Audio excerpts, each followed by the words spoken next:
The secret word tonight is street. S-T-R-E-E-T. Really? You bet your life. The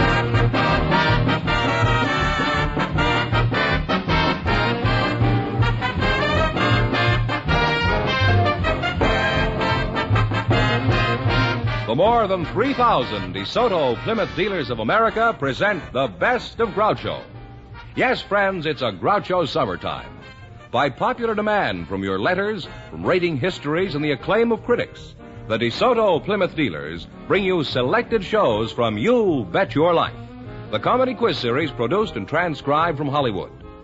Groucho Marx is on vacation, friends, and will return in the fall.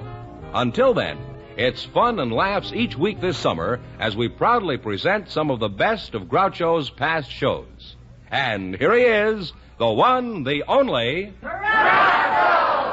Why doesn't he give up? Oh, that's me!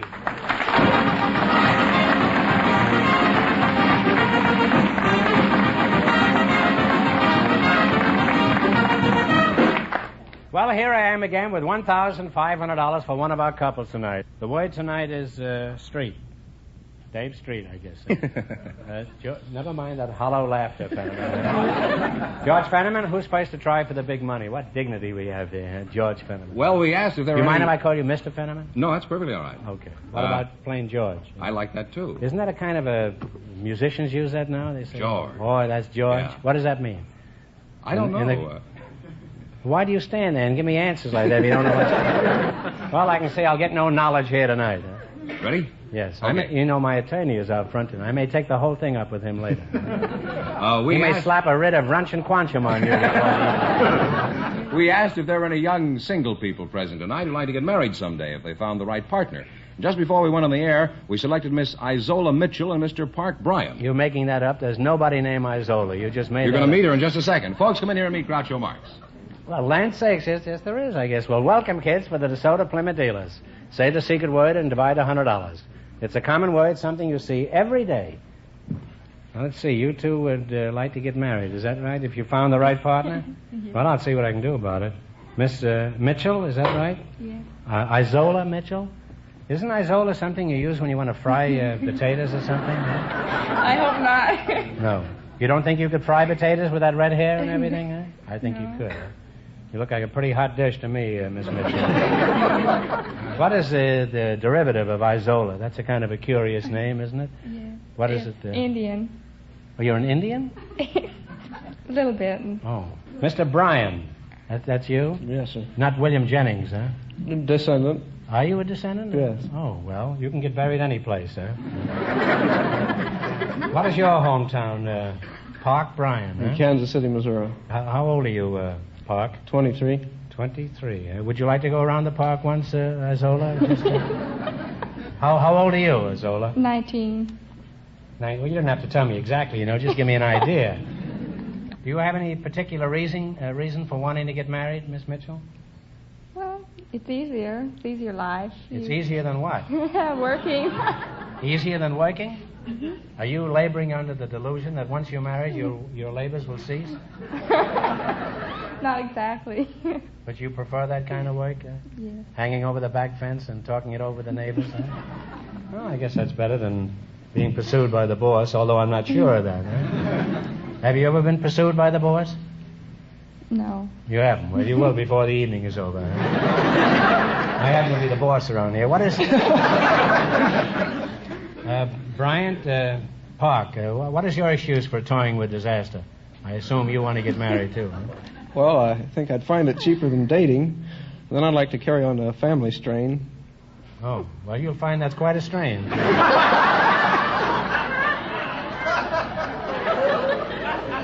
In other words, you think you're ripe for marriage, is that so? I hope so, sir. What sort of man are you looking for, Isola? You're not interested in the good-looking debonair type, are you? Oh, yes. Then why have you been ignoring me? Apparently your philosophy is, why take stale bread when there's cake around? Is that it? Let's find out something about you two, Park. What sort of work do you do? Oh, I'm a male model. You're a model? Oh, come now. Models are girls, aren't they? Well, Men model, too. We have shirt ads and overcoats and such things that are necessary to display for the public. And probably the only ones you've noticed are girls.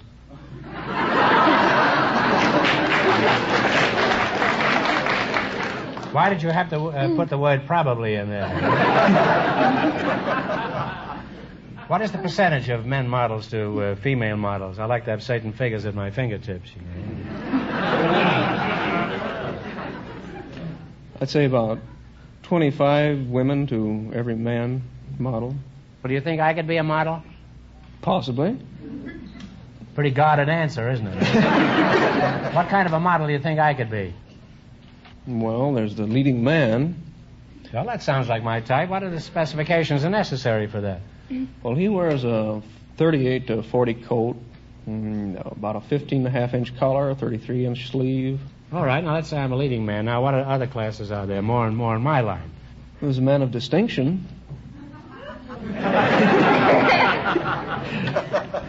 I'd be interested in hearing you describe a man of distinction. I mean, standing up.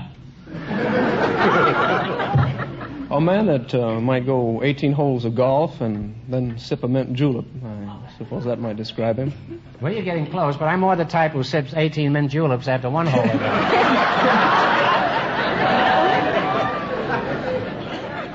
Well, what is there left for me that I could model? An ironing board? The old fisherman type.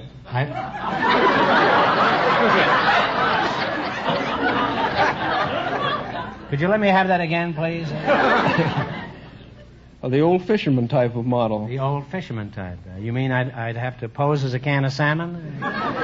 Going upstream? What is the old fisherman type? One that might have a weather-beaten face and a salty look about him. I can't picture anybody who'd look like that. Can you? Can you, Isola? Isola. Don't leave me sitting here high and dry. Well, that's the story of my life. I start out yearning to be a leading man, and I wind up as an old fish. Are you showing any interest in Park? Oh, yes, he's a nice boy. Would you like a date so you could learn more about him? Might be fun. I'm sure it will. I'll meet you right after the show, and we'll go to some quiet spot and we'll discuss him, right? We can even go fishing. I'm the old fisherman type, you know. Tell me, have you ever kissed a mackerel? Well, I must say you make an enchanting couple, and I hope you're very happy together. Now, in just 1 minute, you're going to play your life. You bet your life for a chance at the $1,500 question. But first, pay close attention to this. Remember the days when you had to get out and crank a car to get it started? Some work, wasn't it? Then along came the self-starter. It took all the work out of starting. And now DeSoto brings you another sensational development. Full power steering that takes the work out of steering. Think of it. DeSoto full power steering lets you turn the steering wheel with one finger, whether your car is in motion or standing still. It's as easy as dialing a phone. Parking becomes a cinch. Driving is easier and safer and less tiring. DeSoto full power steering is the greatest advance in driving ease and convenience since the self-starter.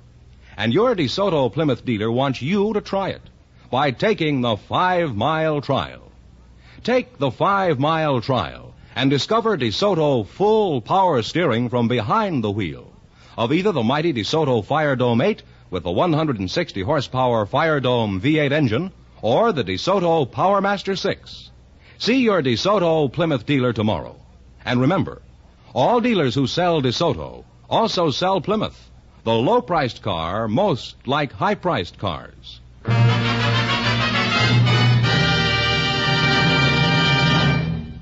Now, let's see how well you work together as a team. George?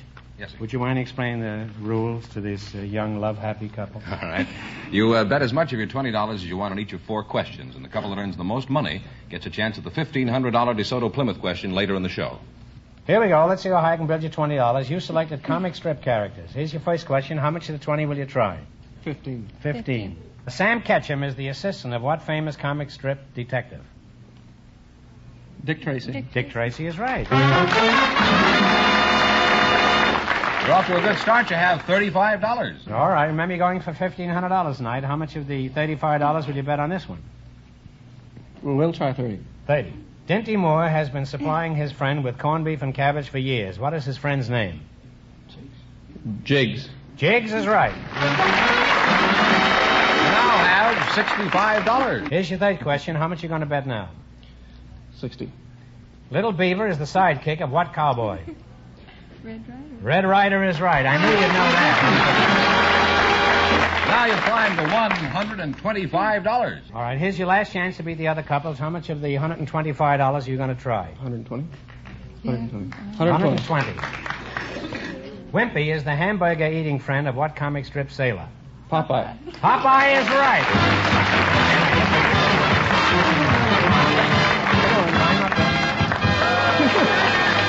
And you wind up with a total of $245. Thank you. Thanks and good luck from the DeSoto Plymouth dealers. We invited some men from Las Vegas to the program tonight, and just before we went on the air, our studio audience selected Mr. Clemens Powell. His partner is a young lady from our audience, Miss Susanna Stilts. Folks, come in here and meet Groucho Marx. Well, welcome, folks, for the DeSoto Plymouth dealers. Say the secret word and divide $100. It's a common word, something you see every day. Just step right over there, Miss Stilts. That's right. Miss Susanna Stilts. What kind of a name is that? German, I reckon. German, you reckon? Well, let's hear you reckon in German. I've never heard it. You say ein, zwei, drei, vier? No, nothing, huh? Well, that's a German name. May I ask your age, Susanna? 26. And how tall are you, Miss Stilts? 5 feet. 5 feet, huh? Mm-hmm. Only 5 feet tall. You're the shortest Stilts I've ever seen. Are you married? No, sir. Why not? A cute-looking girl like you? Well, 5 foot all around? I didn't know why you're not married. Where are you from, Susanna? Nashville, Tennessee. Nashville, huh? Mr. Powell, Clemens Powell, huh? That's Yes, a pretty fancy name, Clemens. Yes, Thank you. Where are you from originally? Odessa, Russia. Oh, that's not a Russian name, is it? Clemens Powell? No. You sound like a watering resort in Michigan. Now, Mr. Fenneman says you're from Las Vegas, Mr. Powell. What do you do there? I work at the Flamingo Hotel as a dice dealer, roulette, and blackjack. Oh, well, are you a double dealer or just a... Well, let me get this straight now. You're an expert at dice, roulette, and blackjack? That's right, sir. I see. And if the dice and roulette don't work, you use a blackjack. Is that so? Susanna, is that the way they do it in Tennessee? Well, I don't know. I don't gamble. You don't? No wonder you're not married. That's a very pretty name, Susanna. It's kind of an old, real Southern name. You know, oh, Susanna, oh, don't you fight with me. I'll hear from ASCAP in the morning. What do your friends call you, Susie? Tootsie. Well, I'm not crazy about Tootsie. I'll just call you Seabiscuit, huh? I go for that and everything but insurance. Where do you work, Sue?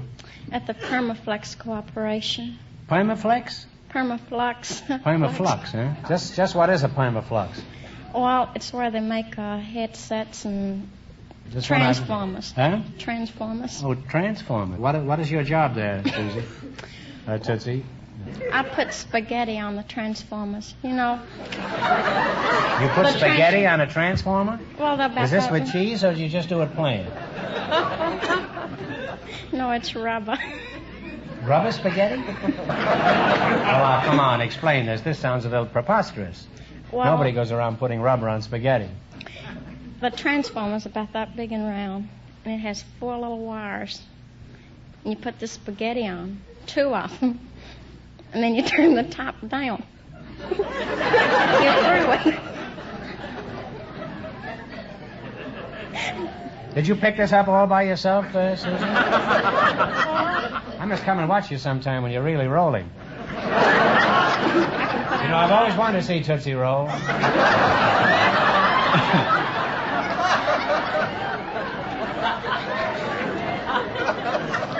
Do you plan to make a career of this job, Toots? Well, I'd like to have something that I could think a little more. Do a little more thinking, you know. In other words, you'd like a job where you can use your noodle instead of your spaghetti, is that?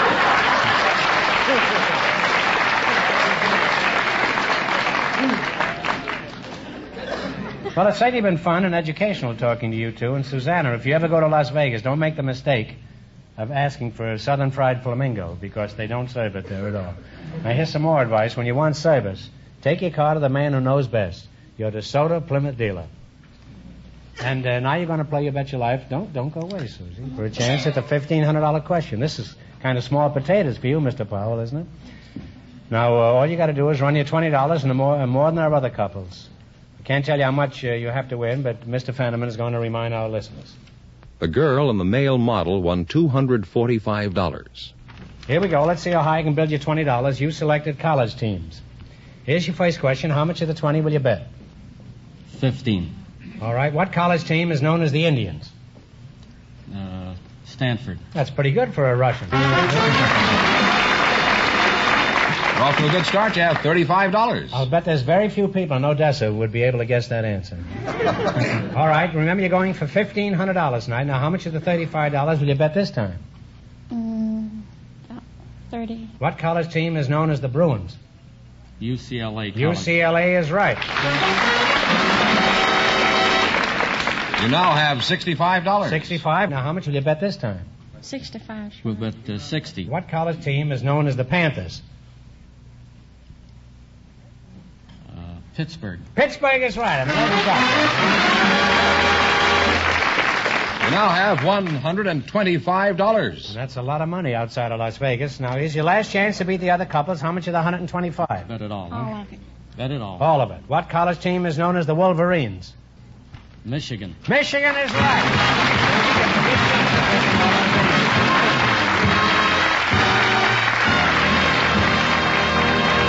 Besides which, you have $250.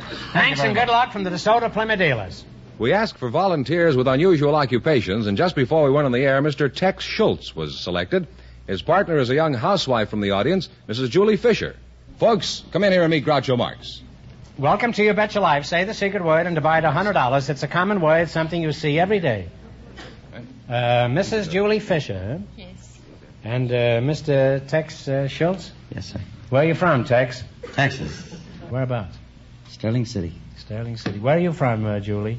From Istanbul. Istanbul? What part of Texas is that in? Oh, Istanbul is in Turkey. Really? They have turkeys down in Texas? I ought to know. We played a turkey all through Texas the whole season. How'd you meet your husband, Julie? I met him in Turkey. You met him inside of a turkey? Were you the stuffing? Or? No, I met him in Turkey. I had my bathing suit and I was swimming in the hotel. You were swimming in the hotel? Yes. No, the hotel was near the sea and I was swimming over there. Then all the You were travelers... swimming over the hotel? I don't understand. I had my bathing suit and Yeah. I was swimming near the hotel. And where was your bathing suit? Oh, my body. Oh, you had it on? Yes, I had.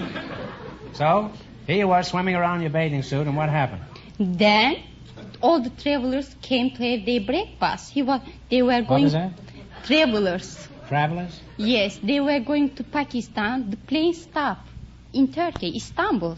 Then they had to come in the hotel to have their breakfast. I see. And they wanted to take our pictures. Some men... Take your pictures? Yes. Oh, you weren't alone? No, many girls. We were all Turkish girls. We were swimming. Then they came. They No wanted... men swimming, just girls? Oh, but the man working daytime, you know. It was daytime, about 3 o'clock. Then, sure, the girl was swimming. And when they see him with bathing suit, they wanted to take... Oh, don't look at me like that. I can't.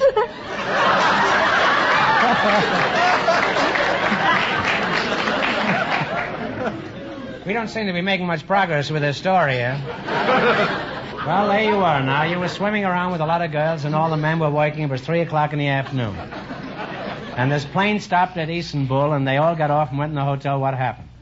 Then they came down. They said, may I take your pictures? I said, okay, go ahead, take. And one came near me. He said, give me your address. I will send your pictures. I said, okay, I gave him. What do you mean? You carry a fountain pen for writing underwater for autographs? No. You didn't happen to have a fountain pen with He you? had his suit. Oh, he him. had a suit on, huh? Sure, he was not swimming. He just was going over Pakistan. The plane stopped here. Then, sure. How far is Pakistan from the water where you were swimming? But Istanbul, Pakistan is in Asia. Oh, I see. Then afterwards, 1 week later, I got a letter from here, but not my pictures. He said, "You my dream girl. I like you very much. I want to marry you." Oh, I was surprised. Sure, I was not expecting this kind of things. I found my girlfriend. She knew how to speak English. I said, "Can you answer this letter?" She said, "Okay." Then we answered. We sent. What did you write him? The answer, I said, "Dear Bob." His name is Bob. What was his first name? His first name is... This wasn't Bebop, was it? Bob Fisher. Oh, Bob Fisher. Fisher, Oh. yes. Then I answered him. After a Do you month... remember what you wrote him? I mean, the gist of this? I don't mean precisely. I mean approximately. Oh, yes. What? I said, because he wrote me, "You very lovely looking, many things." Then I said, "You very handsome also." He was really handsome. He He's was? still handsome, yes. Tall, dark hair. Is he still standing by the water with a fountain pen waiting for you? He wasn't in the water. No,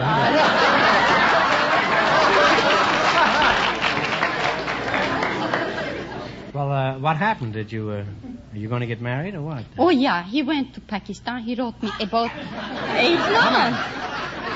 You certainly made a lot of trips to Pakistan. This guy was a traveling fool, huh? No, we sent him once. You are bringing back him. He's working in the North Africa with government. What doing? Construction building. Oh, I see. Airport. Oh, airport. And you say, where are you from, Tex?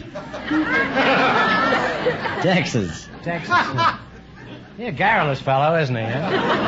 It's uncanny how I guess these things. What sort of work do you do, Tex? I'm a yo-yo demonstrator.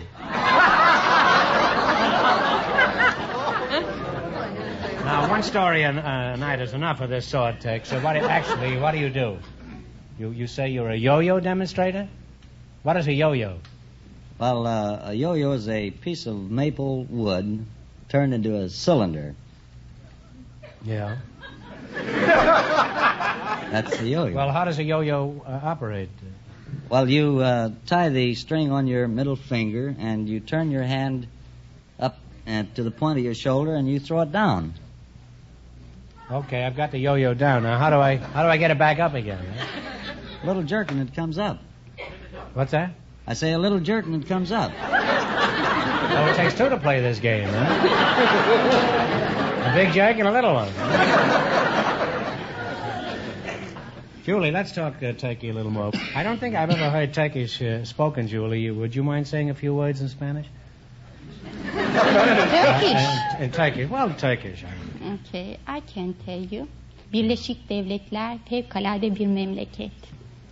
Of course I'll kiss you. Do you really want me to kiss you? Oh, I didn't say kiss me. You didn't? No, I said America is a wonderful country. Oh, in that case, I'll kiss you in the name of Ethan Allen and the Green Mountain Boys of Fort Ticonderoga.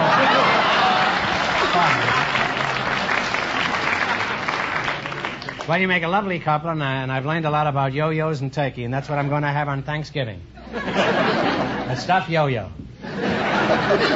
Now you're going to play You Bet Your Life for a chance at the $1,500 question.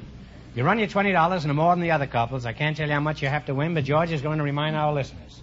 The young lady and the man from Las Vegas won $250. Here we go. Let's see how high I can build you $20. You selected state capitals. Here's your first question. How much will you bet? 15. Mm-hmm. What is the capital of Arizona? Phoenix. Phoenix is right. You're on your way already. You have $35. You going to kiss him if he wins all the money? Oh, yes. Would you kiss him anyway? If you won't win, no.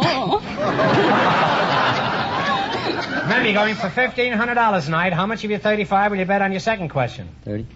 Mm-hmm. What is the capital of Arkansas? Little Rock. Little Rock is right. You're on your way. You have $65. Here's your third question. How much of the 65? 60. Okay, Okay. all right. What is the capital of Georgia? Atlanta. Atlanta is right.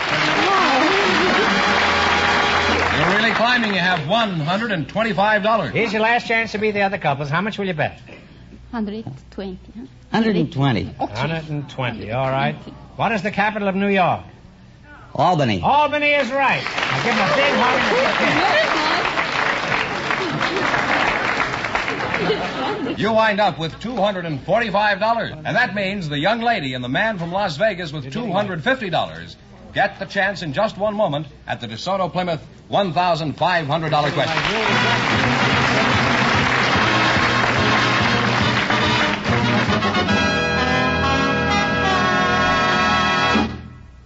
He lives in your community.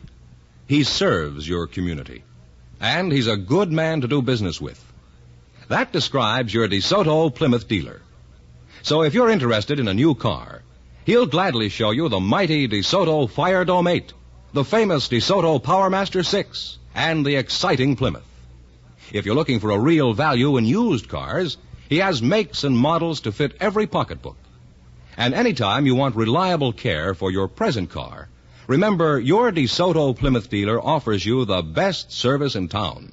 Prompt, courteous, expert service at a price that's fair. So whatever your automotive needs, come in where you'll see the famous sign of better service, the friendly sign of a DeSoto Plymouth dealer.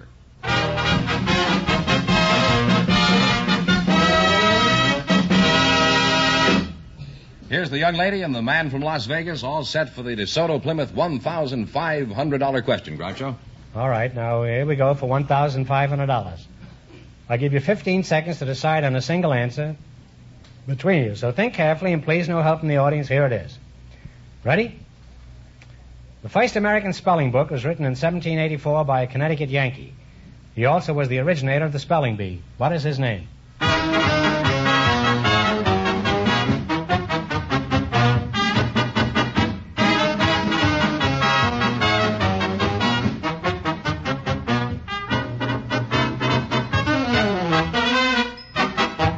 What's the answer you two have decided upon?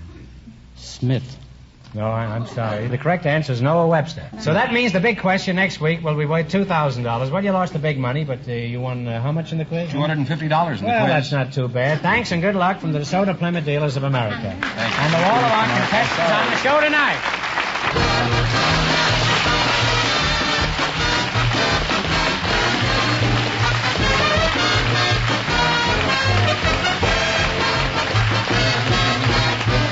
Be sure to tune in again next Wednesday night at this same time for the Best of Groucho from the You Bet Your Life series. Don't miss the Best of Groucho on television, too. Also presented by the DeSoto Plymouth Dealers of America. And remember, all dealers who sell DeSoto also sell Plymouth. Two great cars, both products of the Chrysler Corporation. And when you drive in, tell them Groucho sent you. Good night, folks, and remember, see the DeSoto Fire Dome 8 tomorrow.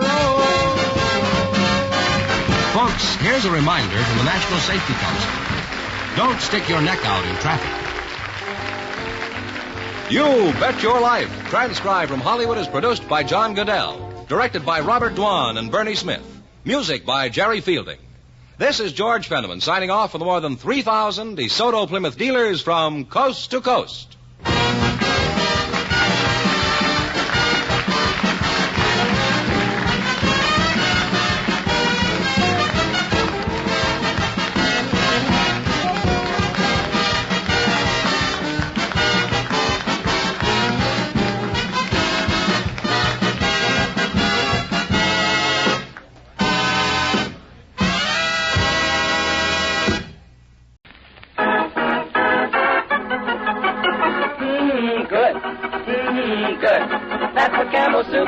From Hollywood, Campbell's Soup presents Double or Nothing, starring Walter O'Keefe.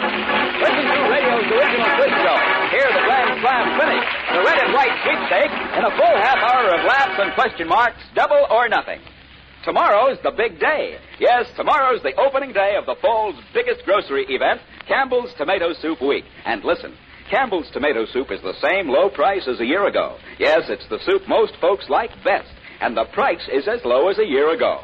Remember, tomorrow marks the start of Campbell's Tomato Soup Week, so size up your needs for weeks ahead and plan to buy a dozen cans, maybe a case, of the new pack Campbell's Tomato Soup during your groceries Campbell's Tomato Soup Week. Here now is Double or Nothing and Campbell's Soup's Man of the Half Hour, your paymaster of ceremonies, Walter O'Keefe. Okay, O'Keefe.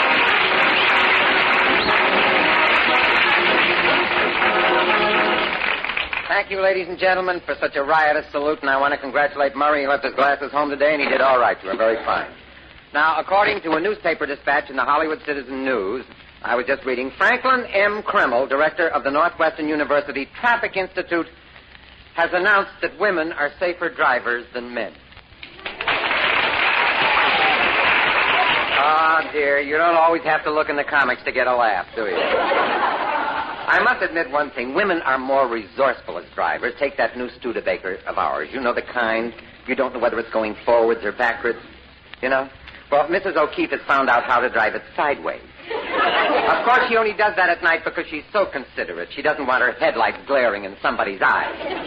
The lady who started all this about safety driving and women being better is Mrs. Russell Pfeiffer of Wilmette, Illinois, a member of the National Safety Council's club, who are known as the Wonder Wives.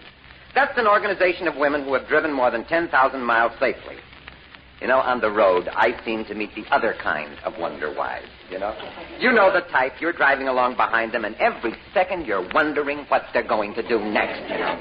The Safety Council was planning to present a cup to the woman with the best driver's record, but unfortunately, the man scheduled to make the award couldn't show up. On his way to the festivities, he was knocked down by a woman driver. Now, it's time we got on with our game here, which we know is Double or Nothing. And I want to explain to our first contestant, Miss Anna Miles. Right, Anna? Okay, Anna, I want to explain how we play this, dear. We have a $2 question, a $4 question, a $6 question, and a $10 question, you know? Any money you win on those, you can take away. Sit down, take it. Then if you want to play Double or Nothing, you can go for a $20 question, you know? And you want to go on top of that, you can go Double or Nothing for $40. We also have a Grand Slam question, and that makes you $80 if you win, and we have the sweepstakes. Now, are we all clear for the game, Anna? Right. Let's square off. Anna, you tell me you're a waitress, right? Right. What did you do before that, Anna? Well, I was in the Navy. You were in the Navy? Navy nurse. You were a Navy nurse. Where were you a Navy nurse? Well, I was in Craigador, 19 months. You were captured? Yes, I was. I was in Jet prison camp. You were in a Jet prison camp for how long, Anna? Well, I was there the whole 19 months, and the first 3 months we went, we weren't bothered. Mm-hmm. But then after that, we were certainly bothered. Gee, I'd rather see you win here today than anybody else up here, I swear. I'd like to. You're not married? No. Where's your family from? Where's your dad from? Well, my dad is from northern Michigan. He's a casket maker. A casket maker? Right. He was waiting for me. Oh, Anna, tell me, have you had any unusual experiences in your work as a waitress? Oh, I've had several. For instance, anything that we could do with a daytime audience? You know what I mean? Oh, sure. All right, what? One is, yesterday I ran into... I'd hate to embarrass the man that's in the audience. Yeah. But he asked me a very question that I didn't know how to answer, but anyway, I handled him. Yeah. He asked me, he said his friend went to the doctor and he's very sick. Yeah. He says, I didn't know what to do, and he says, I don't know what to tell him. Do you? Mm-hmm. So, right away I says, yes, maybe I can. I don't know. Yeah. I says, what the trouble was? He says, well, he can't go out nights. He can't eat. Uh-huh. Can't do nothing. Poor guy. And he said, he had to send his wife away on a vacation. I said, so what do you think we should do with it? Yeah. Well, I didn't know what to answer there, so I said, well, I don't know. What's your suggestion? He said, well, I think you should get a good-looking girl like you and take her home and just have a big screwing party. I said, what? Now, I said, why not go down to the hardware and get a screw? Anna, why don't we go on with the questions we have here for Campbell's soup? What is your favorite kind of Campbell's soup? What is your favorite kind of Campbell's soup?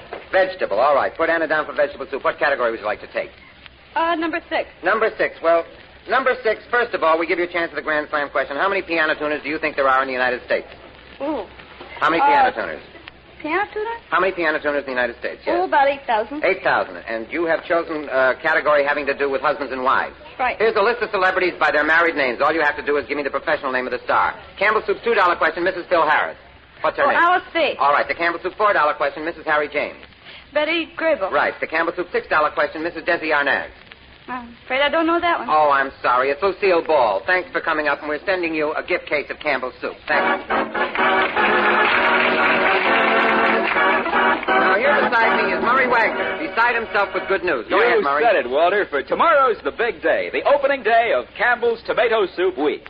Mother, here's your big opportunity to stock up on Campbell's Tomato Soup at the same low price as a year ago. Your grocer's been planning this big marketing event for some time. It's well worth a trip to his store. Remember, Campbell's Tomato Soup is the best-liked soup in the world, so you'll want to get plenty. Here's the mellow goodness of sun-ripened tomatoes blended with golden table butter and gentle seasoning. Good. Remember, too, the price is as low as a year ago. So take stock of your needs for months ahead. Then stock up plentifully on Campbell's Tomato Soup. Get Dad to go along with the car and bring home a case or two of Campbell's Tomato Soup. Now's the time to lay in an ample supply during Campbell's Tomato Soup Week. It's Campbell's Tomato Soup Week, Campbell's Tomato Soup Week. The price is as low as a year ago on the favorite soup of them all. Well, congratulations, boys. That was beautifully done. Our next contestant is John Douglas, right? Thank you. Where do you live, John? Why, I moved. Wait a minute, I don't understand. You moved, what do you mean? Well, you see, I'm out of Sawtell. Out at the Veterans Hospital? Veterans Hospital out there, and I'm on a furlough. Oh, I see. You had me there for a minute, John. You moved. I mean, yeah. What did you do, John, before you went in the... How long have you been out there? Well, I've been out there now for pretty 7 years. 7 years, huh? What did you do before you were out there, John? Well, I was in the advertising business. The advertising business here or in the East? In the East. Uh-huh. New York. Are you married, John? Detroit. Oh, yes. How long have you been married? 26 years. 26 years? Mm-hmm. What was that whistle for, John? I didn't get that. 26. Oh, I see. All right. John, what is your hobby? Why, I used to do a lot of things, but now, since I've been out of the hospital, I've been taking up painting. Arts and things like that. You see that wonderful article in Life this week on Picasso? Oh, yes. It's very fine. Do you like Picasso or Matisse or Van Gogh? The very best. Yeah. I'm an Esquire man myself. Oh. Now, John, here we're going to give you a very important question first. What is your favorite kind of Campbell's soup? You're asking me? I've been in the hospital for 7 years. Oh, I see. They don't make soups that I don't like. Who doesn't make them? Campbell's. Thank you very much, John. And here is a chance for you to win $80 on the Grand Slam question. Oh, this is a beauty, I think. How many piano tuners do you think there are in the United States? Oh, about 18,000. 18,000? I wonder how many untuned pianos there are. That'd be another idea. Try that someday. 18,000. 18,000 for Jack Douglas. What category would you like to talk on, Jack? I'd like to try that number 11. Number 11?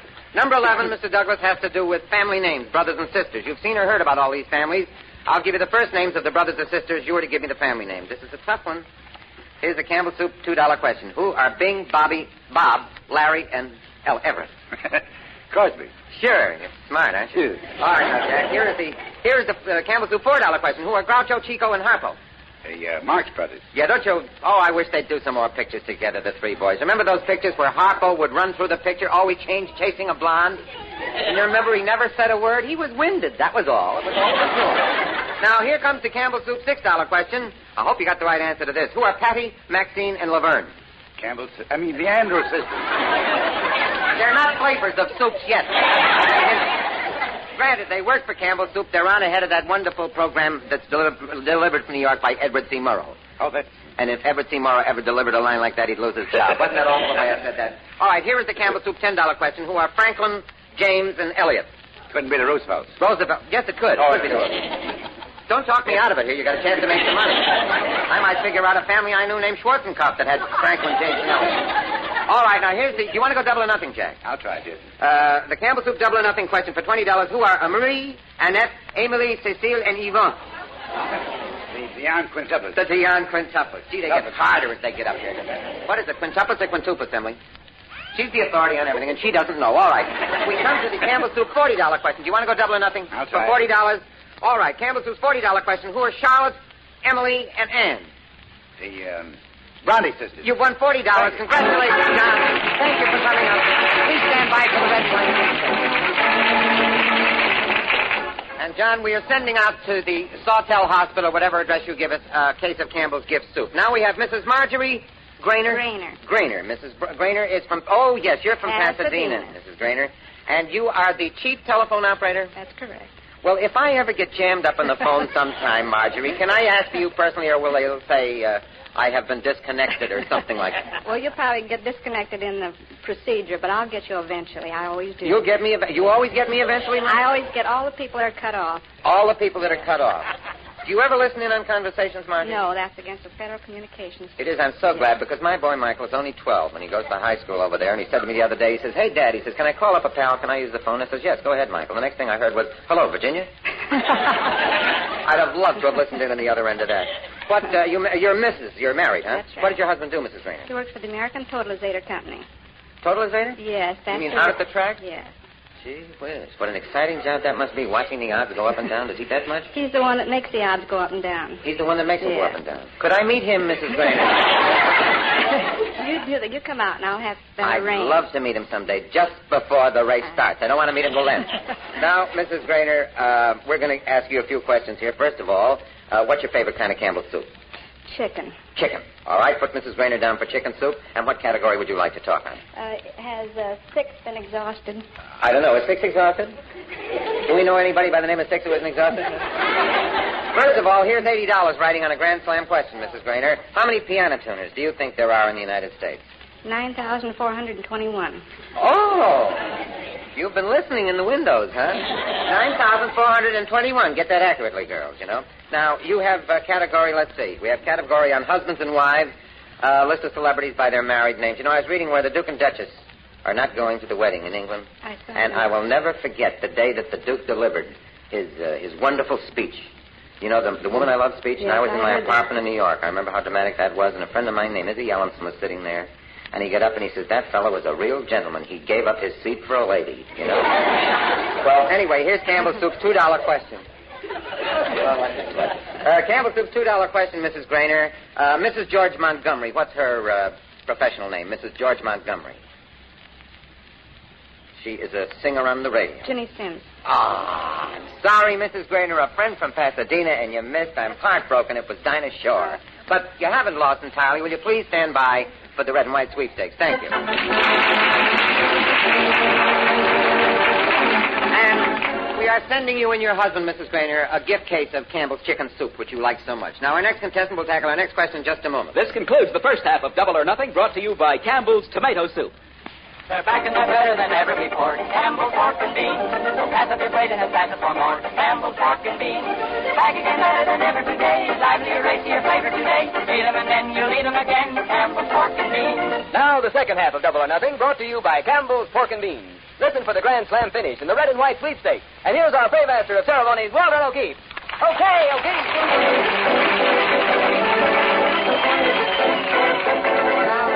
It's a case of hands across the sea and it's one world in the presence of the lady who comes now, Mrs. Julie Sherwin from London, England, who is visiting her daughter here. And Mrs. Sherwin, we're glad to have you here. I hope you're enjoying things. Thank you very much. How long have you been here? Exactly a fortnight. A fortnight? Oh, yes. Jolly, jolly, jolly, a fortnight. You know, I used to go punting on the Thames when I was a kid. Yes. It's a beautiful life there in the I valley. lived in Richmond myself. In Richmond yourself? Yes, Have yes. you ever gone to the Henley Regatta? Yes, I did. Yes, well, tell me this. You have a daughter. Did she marry one of our boys? Not a GI, no. Oh, he's not a GI? No, he's a Dutchman. He's a Dutchman? Yes. Well, He's from Amsterdam. he's from Amsterdam. Yes. Is he in the jewelry business? Yes, diamond. Oh, diamonds. Hey, that's wonderful. Now, hey, isn't that so tough about Princess Margaret Rose? She's got the measles. Did you read Yes, that I heard this morning. Yes. Gee whiz. I mean, at her age, too, the measles. Why? Why? She's a big girl now. She's a big girl, yes, but, I mean, royalty, the idea of the germs coming into Buckingham Palace. Gee whiz. It makes me start worrying about Margaret Truman. I don't know what's going to happen. Now, your husband is a glass button manufacturer? Yes. That's for dresses and things like that. How did you happen to meet your husband? Well, I was in the park with a girlfriend of mine, and I was pretending to play tennis. I had a tennis racket in my hand. Did you have a net and a court? Yes. Oh? No balls. What? No ball. No ball. But you were pretending to play? I was pretending to play tennis, and my husband was, at least the husband now, he was had a camera, and he took my photo without film. He hadn't any film in the camera. We were both cheating. You were both phonies. Well, that's delightful. It proves that each of you had a wonderful sense of humor. Very good start. A very good start. And how long ago was that? That is 28 years. Oh, bless him. I wish I could meet him. Well, Mrs. Sherwin... Nice chap. Yeah, I'll bet he's a very nice chap. Now, let's see if we can win you some money here. First of all, you've already won a gift carton of Campbell's Pork and Beans. And where would you like that I'm sent? very glad about that, because we only get very few tins in England. You get very few And when we do, we make a rush for them because they're under the counter. I see. Yes? Under the counter? Under the counter. Well, would you like these sent to England? I would very much. Very much indeed, because it would be a treat for We'll English send people. you a gift carton Thank of you. the Campbell tin. Yes, please. And especially chicken. Especially chicken. Chicken, pork, and beans. Yes. Well, we'll fix it up. Now, here we have an $80 Grand Slam question. In 1931, Babe Diedrichson broke the world's record for throwing a baseball. She's one of our women athletes. Yes. How far, in fact, do you think she threw it? Well, at a guess, because we don't play baseball in England. I know it. The first game I ever saw was at Chelsea Oval. No kidding. 1913, I saw there was an exhibition tour. Oh, Two American teams played there. What would you guess? Well, How far I she threw should it? say 260. But I'd be, But that'd be fine. You got him 260. I'm delighted. And you know, speaking on the subject of sports, I don't know whether you're going to do this tomorrow, but I'm going over to the Coliseum. You know, tomorrow night here at the Coliseum? Yes. No, I haven't. Well, they're going to have this is my very first experience. It is. Well, they're going to have the relays, and you know, we have a fellow named Mel Patton. We're very proud of him. He's going to be there to try to break his new world's record for the 100-yard dash. He said it last week. Yes. And he'll probably go on to the Olympics in London this year. Oh, are you going to be back there? Definitely. Definitely? Yes. Well, now, let's see what category you're going to have here. Spelling I would like, please. Spelling you would like. Yes. All right. Spelling is two words, I think, that mean practically the same thing. That's it. It's one of those things, Mrs. Yes. Sherwin. The Campbell Soup $2 question. Spell L-O-N-E when it means, I beg your pardon. No. Loan, I should have said. L-O-A-N? No, I made the mistake. It's my fault. No. I'll give you another one. Spell load when it means burden. When it means a mineral deposit that fills a pitcher in a country rock, it's different. But spell load when it means a load, burden. L-O-A-D, when it's a heavy burden. burden. I saw one of my neighbors come home the other night with a terrific burden, you know. You mean to say he was loaded as Yes. All right, the Campbell Soup $4 question. Spell bore when it means a person who wearies you with dullness. B-O-R-E. Good. The Campbell Soup $6 question. Spell beach when it means the shore of the sea. B-E-A-C-H. The Campbell Soup $10 question. Spell faint when it means inclined to swoon. Our way is F-A-I-N-T. Your way is good enough for us. Your way is my way. I'm delighted. You've won $10. Do you want to go double or nothing? I should like Double or nothing. I want to warn you. If you make a mistake, say that's the way they spell it in England. You'll get away with it. All right. Spell the word for $20, slight, S-L-I-G-H-T, when it means scanty or meager. You won $20.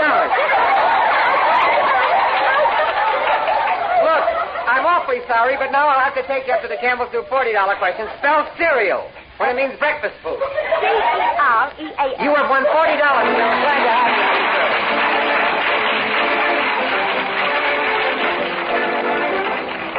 Now, here's Lou Crosby to point out that seeing is believing. Lou? Yes, sir, seeing is believing. Those red and white labeled cans in your grocer's pork and bean section are Campbell's Pork and Beans. They're back, and a mighty welcome sight for folks who've been wondering when they'd see them again. Remember how good Campbell's Pork and Beans used to taste? Well, they're better than ever today. That's right, Campbell's have made them that way, even better than ever. The tomato sauce is livelier, richer, tangy with the flavor of red-ripe tomatoes, pointed up by racy spices and seasonings. The sauce is cooked right into every plump, flavorful bean, too. Then they're topped off with a slice of lean bacon pork. Yes, seeing is believing, but just wait till you taste Campbell's Pork and Beans today. You'll say you never tasted finer pork and beans. Next time you go to the grocer's, remember, they're back and they're better than ever before. Campbell's Pork and Beans. Now, from Minneapolis, Minnesota, we have Mr. James Curry, who is a bartender and a salesman. Does it say of tire inflators, James? Yeah. What are tire inflators? Well, they're long tubes that take the air from one tire to the other and inflates it so it'll equalize the air, and you can go get to a station without having to get out and change a tire and pump it up yourself. I see. Well, how's business? Not so good. It's not so good? No. Well, then maybe you can win some money here, James. I hope you win some money. Now, first of all, you have already won a gift carton of Campbell's Pork and Beans, and here is the Grand Slam question. You might win $80 with the correct answer here. In 1931, Babe Diedrichson broke the world's record for throwing a baseball. How far feet do you think she threw it? I'd say about 325. 325. Thank you, Mr. Curry. Now, what category do you want? Well, fingers. Fingers? All right, fingers. Let's see. A variety of questions. These questions are all about fingers. Let's see how many you can answer. How many fingers are there on a hand? That's what it says. Yes. What do you say, sir? 10. On a hand? 8. 8? On a hand? Oh, on 4. I don't know many. 4? I'm terribly sorry. Yes, it's 4 with the thumb makes 5, but that 8 had me worried there. Now, let's see. We're going to come to the Campbell's Soup $4 question. On what finger is an engagement ring worn?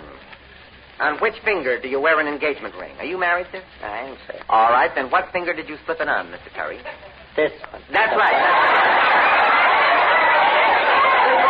Now we come to the Campbell Soup $6 question. An efficient person is said to have information about his or her particular job where? At what? Fingertips. Fingertips, good. The Campbell Soup $10 question. This is a question for fellows of our age and weight. Small cakes, sponge-like in texture, are called what fingers? Lady fingers. Yes, you and I. Want to double or nothing? Yes. Double or nothing for $20, sir. Campbell Soup's question is this. What was found in this manner? And my fingers wandered over the noisy keys. The ivory keys. The noisy keys are right. Seated one day at the organ. What is that? What's that song? You know? Yeah, that's the last chorus. Good boy. You won $20 there. Now, do you want to go double or nothing? Yes, sir. For $40. In what eastern state are the Finger Lakes? In what eastern state do we have the Finger Lakes? Do you know, sir? Connecticut. No, I'm sorry. It's New York. Gee, Jim, I'm sorry you lost. Stand by. Maybe you'll win in the red and white sweep.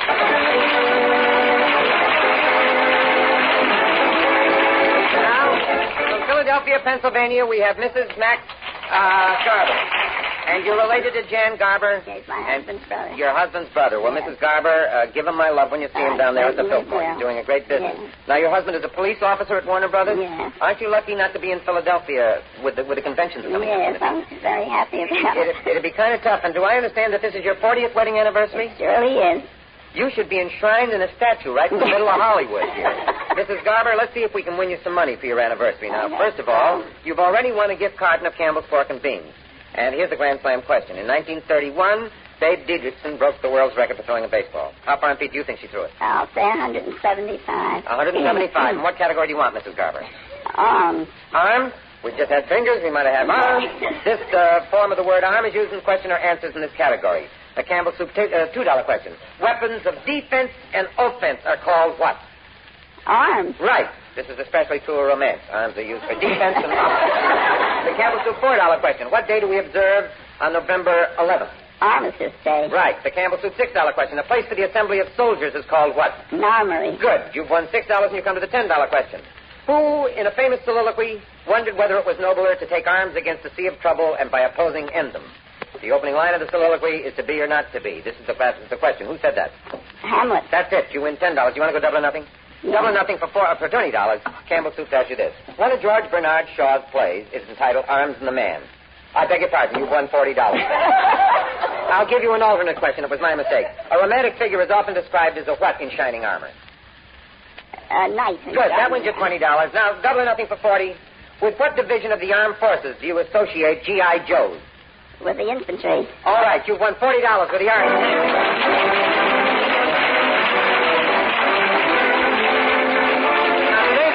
Question was this. In 1931, Babe Didrikson broke the world's record for throwing a baseball. How far in feet do you think she threw it? Our source is Encyclopedia of Sports. The answer is 296 feet. And James Curry from Minneapolis wins with an estimate of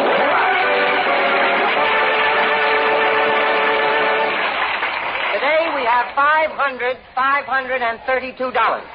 the red and white sweepstakes. I'll be back with a question in a moment. But first, Lou Crosby. Back when folks could pick and choose their pork and beans from a full range of different brands, Campbell's Pork and Beans were the largest selling brand in America. Today they're back, and you're going to like Campbell's Pork and Beans even better. Campbell's have made them that way, better than ever. Munchy, tender beans, lean bacon pork, and a tomato sauce that's richer, livelier tasting. That's Campbell's Pork and Beans today. The beans you'll like best. All right, everybody, you've got 30 seconds, and the first one up with the answer wins. Here's the question. Who was the first Englishman to complete a voyage around the world? Campbell's bring you the red and white sweepstakes. Campbell's paying off again. Take a try at the red and white sweepstakes. Think about it, rack your brain.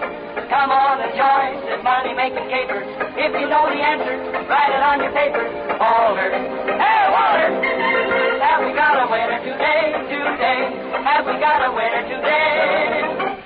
No, we do not have a winner today. The $532 question was this. Who was the first Englishman to complete a voyage around the world? The answer, Sir Francis Drake.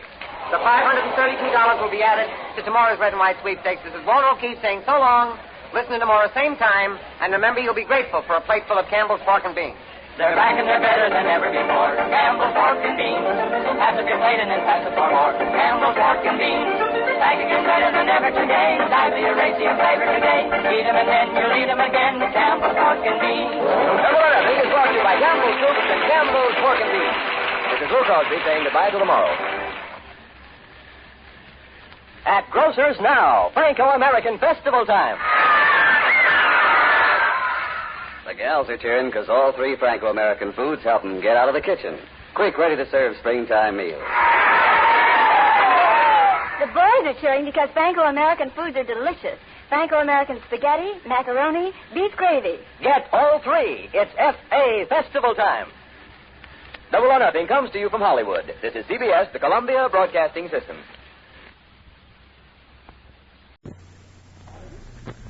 Your weight in gold.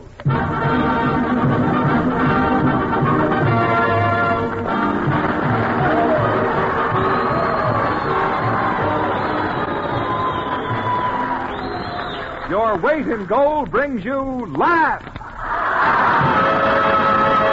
Hundreds of dollars in cash prizes. Questions and answers.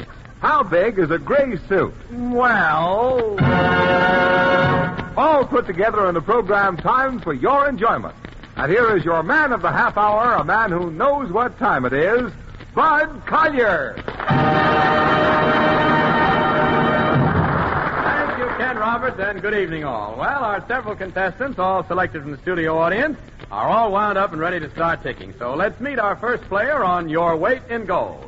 Good evening, sir. Good evening. Step right in front of that microphone there. What's your name? Corporal Donald Ellenberg. Corporal Donald Ellenberg, Technical Corporal, 5th grade from Fort Jackson, South Carolina. Give him a big hand. Well, we're mighty glad to have you here, Corporal. How old are you, sir? 22, sir. How long have you been in the Army? Year and a half, sir. And what did you do before you entered Uncle Sam's forces? 5 and 10 assistant store manager. Down there in South Carolina? Irvington, New Jersey. Irvington, New Jersey. Well, you've traveled all around here. Irvington, New Jersey, your home? Yes, sir, it is. Aye, swell. Well, you're all ready to pick up a few shekels with us tonight. You know the name of our show, don't you? Yes, sir. What is it? Your Weight in Gold. Your Weight in Gold. That's right. And that's just exactly what our program means to you, because your personal weight determines just how much money you win. For each correct answer you give for each of the 3 questions I'm going to ask you, your first question will pay you 5 cents per pound of your weight. The second question, 10 cents. And the third question, 15 cents per pound of your weight. Now, how does that sound to you? That sounds swell. You wish you'd eaten a bigger meal, I guess, huh? Haven't eaten. He hasn't eaten. All right. I bet this is the first time in your life you wish you had, though, right now. Well, your correct answers may be worth more than the prices I quoted to you at that. You know why?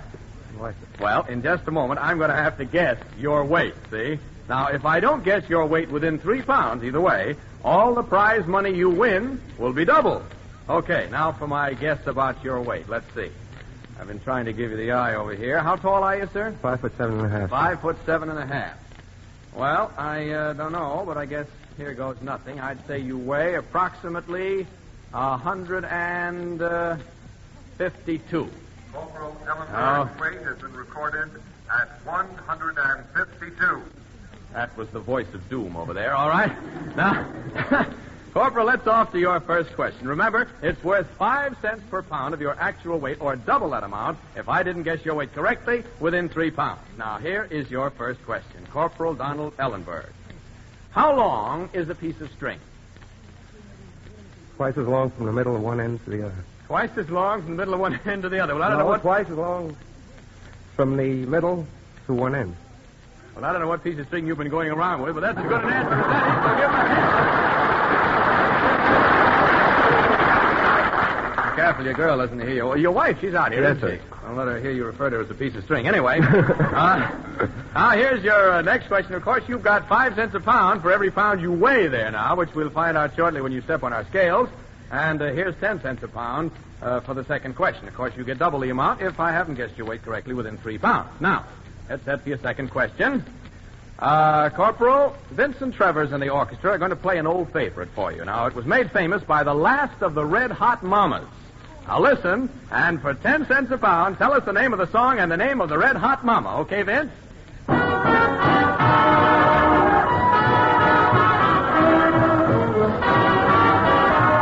How about that, Corporal? Some of these days. Some of these days? Don't be talking. Don't be talking. That means you're worth 10 cents per pound plus 5 cents per pound on your first question, making you now worth 15 cents per pound before you even tackle your third question, which is worth 15 cents a pound by itself. Now, let's try your third question. What would a whack mean by her GI necklace? What would a whack mean by her GI necklace? Dog tag. Dog tag is right. The man is worth a lot of money. Is your wife a whack? No, don't sir. answer that. You better not. She might question the way you spell the word whack. All right. Now, we've got to figure out exactly how much you're worth now in gold. And, of course, since you didn't miss any questions, nothing goes into our so-called pound pot. If anything had, at the end of our show, all contestants would have a chance to win all the money that goes into it. But you tackled all your 3 questions successfully, and we've got to figure out exactly how much you're worth. You're worth 30 cents per pound on the hoof as you stand. Brother, that's not so bad. Now, if my guess on your weight of 152 pounds, I believe it was, isn't correct within 3 pounds, you're worth double that. So what are we waiting for? The time is here. Please step on up our big swinging scale there. Step right up. That's it, Corporal. And now your weight in gold. What does it come to, Ken? Ken Roberts? Corporal Ellenberg weighs exactly 168 pounds. Well, I wasn't correct that time, Corporal, but you did a swell job on your questions. I'm glad you're walking off with all the money. Don't let your wife get it away from you. That's all I can say. Stay around. You still get a crack at the pound pot as well later on. And thank you very much for a swell job.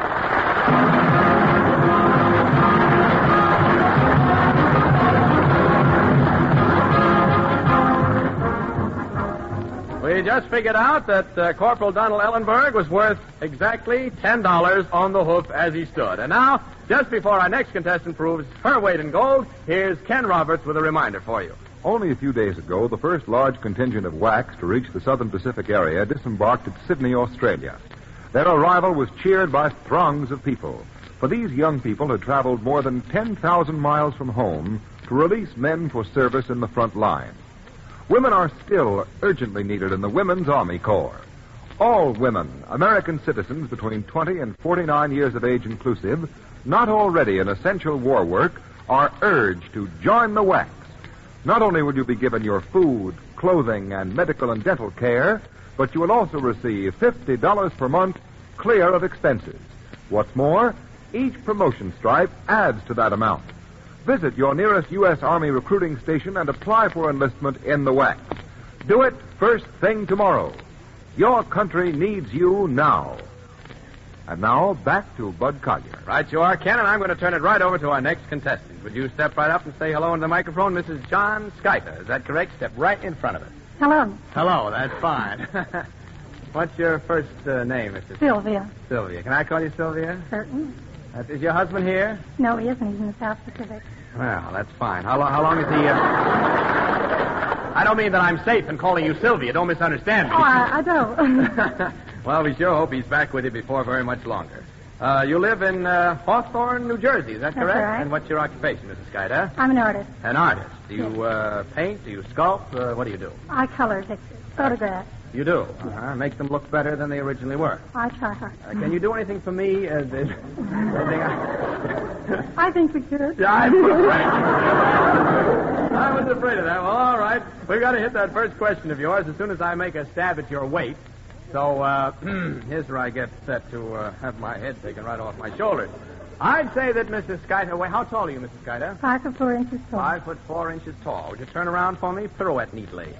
Oh, that's lovely. Just as nice for as that. Now, let's see. I'd say you weighed about 142 pounds. Mrs. Carter's weight has been recorded at 142 pounds. Oh. All right, my guess on your weight has been officially recorded, Mrs. Carter. So let's get into your first question worth an official 5 cents a pound of your official weight. Now, here is your first question worth 5 cents per pound of how much you weigh. How much dirt is there in a hole 3 feet deep and 3 feet wide? None. No dirt, of course. There wouldn't be a hole if there were. That's right. Didn't need any hint, musical or otherwise. All right? Now you're worth 5 cents per pound of your actual weight already. Let's see what you can do about the 10 cents per pound question. Nowadays, we call Hollywood girls sweater girls, oomph girls, and pinup girls, right? What did they used to call movie star Clara Bow? No snitching in the audience. Clara Bow? Clara Bow. You remember Clara Bow? No, I don't. You're not that old. I didn't think you were. Well, but think hard about it now. I mean, what do you think what was it that they called her? Some kind of a girl. What could it have been? It wouldn't be it. Yeah, I'm afraid.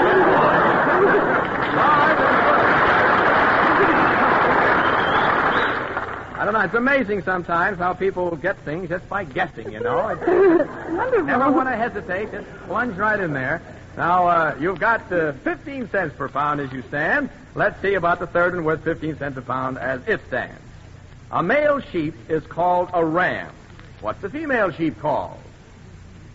Not that you go around calling female sheep. I don't mean that. But, what is the female? Oh, you know that. Sure you do. Don't you know what a female sheep is called? I'm afraid not. I don't know much about them, unless it's a lamb. Well, there are some female sheep I like to call lamb. But anyway, we'll go. I'm afraid we'll have to not give you that. The answer to that is ewe. A female sheep is called a ewe. You didn't get that one, but thanks very much for a swell job anyway, Mr. Snyder. And you're worth 15 cents per pound of your actual weight. And now, let's find out from our Uncle Kenneth exactly how much you weigh. Will you step up on the scale there? We'll hold that bag. That's right. Step right up there. I guess 142, I believe. And Mrs. Skyter weighs exactly 146 pounds. 46. That is not correct. Mr. Carter went so far off that time. Missed it by just a pound. Thanks, Mrs. Skyler.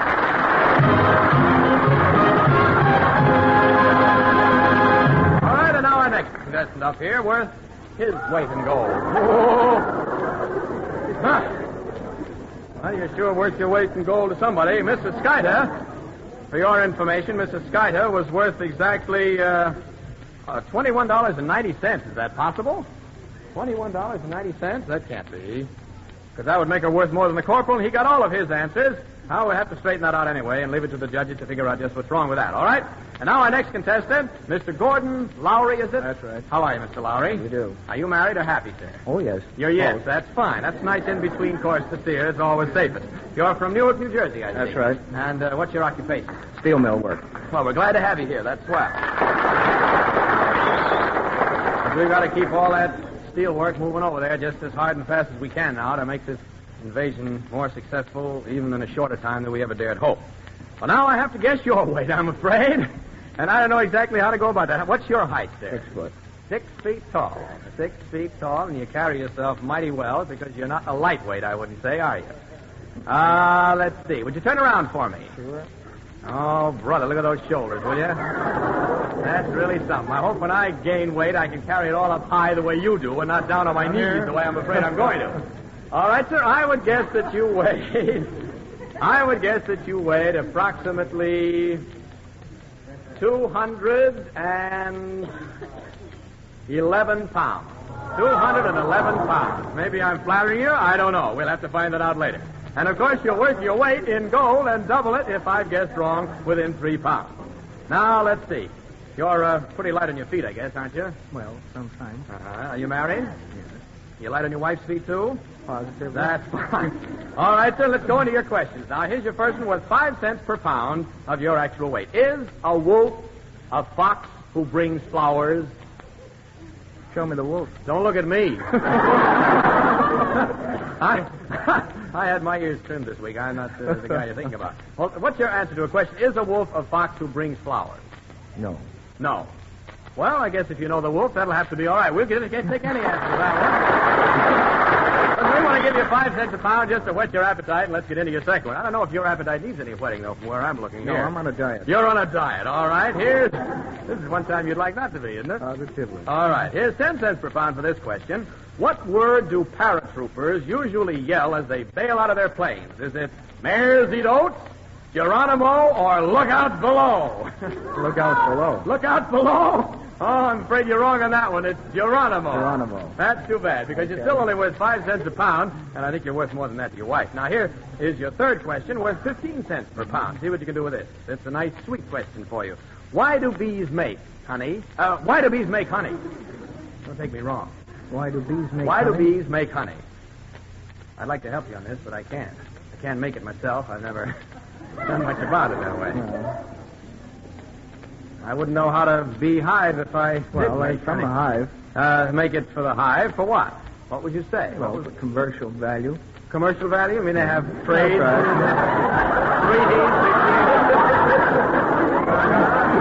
I'd like to see some of your friends sometime. Have them bug over here in the studio, will you? All right. Well, exactly what would you think? Why would a bee make honey? What would be the point of it? What do you do with honey? Eat it. Well, now, why do you suppose a bee makes honey? Just to get its feet all to do, sticky? I guess. Huh? There's nothing else to do. Nothing else to do. I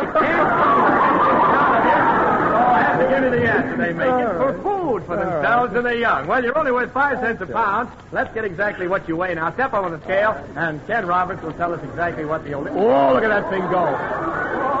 Mr. Collier said that Mr. Lowry weighed 211 pounds. Mr. Lowry weighs exactly 253 pounds.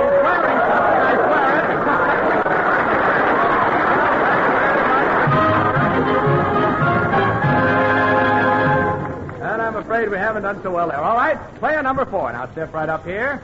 Hey, we're really going in for this tonight, aren't we? Mr. Lowry was worth $12.65. I hope you straightened out about the corporal, because he so far has been the only one to answer all his questions, and he was worth the least. I don't understand it somehow. Anyway, Mrs. Fred, how do you pronounce the last name? Muley. Mrs. Fred Muley. And you're from where, Mrs. Muley? New Jersey. Oh, I'm mighty glad to have you here. What's your occupation? A housewife. Housewife? You like being a housewife? Yes. You got a big family, have you? Twins. That's all. Twins? Well, swell. Wonderful. How old are these twins of yours? 9. 9 years old. Boys or girls or both? 2 girls. 2 girls. Well, that's swell. All right, now we've got to do a little guessing at your weight here tonight. How tall are you? 5'8". Mrs. Muley is 5'8", and in girth, 5'8". No, I mean, let's see. Would you stand sideways for a minute? That's fine. I want the audience to see just what I'm facing. She's a very lovely lady, and let's see. This is really going to be a sticker. Would you, let me step off microphone here just a minute. Would you dance a few steps with me?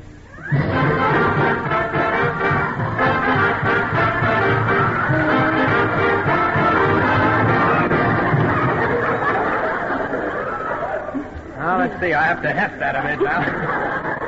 I would say you weighed about, I hate to put you over 200. 5'8", did you say? Right. 187 pounds. Mrs. Muley's weight has been recorded at 187 pounds. You whistle at that. Were you smiling at me or were you sneering at me? I couldn't tell which. Well, let's go into your first question, and we find out in a little while exactly what you do weigh. Now, here it is. Was Captain Kidd, you remember Captain Kidd? Yes. I didn't know you lived that long. Was Captain Kidd a real or a legendary character? Was Captain Kidd a real or a legendary character? I think it was real. You think he was real? He was very real, and he was hanged by the neck in 1701. That's swell, all right? You're worth 5 cents a pound now.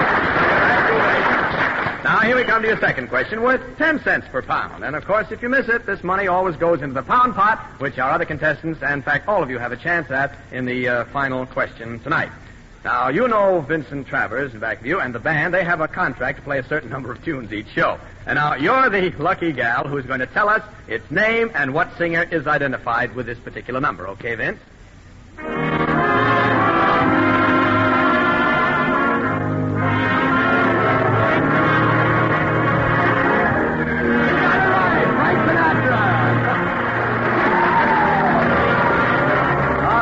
Thanks very much. That was lovely. And Frank Sinatra was the answer, making you now worth 15 cents per pound as you stand. Now, here's your third question. What would you call a young owl? What would you call a young owl? An owl. Did you say who? A young owl. What would you call a young owl? An owl. An owl? That's the best you can do? Just an owl, huh? Well, I don't know. An omelet is a young amma, so I think probably a young owl is called an owlet. Thanks very much. I'm sorry you didn't get that question, but you're at least worth 15 cents per pound. Suppose you step up on our scales there. Ken, would you help her up? And let's see exactly how close or how far. Whoa, brother! Mrs. Muley is 229 pounds. Not correct. Well, it just goes to show you.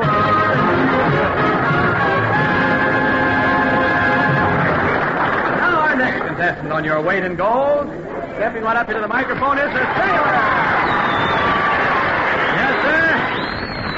A sailor in Uncle Sam's Navy. And believe me, the navies in this entire allied world of ours are really carrying the ball and bearing the brunt of the initial phase of any of our actions. Looks to me like you've seen some action there, sailor. Is that so? Yes, that's right. And your name is Robert W. Hill. Is that correct? That's right. Robert W. Hill of Teaneck, New Jersey.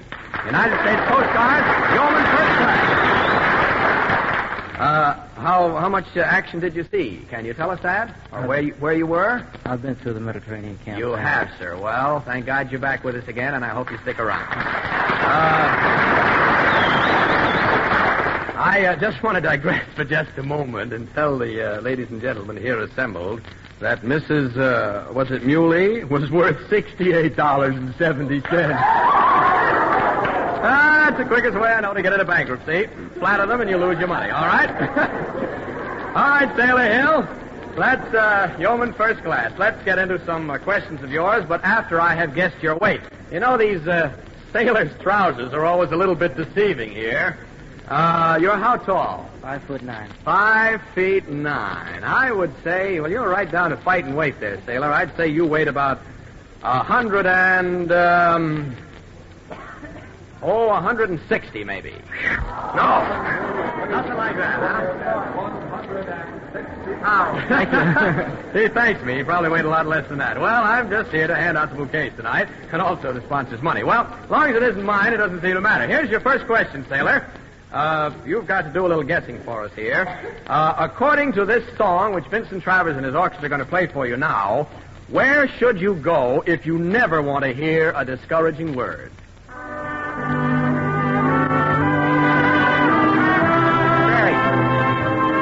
Well, you might want to say your prairies, but where would you want to go? Give me a home with a buffalo roam. Yeah, Where the deer and the antelope play. Home on the what? Range. The range, that's right. Home on the range, sailor.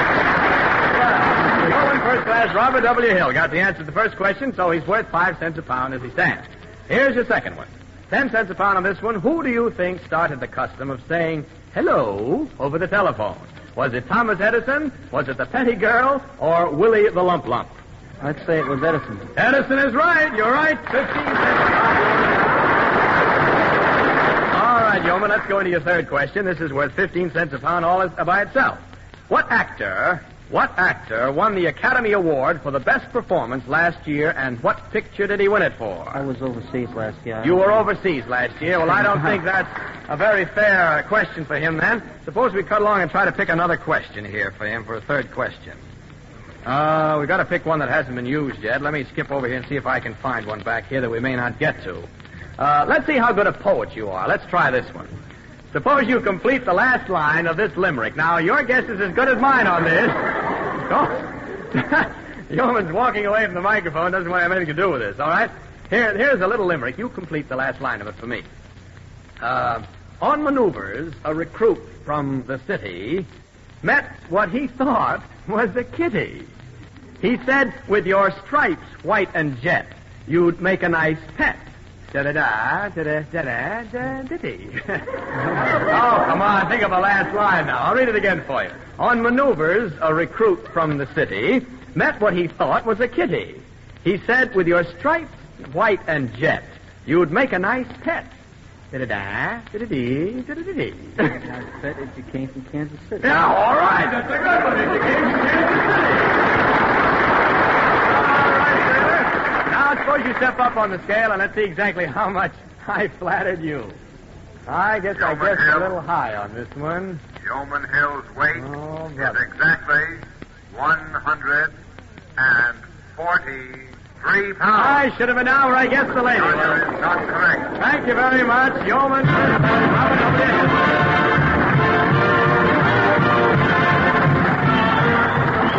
All right, let's let's have our final contestant up here now. I think we have time for just about one more, haven't we? Well, that's the final one. We haven't got time for any more. So now we have to skirt along here into our famous pound pot question. Now, our keeper of the pound pot signals that tonight's pound pot contains how much? How much is in the pound pot? Does anybody know? Well, there's a goodly sum in there. It's not too much, but about $125. So, and now for the pound pot. I want all of you contestants, now listen to this, all of you contestants on the stage to keep your eyes open. And you men in the studio audience, please keep your seats. There is no extra room in our platform, and only riot will result. Now meet one of the prettiest gals in little old New York, Miss Melinda Miller, beautiful and famous carnival model and radio singer from Mansfield, Ohio.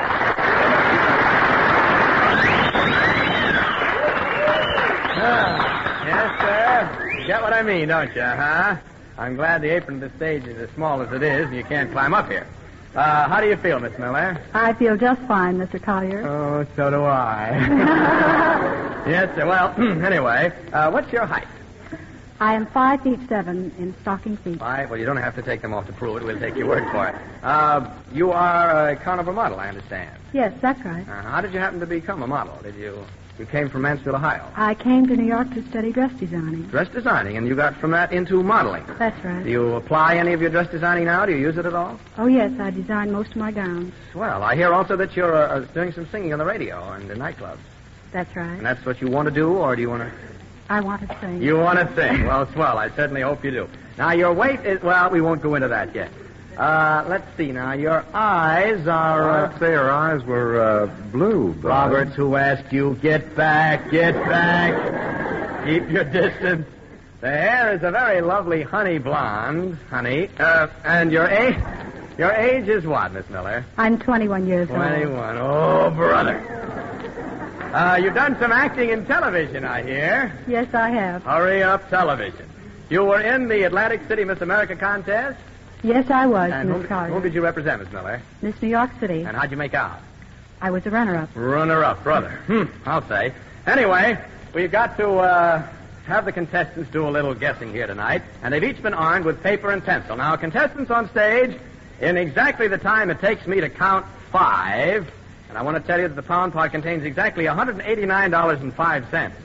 In exactly the time it takes me to count 5, you contestants on stage here, after I say go, write down how much you think Miss Miller weighs, and you must be right within 1 pound. Now, just a minute. Don't write down your guess yet. Miss Miller. Yes, Mr. Collier? Would you, that is, I mean... You mean this, Mr. Collier?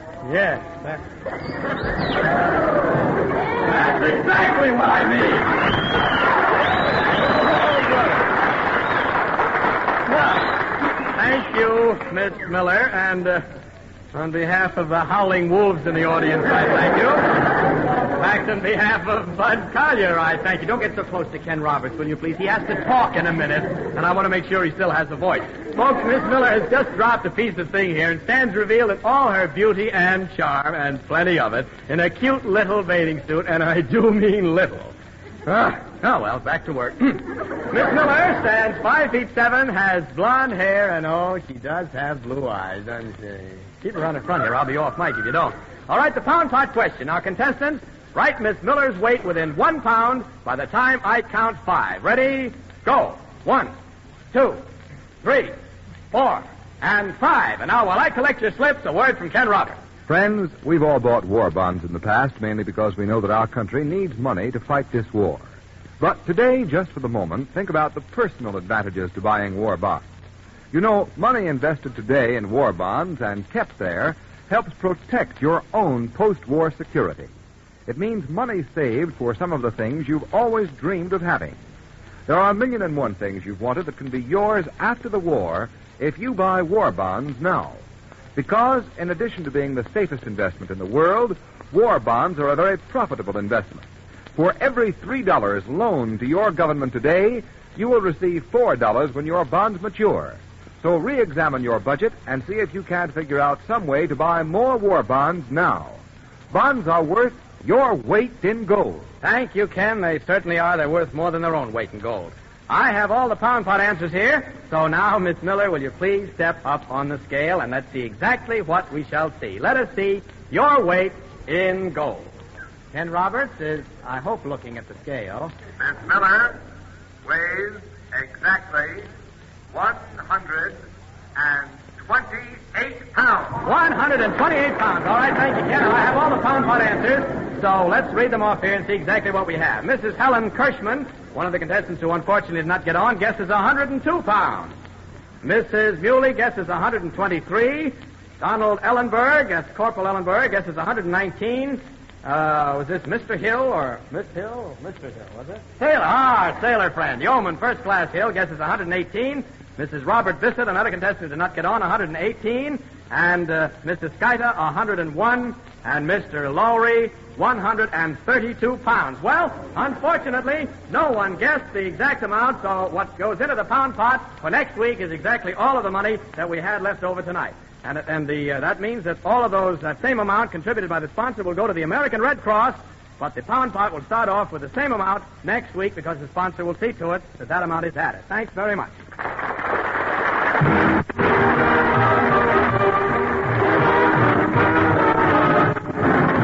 now this just about closes the cash register on your weight in gold for tonight. Join us again next week, won't you, when we'll have more laughs, more cash prizes paid on your personal weight, and another big pound pot surprise.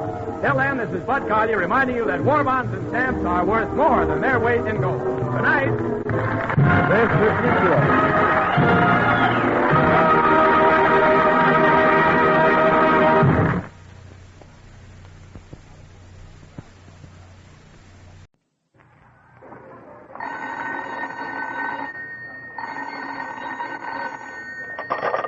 Sheffield Farms, hello? I don't know. The man just says, guess who? Yes, it is the game Guess Who, and your host is Sheffield Farms, who also bring you that delicious new Sheffield cream, cottage cheese, and other fine dairy products. And now let's all give a welcome to our genial Sheffield Quizmaster. A welcome sight these days, 300 pounds of beef on the hoof, Happy Felton!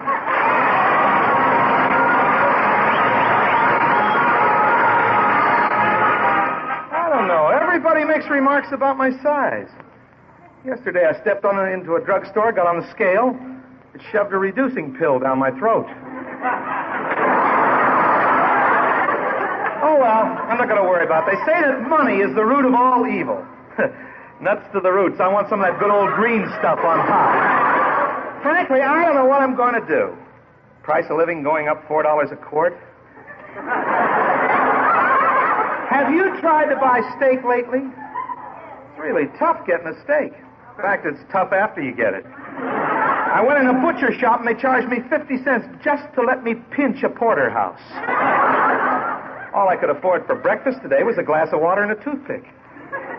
I wanted to have a cup of tea, but our tea bags haven't come back from the laundry. Oh, but it's always fun to give away Mr. Sheffield's money here on Guess Who.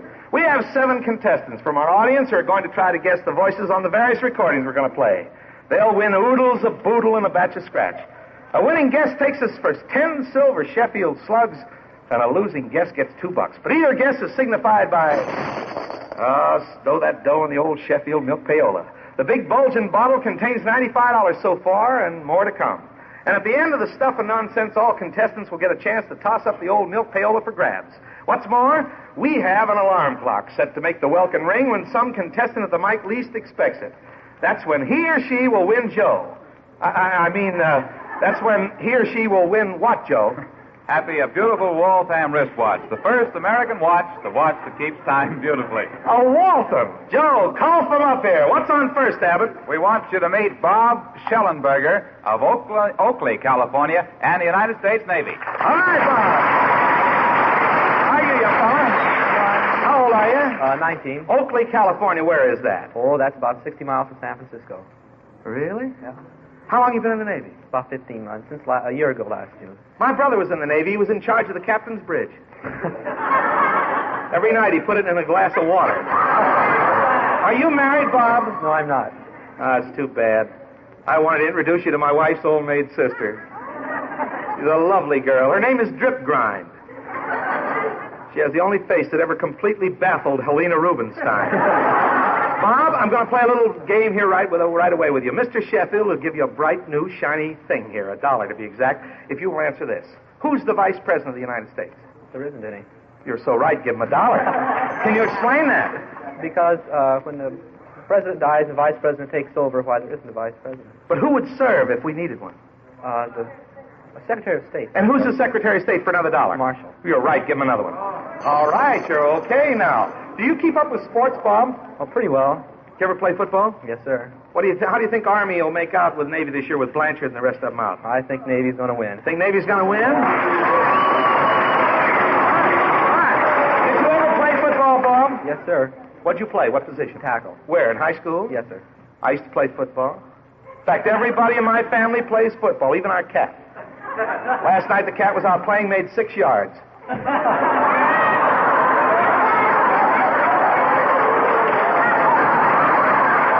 You have a girl, Bob? Well, I think so. You were laughing with me. Bless your heart, brother. You think so? Where is she? Back in Oakley? No, she lives near there. You mean it's smaller than Oakley? No, it's bigger, but it's a little bit further away. How far away from Oakley? About 40 miles. How did you used to get up to see her? Oh, drive. Did you ever have to bum your way? Several times. Did she ever get mad at you? Several times. Back in my courting days, I had a beautiful gal. She sure got mad at me. I'd take her along when I'd take long rides in the moonlight. Me on my bicycle and she running along beside me. Bob, what do you want to do when you get out of the Navy? I think I'll go right into college as soon as I get out. Where would you like to go to college? Well, I think I'll go to College Pacific first and then on to University of California or maybe University of Oregon. You like that coast, don't you? Yes, sir. Here's $10 to help you on your way if you guess who. We're going to play a record for you, Mr. Navy. We want you to listen to the voice of a famous orchestra leader. He made this record a few years ago when he was singing with another fella's band. 10 silver Sheffield dollars if you guess who. Play it, Gene. Got to date with an angel. Got to meet her at 7. Got a date with an angel. And I'm on my way. I can tell you know. Who is it? That's Skinny Ennis. Skinny Ennis now playing up here at the Astor Hotel. What band was that he made? Hal Kemp. Hal Kemp's band. That was grand. Take the $10, my boy. 2 extra for guessing right on a couple. Stand by for the jackpot. Thank you. Wasn't he a nice fellow? Well, Bob. Very charming lady stepping up here. She's worried about whether to bring up her bag or not, so she decided to leave it down. You were the one that was worried about your husband watching your coat, weren't you? No, I wasn't, but the people sitting near me thought I shouldn't leave it all by itself, and I had to reassure them that he would take care You of mean it. the coat would get lonesome? I think they were worried about something What's like your that. name, please? Elizabeth Reamer. Mrs. Reamer? Right. And where do you live? Bloomfield, Connecticut.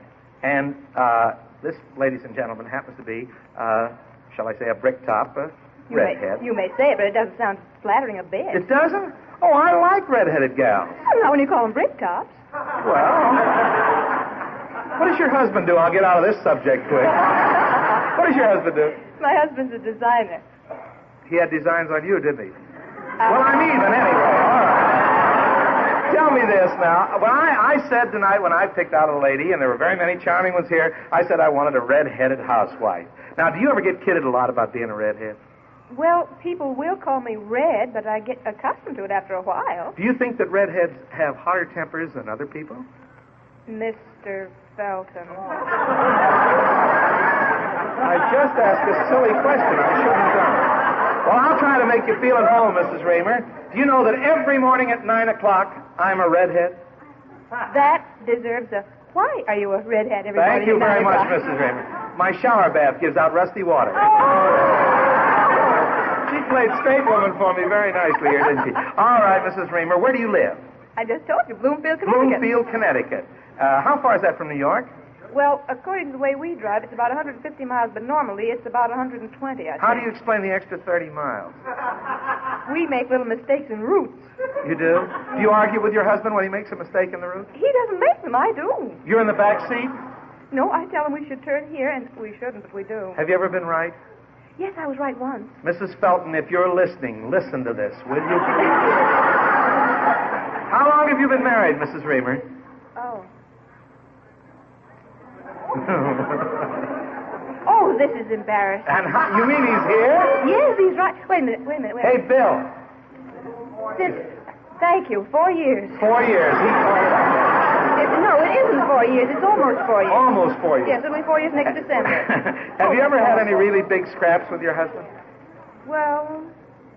Or just hundreds of little ones? No, not Not very many really large ones, but if you add up a few of the little ones, I suppose it would amount to the same thing. All married people argue, Mrs. Reamer. What do you argue mostly about? My getting places on time. I don't. You don't? No. Well, has he been able to solve that for you? Yes, he simply arrives and waits for me. He waits for you. I don't know. When my wife and I got married, we agreed that I was to take care of all the little problems. My wife's to take care of all the big problems. So far, no little problems have come up. Oh! Mrs. Raymer, we want you to play Guess Who with us. I'd love to. I'm sure you would. She's a very charming lady here. Now, I want you to relax and listen carefully. I want you to listen to the voice of one of Hollywood's finest actors. He's made many, many pictures, and you'll get many, many silver dollars if you guess who. Here we go. A Hollywood actor. At the time I speak of, I kept a public house in Bristol, for seafaring men as wanted a fire and a glass of rum to warm their salty bones. I was little good for the sea myself, having lost my left leg in a skirmish off the coast of Madagascar in '62. To be sure, I could skip around with the aid of a crutch. But my days in the mizzen shrouds were over. Long John was sent ashore. He does sound familiar, doesn't he? Well, yes. This man was born. I'll give you some hints now. Hold on. This man was born in Elizabeth, New Jersey, and one of his finest roles was in a picture called The Long Voyage Home. Did you see that? No. Maybe you saw Gone with the Wind? Yes, I did. Well, Gone with the Wind, for instance, was written by a woman with the same last name. Thomas Mitchell. Thomas Mitchell. She got it. Is that what gave it to you, the Mitchell? We got it, Mr. Felton. We got it. Well, thank you very much, Mrs. Raymer. Give her the $10 and do stand by for our jackpot. Thank you very much. Joe, come on up here and start talking, boy. Well, Hap, I was talking to a friend of mine the other day. Somehow we got around to the subject of milk. And I asked what brand she bought, and she came right back with, does it make any difference? So far as I can see, milk is milk. Well, it's true. So far as you can see, all milk looks alike in the bottle. But in Sheffield milk, there's a big difference you can't see. A plus value that's mighty important to your health. And that's its quality and purity. You see, milk is one of our most perishable foods. One careless movement can endanger its purity and delicate flavor. Well, I just wish you could see how vigilantly Sheffield milk is guarded to protect its purity and quality, the great care and attention that goes into even the smallest details. For example, Sheffield has its own special washing and sterilizing solution. And this solution is tested 3 times every day to make sure it's up to Sheffield's high standards. In fact, Sheffield makes 34,000 laboratory tests and checks every day, many of them exclusive with Sheffield Farms Company. That's a whale of a lot of work. But Sheffield insists on every single test because it means extra protection, your assurance of getting the finest, purest milk you can buy. So for 34,000 reasons that add up to extra value, always ask for Sheffield. Thank you, Joe, and make way for a fellow who evidently is quite a card. He was clowning around here in back of you during the commercial. How are you, mister? What is the name? Herman Doolittle. Herman Doolittle. Yeah, I do. But I do very much. Well, I hope you do lots up here. Mr. Doolittle, where do you live? In Boston, Mass. Boston, Massachusetts. You happen to know my wife? I think she knows you. What's her name? Lena. Lena Doolittle? She's funny. She looks funny. Oh, she's wonderful. She thinks she knows me? Sure. And how long? What is your business, Mr. Doolittle? Oh, I'm a retired. You're a retired what? Grave digger. A retired grave digger. What is the depth of the average grave, Mr. Doolittle? Oh, you know the old saying. No, I want you to tell me. We're very about 8 foot. About 8 feet? Mm-mm. And what is the name of the gadget that lowers the people into the grave? They laugh. Mr. Doolittle, you're not a retired gravedigger, are you? Sure. Uh-huh. Now, you're stuck with the it, old or you want me time. to go on? No, don't go on. Don't go on. All right. What do you do, Mr. Doolittle? Huh? What do you do? No, I do little. I do nothing. You do nothing? Yeah. Is that your right name, Mr. Doolittle? That's right. All right, I'm going to give you a chance here now to earn some money. There's an old saying, early to bed and early to rise makes a man healthy, wealthy, and wise. Do you believe in that? Yes, I do. What time do you usually go to bed? Oh, on an average, 9:30. 9:30? What time do you usually get up? 6:30. 6:30? That's right. You rest well? Fine. You look very well rested? Fine. I'm sleepy myself tonight. I feel sorry for you. I have a rubber mattress and I have to pump it full of air. Last night I had a blowout. Me and my sharp toenails. I want to ask you how long you've lived in New York. New York? Why they laugh? They seem to know you here, Well, Mr. Doolittle. I personally don't. I travel a lot. You travel a lot? That's right. And you're just visiting here in New York. I just come back lately from St. Petersburg. St. Petersburg? That's right. St. Petersburg what? Florida. Florida, you get caught in a hurricane? I mean, in Britain. I was there in... Mr. Doolittle, Where were you born, Mr. Doolittle? In New York. In New York. That's right. And have you ever lived in Boston? Yes. Well, I'm from a very small town, Bellevue, Pennsylvania. I'm being honest about it. It's so small, we don't even have a depot. Did they have a depot in Boston? Sure. They do? Bellevue used to have a depot, but you know how farmers like to whittle. It got knocked down a little bit. Mr. Doolittle, I think you were trying to kid me a little bit, but I'm going to give you a chance to play Guess Who with us. Go ahead. I'm going to give you a chance to guess a man. By the way, I want to tell you about this. We had a very interesting letter this week. A letter from a little girl, it looks like, from the writing. Her name is Jane Alpert of Manhattan, and she says, my daddy made this record about 20 years ago, and would you play it because somebody may know him? Now, I happen to know him, and I hope you do. For 10 silver Sheffield dollars. I'll give you some more hints later, Mr. Doolittle. Play the record. My Holly and I, we're friends again. And I'm flying high. I broke out on... You can prove in a minute to me if you tell me you're really from Boston, because this fella started in Boston. He was a great hero up there. Oh, yes. He started lots of stars on their way to fame. He's a former band leader, and now he's a wonderful MC. Made that record about 21 years ago for Columbia. Now at the Queen's Terrace out on Long Island, the finest nightclub out there. Joe and I and a bunch of us went out the other night to look at him. Wonderful show. Roosevelt Avenue and Woodside, the Queen's Terrace. And he's the star, and all the ads are in all the papers. It isn't Mickey Rooney. Mickey... Cowbell beat you to it. I think he almost knew it at that. Mickey Alpert is now the star of the Queen's Terrace show, and he's been well known here in show business in New York and from here to the coast many times. I should know it, too. You should know it, That's shouldn't right. you? Well, Mr. Doolittle, you can go out and see him there at the Queen's Terrace. Here's $2 for trying. We'll add the other 8 to the jackpot. Thank you very much, Mr. Doolittle. And now let's have this very charming lady come up here. What is your name, please? Mrs. Coleman. Billy Coleman. Mrs. what? Billy Coleman. Coleman, that's an unusual first name. Is that really your first name? Yes, it is. And what do you do, Mrs. Coleman? We make fishing lines. The Gladding Line Company. You make fishing lines? Yes. Gladding lines? Mm-hmm. Joe. South Otselic, New York. Where? South Otselic, New York. Means Plum Creek. South Otselic? I thought maybe you lived in a Pullman car or something. No. Where is South Otselic? About 40 miles from Syracuse.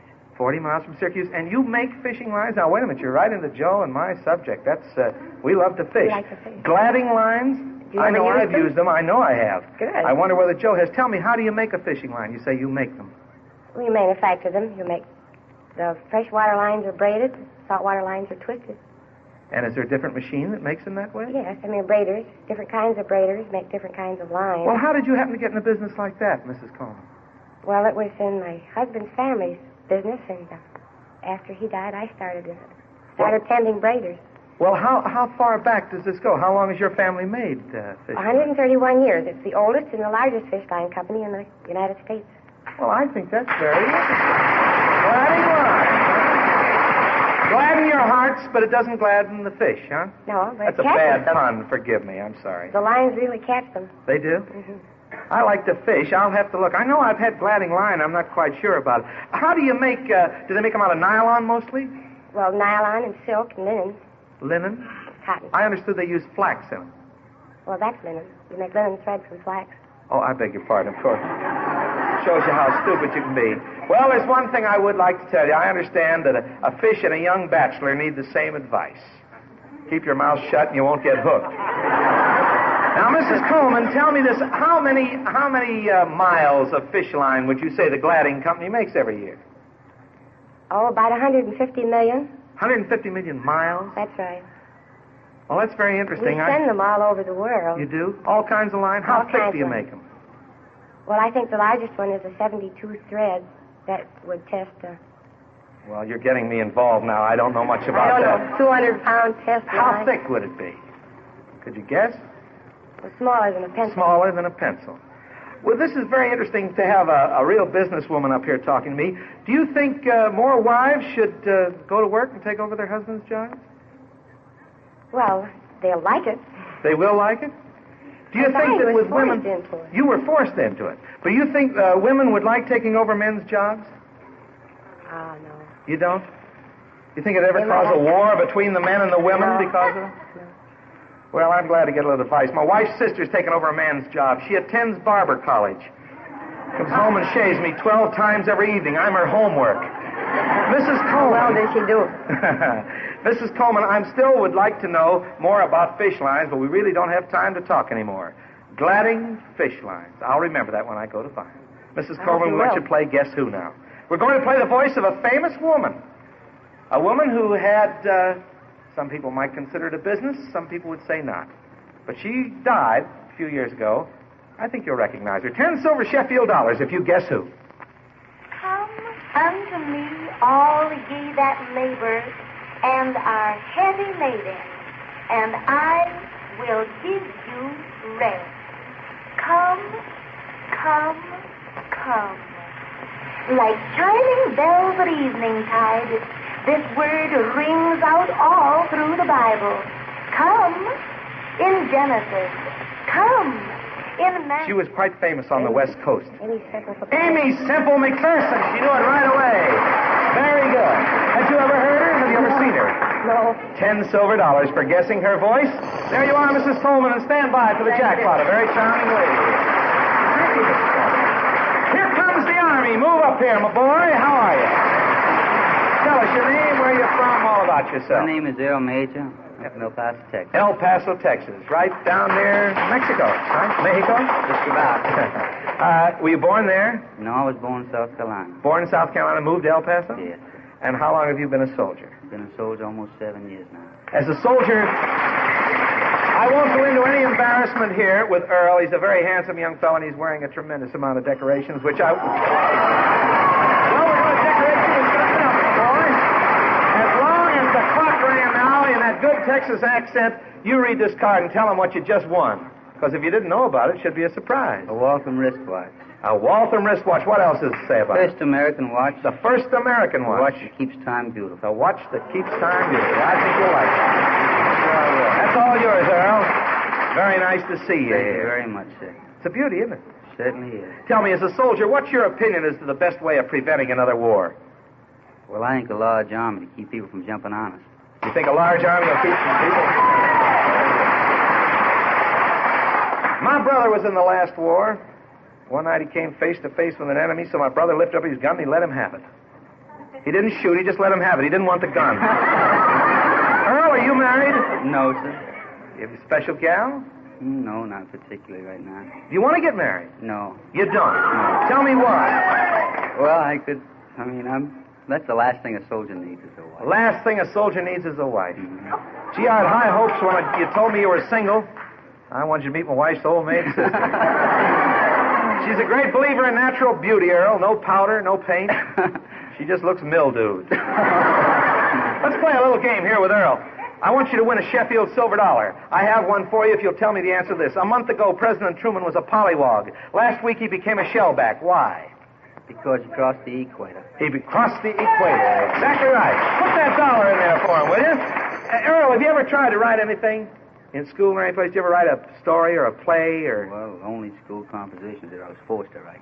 You were forced to write. You have no desire to be a writer? No. That throws that joke out. Let's play Guess Who. All right. Your Guess Who is going to be an orchestra leader who's been in the forefront of American music for many years.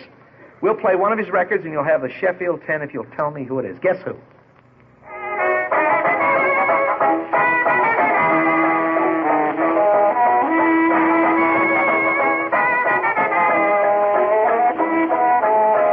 How old are you, Earl? 27. 27. That record was made about 28 years ago, so I don't see how you could possibly guess. This fella started an awful lot of fellas on the way to fame. He's a fiddle player. I'll play a record, one of his newest ones coming up here. Do you want to play it for me, Gene? Here's a newer record.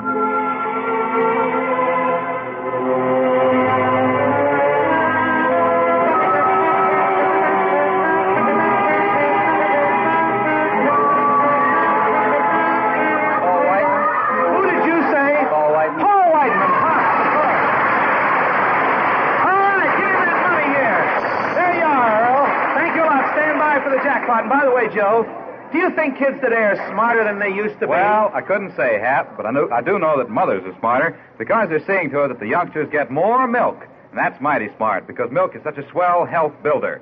In fact, now that they're back in school, spending more time indoors, it's more important than ever that they get at least a quart of milk every day for extra energy, strong bones and teeth, and glowing good health.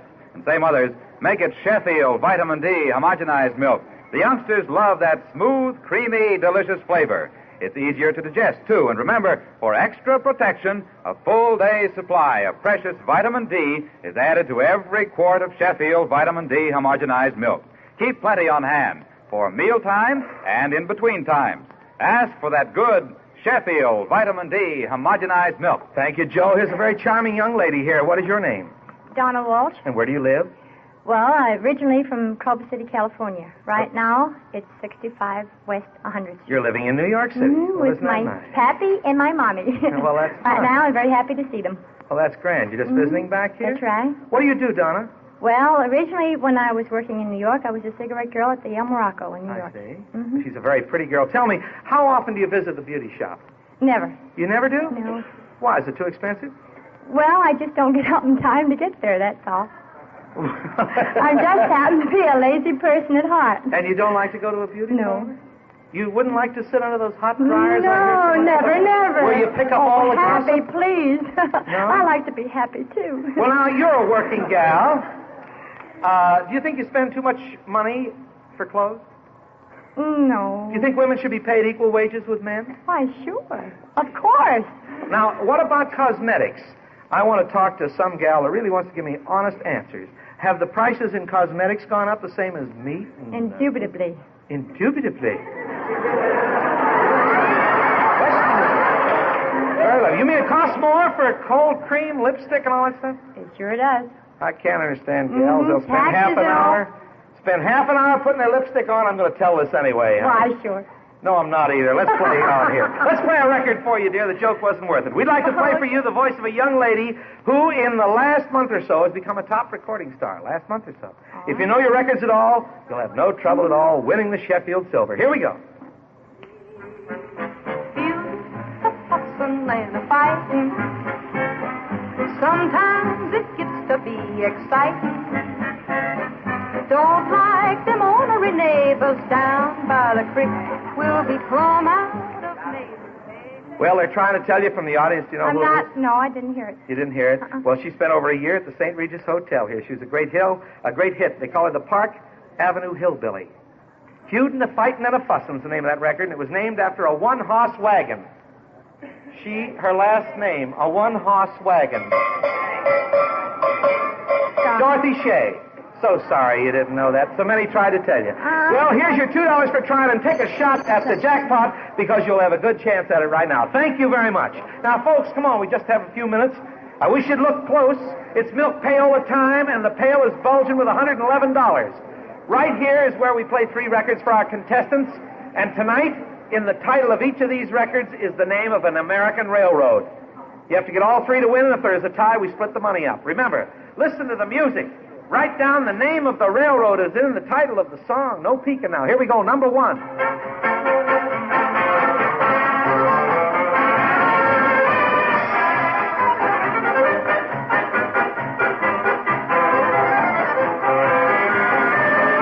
That's number 1. You must have all 3 of them to win. Write down number 2 because we're going to play it right now.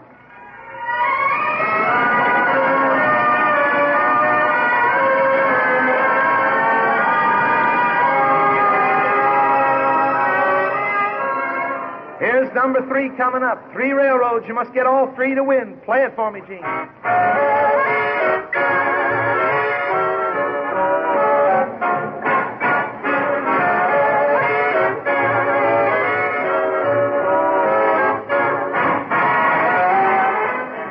We'll be right back with the Pay All the Winners. Say, here's a smart way to stretch that food budget. Serve more milk in cooking and as a beverage. It's your best buy because milk gives you more food value for less money than any other food. For delicious flavor and extra value, always ask for fine Sheffield milk. Joe, we have 3 winners tonight. I'll give you the answers first, then I'll tell you who they were. The Pennsylvania Polka on the banks of the Wabash, the Atchison, Topeka, and the Santa Fe. Isabel Kopak, who didn't get on the show tonight. Earl Major, our soldier, and Elizabeth Raymer. They split it up. This is your Sheffield milkman, Happy Felton, saying good night, everybody. So let me remind you that Guess Who is presented Saturday to 7 by Sheffield Farm, a division of National Dairy Products Corporation. This is the Mutual Broadcasting System.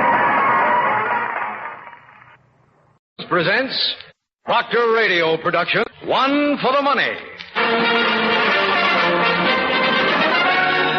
7 quiz contestants seated straight as sticks.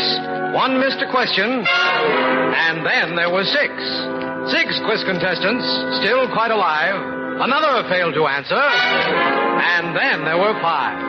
5 little, 4 little, 3 little, 2 little contestants still in the fun. Along came a question, and then there was 1. 1 for the money.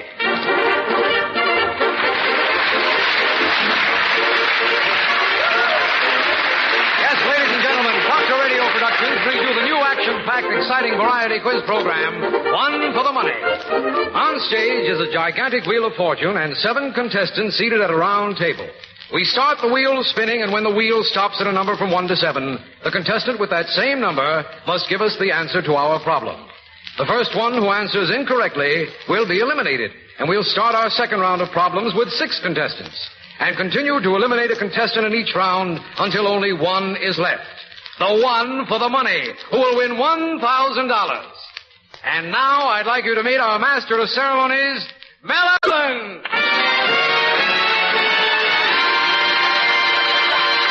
Thank you very much. Good evening, ladies and gentlemen. Each of our 7 contestants will now pick a sweepstakes number from the crystal bowl right here on stage. For every number picked from the bowl, there are 10 persons in the studio audience holding corresponding sweepstakes numbers.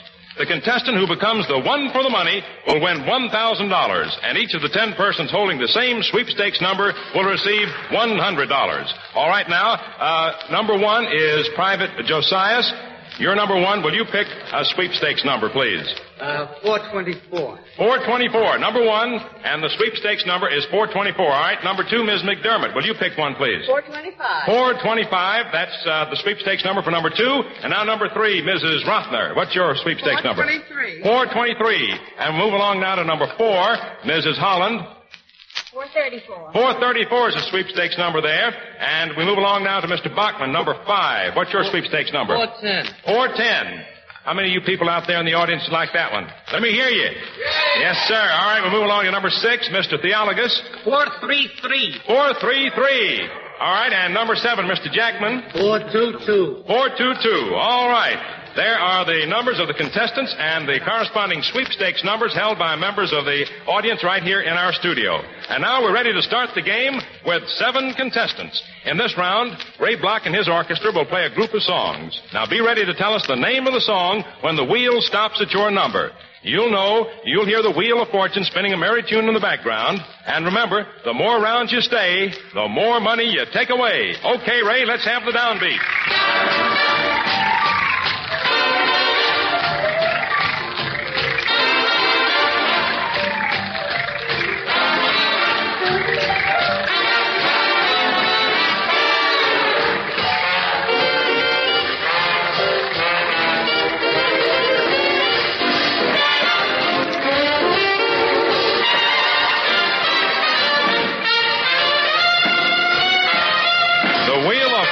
Spinning, and it stops at number 2. Number 2 is Ms. McDermott. What's the name of that song?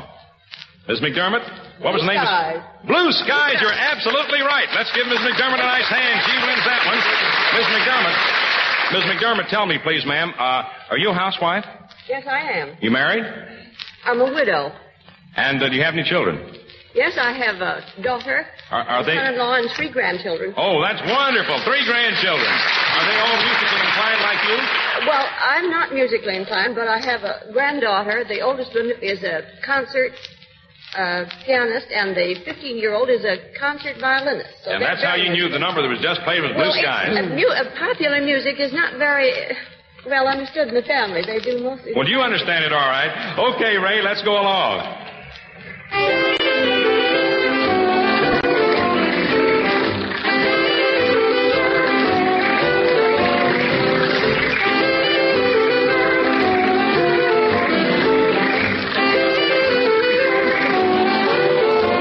This time the Wheel of Fortune stops at number 3. That's Mrs. Rothner. What's the name of that, Mrs. Rothner? Chababa. Chababa, Chababa. That's right. All 7 contestants are still alive. Ray, let's go along.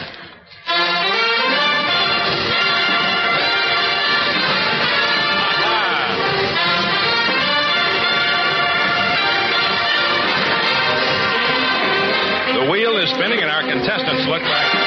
They hope the number stops on their number. It stops on number 5. Number 5 is Mr. Bachman. What's the name of that, Mr. Bachman? Red silk stockings. Red silk stockings. You're absolutely right. That's a very good answer. Mr. Bachman? Mr. Bachman, how did you know that was the name of that number? Well, I've heard it on the air before.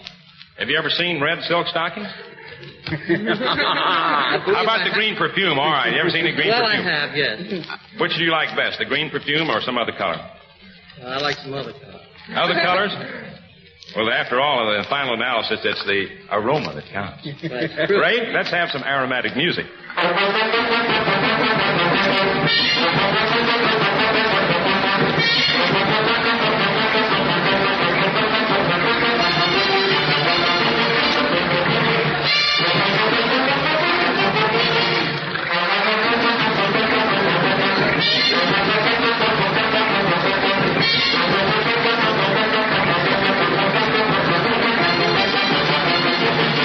This time, the Wheel of Fortune stops at number 2. Back to Mrs. McDermott.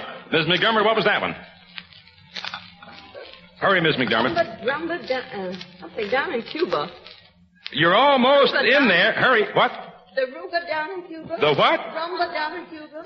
Oh, it's not quite. Just, come on. It's something down in Cuba. Oh, come on, Mrs. McDermott. Come on, Miss McDermott. You almost had it. Gee, I hate to take it away from you. You're so close. I'm sorry, Miss McDermott. It was when Yuba plays the tuba down in Cuba. It was a wonderful try, but don't feel too badly. We're going to give you $25 for lasting through the first round.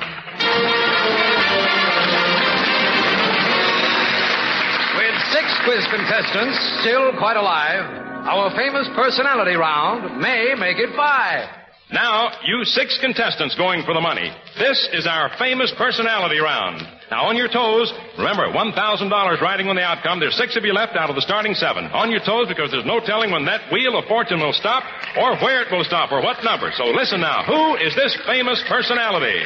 Gentlemen of the press, I've called this conference for just one reason. Sure, they're investigating me, but I've got a little investigating my own I want done. They don't think my flying boat will fly. Well, I'm going to fool them. I'm going to take that airplane down to Washington and let it loose in the Senate. All the hot air they've got there, my plane will be sure to fly. And there goes that wheel. And she stops at number 7. Quickly now, number 7 is Mr. Jackman. Who is that famous personality? No coaching for the audience.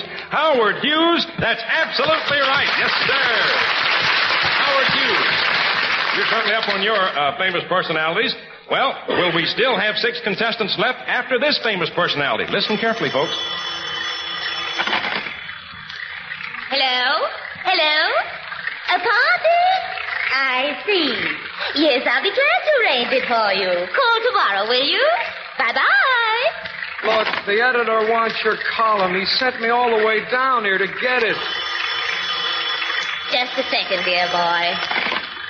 Hello? Hello, you're on my party line. Oh, how are you, darling? Yes, I'll throw a party for you. Of course, I'll call you tomorrow. Bye-bye. Look, the column. What about it? See who it is, will you, dear boy? All right. So much to do. One wants me to go to Europe, the other to Bermuda. So much to do. Oh, my sweet, how are you? When are you throwing another party, darling? The column. What about the column? Oh, so much to do. So much to do, and the Wheel of Fortune is on number one. Number one, that's Private Josias. Who was that famous personality? Did that sound like Maisie on the radio show? Oh, no, sir. I'm terribly sorry. I'm awfully sorry, Private Josias. That wasn't Maisie on the radio. That was Elsa Maxwell. Oh. I'm sorry that you missed Private Josias, but as your prize for lasting 2 rounds, you receive $50. Now there are 5 quiz contestants waiting for more. Some questions about movies could leave us 4. Yes, 5 contestants now going for the money. And they're all getting ready for our movie round, and we're all waiting to see who will be the one for the money. 2 have already been eliminated. There are 5 left. All right, tell us what movie this phone conversation is all about. Oh, look, Jenny, never mind explaining the picture to Ruthie on the phone. Let us see it herself. Just a second, dear. Will you guess? Rosie, I tell you, it's out of this world. Will you get off the phone? He sings like $1 million. He just lets himself go. Will you let go of the phone, please? He's such a young fella, but the way he knocks himself out, he's on his knees half the time. Look, I'm down on mine. Will you hang up already? And Ruthie, she walks out on him. That I still don't believe. He was making a fortune. So's the telephone company. You know, they had a good idea in that picture. If they used my voice and someone else's looks, it'd be a smash hit. All right, sir, the Wheel of Fortune points to number 7. Number 7, that's Mr. Jackman. You've already come up with one good answer tonight, Mr. Jackman, and this one ought to be just as easy. What was that movie? Come on, Mr. Jackman. Gee whiz, $1,000 is riding on the outcome. You got to stay in here. I wouldn't know. You wouldn't know. Think real hard. I'll give you another chance. I hate to see you get out of there because you've been doing so well. Sound of wolf in there? Was it a wolf? I'm sorry, no, sir. That's not the right answer. The answer is the Jolson story. Remember? Yeah. But you lasted 3 rounds, Mr. Jackman, and we're giving you $75. So thanks for being with us. With only 4 contestants left for us to see, Ray will play some music, and perhaps we'll then have 3. Yes, sir. Now it's 4 for the money. 3 contestants have already been eliminated in this terrific drive for that $1,000. 4 contestants going for that grand prize of $1 grand. All right, time now to face the music again. Songs by Ray Block and the orchestra. All right, contestants, each of these tunes that you're going to hear has the name of some specific place in its title. Now, starting out from New York City, in what direction would you have to go in order to reach the place mentioned in the title of each song? Have you got that? We're going to play a song. In the title is the name of a place. You name the song, and then tell us in what direction you'd have to go starting out from New York City to reach that place. Okay, start that Wheel of Fortune, and let's have the first tune, Ray.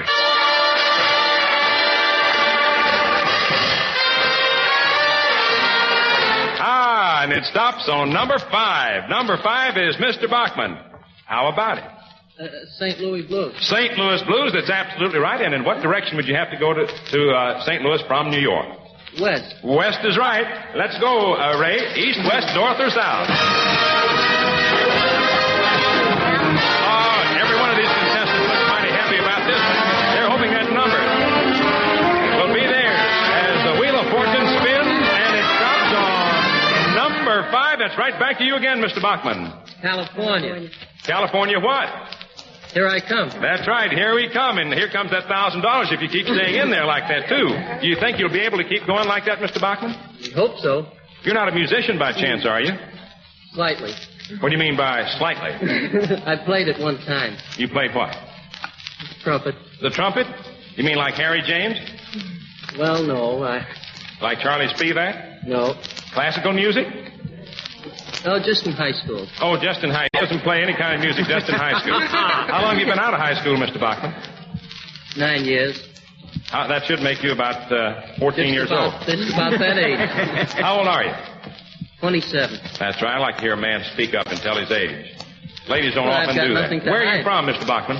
Long Island. And what is your profession? I'm in the insurance business. Oh, I see. I'm looking He knows his music, all right. All right, Mr. Bachman, you're in there pretty good. You're doing a wonderful job. Now, you got 3 other contestants going with you. There goes that Wheel of Fortune spinning again, and here is Ray Block.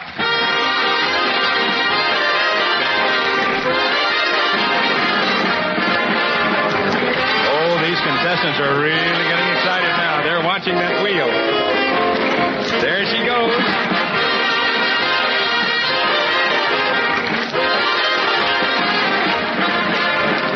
And it stops at number 5, right back to Mr. Bachman again. Oh, the goddess of fortune is trying to smile on you tonight, Mr. Bachman. What's the name of that? Rio. Not entirely. Quiet, audience, please. You sweepstakes winners out there, or rather the sweepstakes holders, you're trying to coach. No coaching left. That's flying down to Rio. Flying down to Rio. Have you ever been down to Rio, Mr. Bachman? No, not yet. If you win that $1,000, you might go down there, mightn't you? I very well might. What will you do with the 1,000 if you get it? Hard to say right now. But you might fly down to Rio. I might. All right, we still have 4 contestants. Ray Block and the boys are all set to go, and so is the Wheel of Fortune.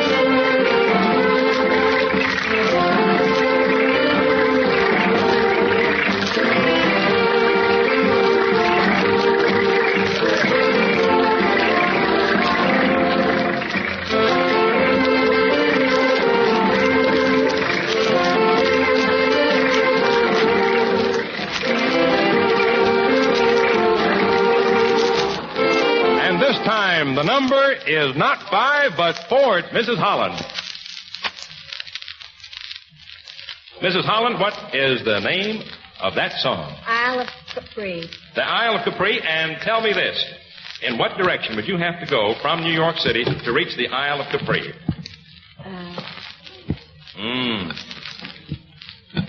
Come now. The Isle of Capri? Yes, that ma'am. That would be east. East is absolutely right. That's wonderful. Oh-ho. Great, east was the toughest stuff. Let's see what we can do this time.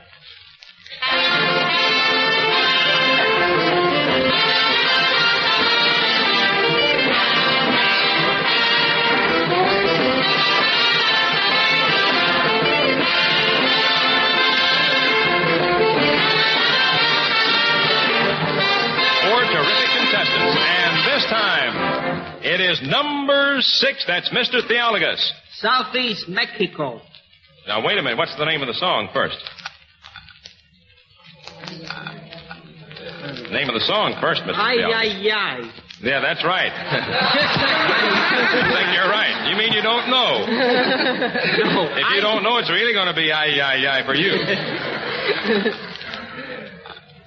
Your direction was almost right. Wait a minute, southwest. First of all, we got to know the name of the song, Mr. Theologus. You can't put the cart before the horse. How about Brazil? Something south of the border. Oh, you heard somebody out in the audience say that. You don't know, do you, Mr. Theologus? No, I'd say southwest, though. I'm terribly sorry. It was Minnie from Trinidad, and you'd have to go south. Terribly sorry, Mr. Theologus. You went the halfway mark with us, though, and that's worth $100.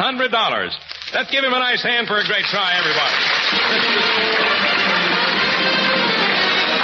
3 quiz contestants are only a few, and with this round on history, there'll only be 2. Yes, sir. It's 3 going for the money with historical events as our subject now. You know, this is a mighty tough race tonight, so don't any of you people feel too badly about dropping out.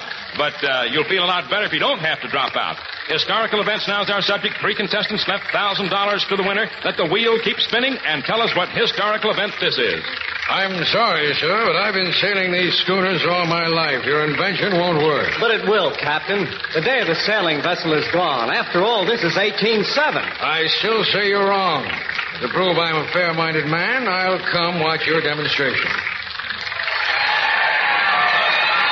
Well, I'll be hornswoggled, sir. Your invention works. I knew it would, Captain. Roberts, you'll go down in history for this. And now the Wheel of Fortune stops at number 4. That's Mrs. Holland. Mrs. Holland, you from Georgia, aren't you? Name the historical event, please. Would that be Fulton? Well, don't ask me. I'm asking you. Fulton? Robert Fulton what? The steamship? The steamboat. That's close enough. Robert Fulton's steamboat of 1807. Yes, ma'am. You're doing mighty fine. What part of Georgia are you from, Miss Holland? Macon, Georgia. Bibb County, Macon, Georgia. Bibb County, Macon, Georgia. That's where they got some nice red clay country. How's the watermelon down there, Miss Holland? I'll have you walk with your shoes on when you go down there sometime. I just like to walk around barefoot in the watermelon field. All right, I'm going to be able to get back at you, let me tell you that. We're going to come up in this Wheel of Fortune going to stop at your number, and you better be mighty sharp. $1,000 riding on the outcome. And now tell us the name of this historical event that these people are talking about. Paul, there's men here from the government. Well, I ain't done nothing. No one said you did. They just want some advice. What kind? They said you've been in this territory up north quite a while now. They told me the government has a chance to buy it from the country who owns it now. Well, tell them to buy it. It's the biggest bargain our country can get. Why? You know why. There's gold in them thar hills. And the Wheel of Fortune stops this time at number 3. That's Mrs. Rothner. What about that? There's gold waiting for you, Mrs. Rothner, if you give us the right answer and stay in the running for the $1,000. What was that historical event? The gold rush of 1848? No, I'm terribly sorry. I'll give you just one more shot at it. You're this close to that 1,000. I hate to just say that's all too abruptly. Give you one more chance at it. Was it the gold rush to California? No, ma'am. That's the same thing you just told me. Oh, it isn't. You're such a charming lady. Where are you from, Miss Rothner? Brooklyn. From Brooklyn. How about that? Are you a Dodger rooter? I said yes. Oh, she said yes. Well, let's give her a nice hand for that anyway. Okay. No other signs of recognition. I'm terribly sorry, Mrs. Rothner. That historical event was the purchase of Alaska in 1867. And you came close to the grand prize. I mean awfully close. Close enough to earn yourself $125 for staying 5 rounds. Now, with just 2 contestants left in the fun, let's have a round on news events to see who'll be the one. Yes, sir. This is it, friends. We're right down to the wire with $1,000 waiting for the winner. All but 2 people have been eliminated from the original 7. And in our studio audience, rooting for their favorites, are the lucky people holding the 2 remaining numbers. And those numbers are, to keep our studio audience right up to date, are number 434 and number 410. Okay, the lucky people in the audience hold those 2 sweepstakes numbers. And our 2 contestants still left are numbers 4 and 5. Now, if the sweepstakes holders in the audience, if their contestant becomes the one for the money, the Proctor Radio Sweepstakes will pay 10 of them each $100. But now, let's hear our round of current events questions. I tell you got bats in the belfry. There ain't no such thing. But I saw them. I saw them up in the sky. Oh, you're out of your mind. There goes that wheel. It's a spinning. And it stops on number 5. Number 5 is Mr. Bachman. What was that current event, Mr. Bachman? The flying disc? The flying disc or flying saucers. He's absolutely right. Oh, right there. We're really moving along. We're getting mighty close now. 2 people with the very same idea. To be the one for the money. So which will it be? Maybe this next current event will decide. Let's listen. Joe, did you hear the news? They're gonna make him president of the university. Well, why so surprised? With all those veterans in college, they need a general to keep order. Oh! And it's number 4 this time, Mrs. Holland. What is that current event, Mrs. Holland? $1,000? Beg pardon? That's still well. I'm sorry, I didn't hear you. What did you say, Mrs. Holland? Don't look at the audience. No coaching, please.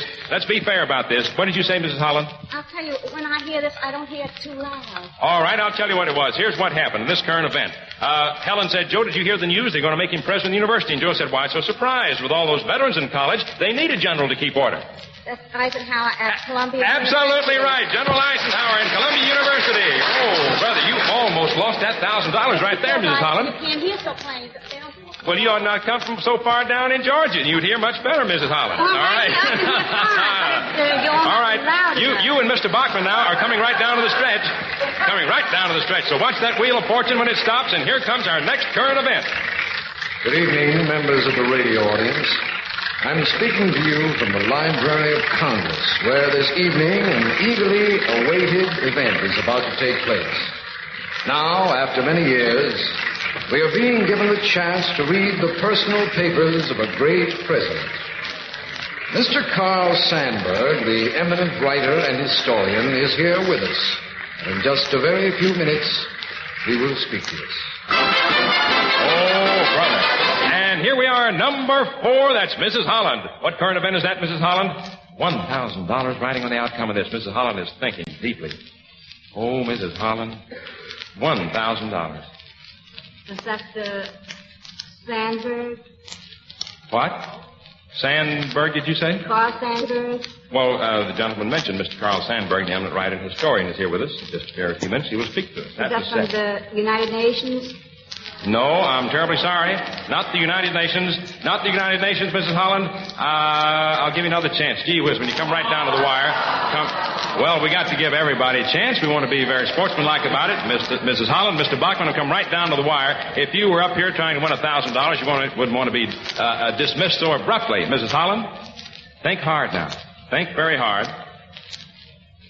I'm speaking to you from the Library of Congress, where this evening an eagerly awaited event is about to take place. After many years, we're going to be given the chance to read the personal papers of a great president. Mr. Carl Sandberg, the eminent writer and historian, is here with us. All about Roosevelt? No, I'm terribly sorry, Mrs. Holland. I do wish you could have gotten that one. You've certainly been a grand contestant. You failed to answer correctly. What? No, ma'am, I'm sorry. I can't give you any more opportunities. You failed to answer no. What?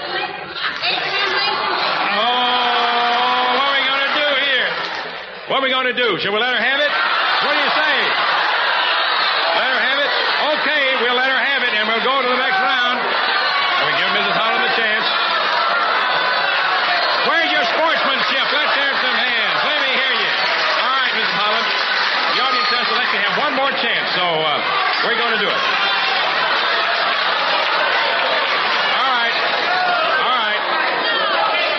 All right, just a moment. Mrs. Holland came in and gave us the answer just in the nick of time. Now we're going to give her one more chance. Tell us, please, what event is this? What event is this? Here's your last chance. What event is this? The wheel of fortune is beginning to spin. All Scandinavia is rejoicing on this, the 75th birthday of the beloved king of the proud country of... And it stops on Mrs. Holland again. Now, Mrs. Holland, what is that? Very quickly. King George of England? No, ma'am, I'm terribly sorry. You're out. The winner is Mr. Bachman. He's the one for the money.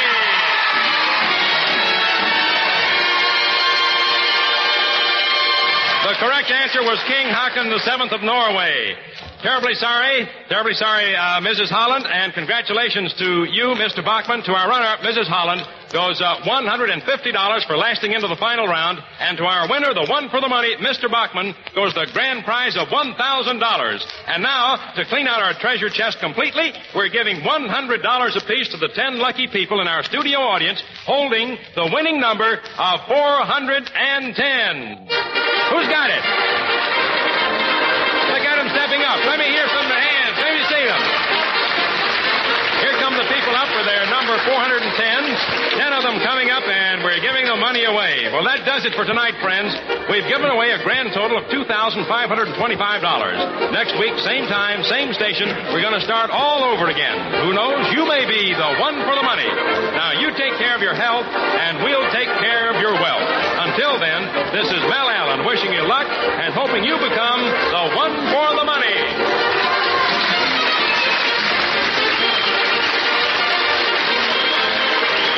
One for the Money is a Barnard J. Parker production and was recorded in the studios of the Columbia Broadcasting System on Saturday, August 16th, 1947.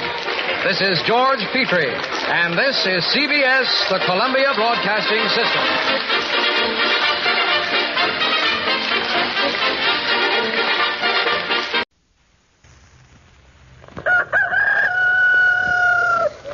Wake up, America. Time to stump the experts.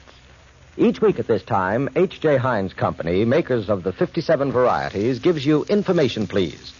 A quartet of experts is on hand to answer your questions. Send them to Information Please at 570 Lexington Avenue, New York City.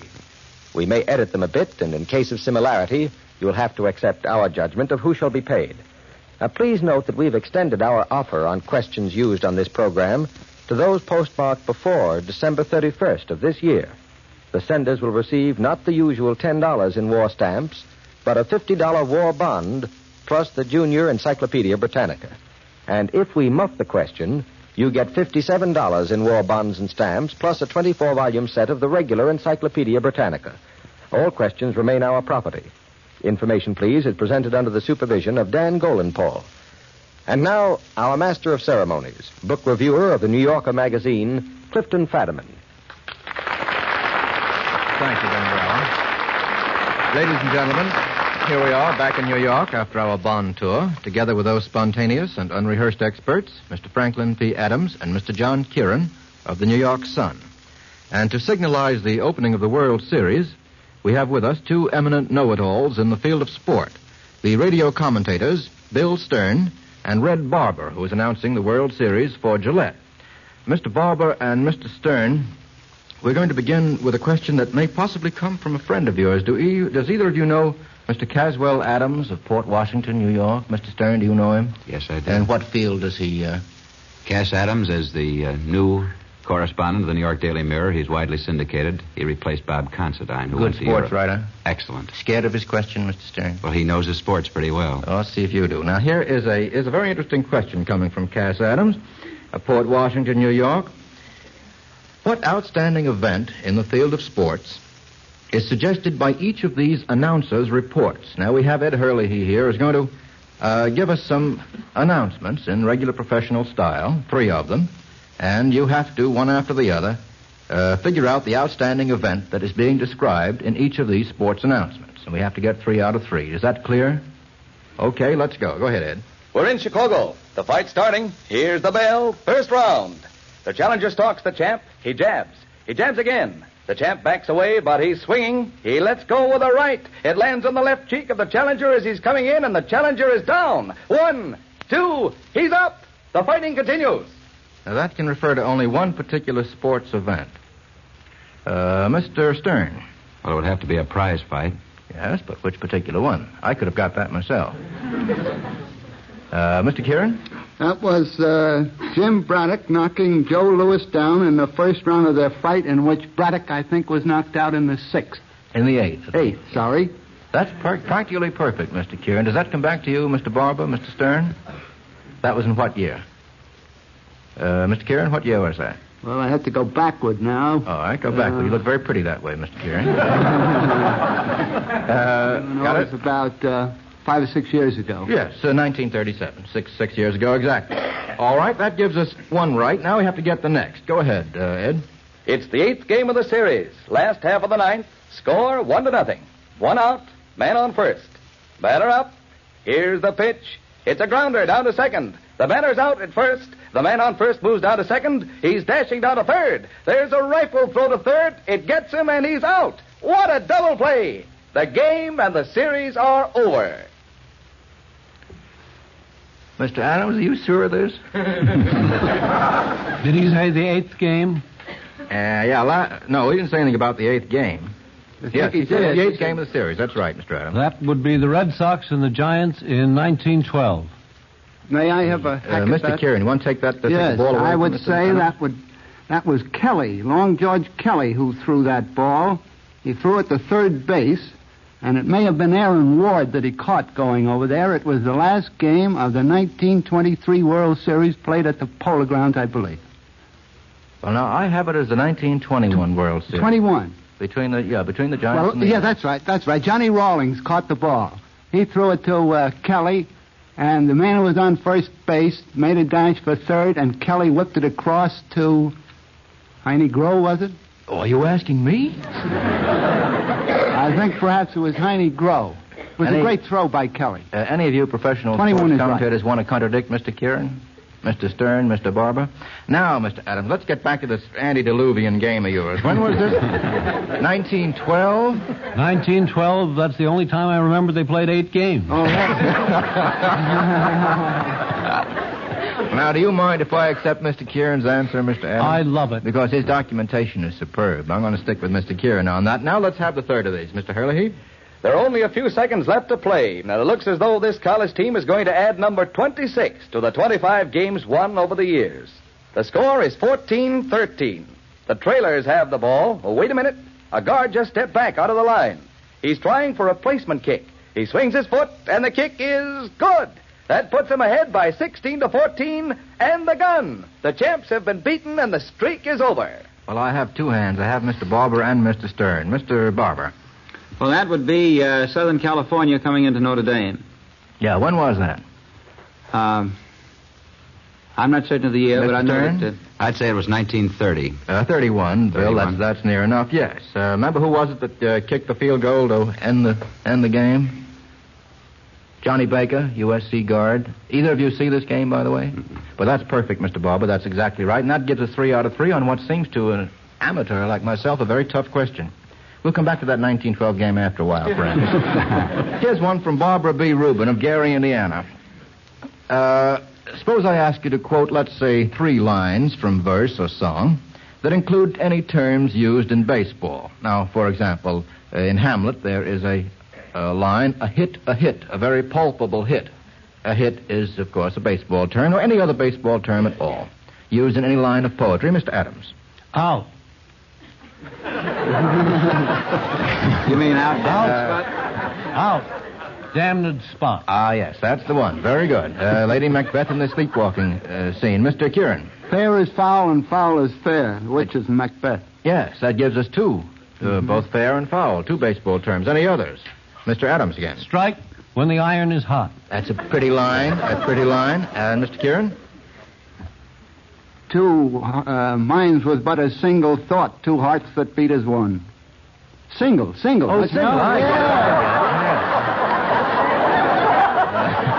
Gee, that's tough. Mr. Barber. Well, there's break. Break.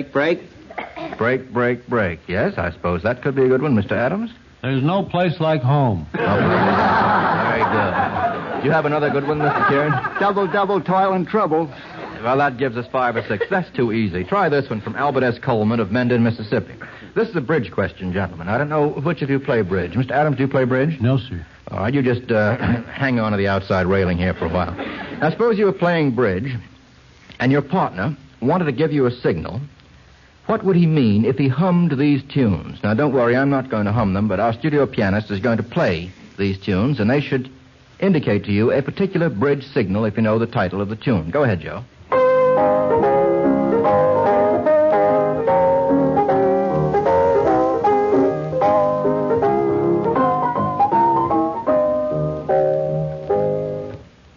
Now, what, Mr. Stern? I'll take a Steve on that. That's past the ammunition. I suppose your partner, or you're asking your partner to declare what he has in his hand. To pass, yes. That's right. That's right. That's exactly right. What were you going to say, Mr. Barber? Your hand was going up in a sort of hesitant way there. You play bridge, don't you?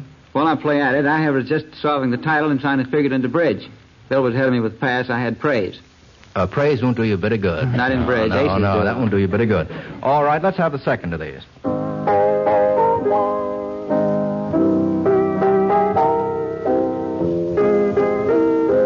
Now, Mr. Barber. Well, that would be Loving Hearts. Oh, that's a pretty thought, yeah. Now, I hadn't thought of that. That's very pretty. But the phrase itself, love or come back to me, might mean what in bridge? Although I'll accept your answer, Mr. Barber. It might mean that backward finesse return a lead. The wrong way. Return the suit that I led you. Return the that's lead. right. But I think that Red's answer is very good, don't you, Mr. Kieran? Wonderful. Very pretty. Thank you, John.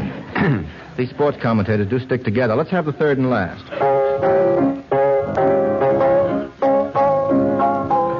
Mr. Stern. I believe that's 2 hearts and waltz time, so I suppose you're asking for the bid of 2 hearts. Yes, that's right. Or you're asking for a bid, or you're declaring that you have 2 hearts. Quite right. Well, that's 3 out of 3. How about this one from Mrs. P.B. Kroom of Houston, Texas? I'm going to give you 3 commands. Each of them has the word go in it, and each of them is a quotation from poetry. I'm going to ask you to complete the quotation. Here's the first. Go, lovely rose. Go, lovely rose. Mr. Kieran. Tell her that wastes her time and mine, I believe. Her time and me. Yeah. Yes. Do you remember how it goes on? It's not easy to remember that one. Mr. Adams, you had your hand up. I don't remember how it is, but I think it's by Edmund Waller. That's quite correct. By Edmund Waller, and the poem is called Go Lovely Rose. Go Lovely Rose, tell her that wastes her time and me, that now she knows when I resemble her to thee, how sweet and fair she seems to be. Rather a tough quotation, I think. Now, the second one is, Oh, Mary, go. How does that continue? Oh, Mary, go. Mr. Adams. Oh, Mary, go and call the cattle home across the sands of Dee. That's exactly right, Mr. Adams. Very good. And who wrote the poem? Probably Robert Burns. No. Mr. Kieran? Was that Kingsley? Yes, Charles Kingsley. The poem called The Sands of Dee, called The Cattle Home Across the Sands of Dee. Thank you, Mr. Adams. And the third and last, Please Go Away, Mr. Barber. And Let Me Sleep. That's right. What's it from? That's from the song of that name. That's right. Don't disturb my slumber deep and so forth. And who wrote this song? Mr. Adams, do you remember? This is during... Harry Williams. Harry Williams, Von Tilzer, I think. Maybe Von Tilzer. Von Tilzer it was. Try this one for Mrs. Worth Johnson of Fort Wayne, Indiana. Here is this very interesting question. Why should you keep a bottle of wine lying down instead of in an upright position? You may have noticed that people do keep the wine in a horizontal position, Mr. Kieran. You keep the cork covered that way. And why should you want to do that? Because then the air won't come to the top of the bottle and start rotting the cork and seeping out through there and souring the wine. That's right. It keeps the cork moist, and therefore it keeps the bottle airtight. Now, which of you is a father? Never mind, Adams. All fathers. Well, then all of you should know the answer to this question. Why do you hold a baby over your left shoulder after a feeding? I don't know, Mr. Barber, that you've ever given your baby a feeding. Yes? But, Mr. Barber? Yes, I have. Well, now, why do you hold your baby over your left shoulder after a feeding? Or perhaps you don't. Have you hold it upside down? No, I remember. Yes, that would be right. I don't know. It just seems to be natural. You put your left hand under the baby's shoulder blades and right hand a little lower and hoist. Yes, but there's a particular reason for doing it, Mr. Barber. Mr. Stern? Mr. Kieran? I don't know, Mr. Bones. What's the answer? Well, after the baby has swallowed air during its feeding, it wants to get rid of some of that air. Why the left shoulder? Because you hold the baby up in your right hand, and it's natural to throw it over your left shoulder. You try to take the baby up in your right hand, throw it over your right shoulder. And unless that baby is heavily insured, you're going to miss a baby after a while. Yes, it swallowed air, and you help it to get rid of the air by belching. And you hold it over your left shoulder to enable it to do that. And you pat it on the back. Don't you folks remember anything of your early paternity? I have to call that one wrong. Why must you be careful not to slam the door of the oven when you're baking a cake? Do you know that, Mr. Barber? Yes, because it'll make the cake fall. But why? That's true. That's the answer. But why should the cake fall if you slam the door of the cake, oven? as it is being baked, has gases that are very lightly held inside the cake, and a jar will release them. That's very good. That's right. Yes, that's right. The vibration breaks the gas pockets that hold the carbon dioxide in the dough. Well, that gives us 2 out of 3. And she brought forth butter in a lordly dish. Well, the quotation comes from the 5th chapter of the book of Judges. And filling a lordly dish with butter certainly would be plenty difficult now that it's up to 16 points a pound. However, down in Heinz Home Kitchens, they've made some interesting discoveries on the butter problem. They've found that Heinz yellow mustard is excellent to use instead of butter when you're making sandwiches. Now, you can imagine what the creamy smoothness of Heinz mustard and its teasy, spicy flavor could do for a mere cheese or cold meat sandwich.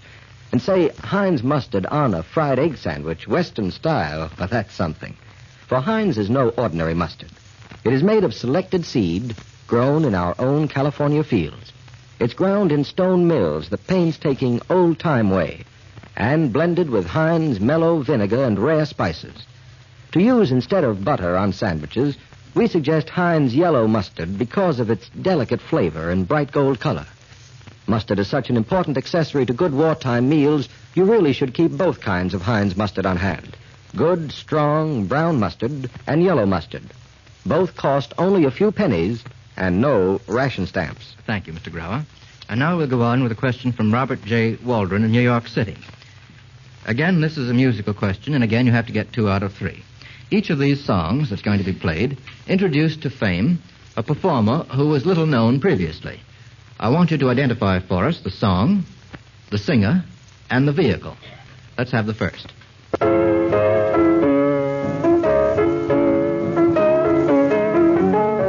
Now, Mr. Stern. I believe that was My Heart Belongs to Daddy, Correct. and it introduced Mary Martin Correct. to Broadway and made a star out of her. And then what musical comedy was it that she appeared singing this song? That's the tough part. Any one of you remember some years ago? It was Leave It to Me. Leave It to Me. Well, that gives us 2/3 of that question. I think we ought to call that right. Now, let's have the second one, Mr. Barnard.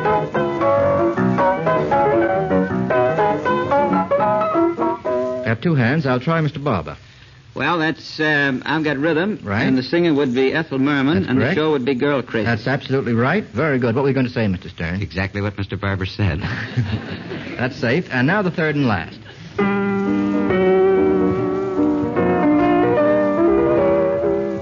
Mr. Stern.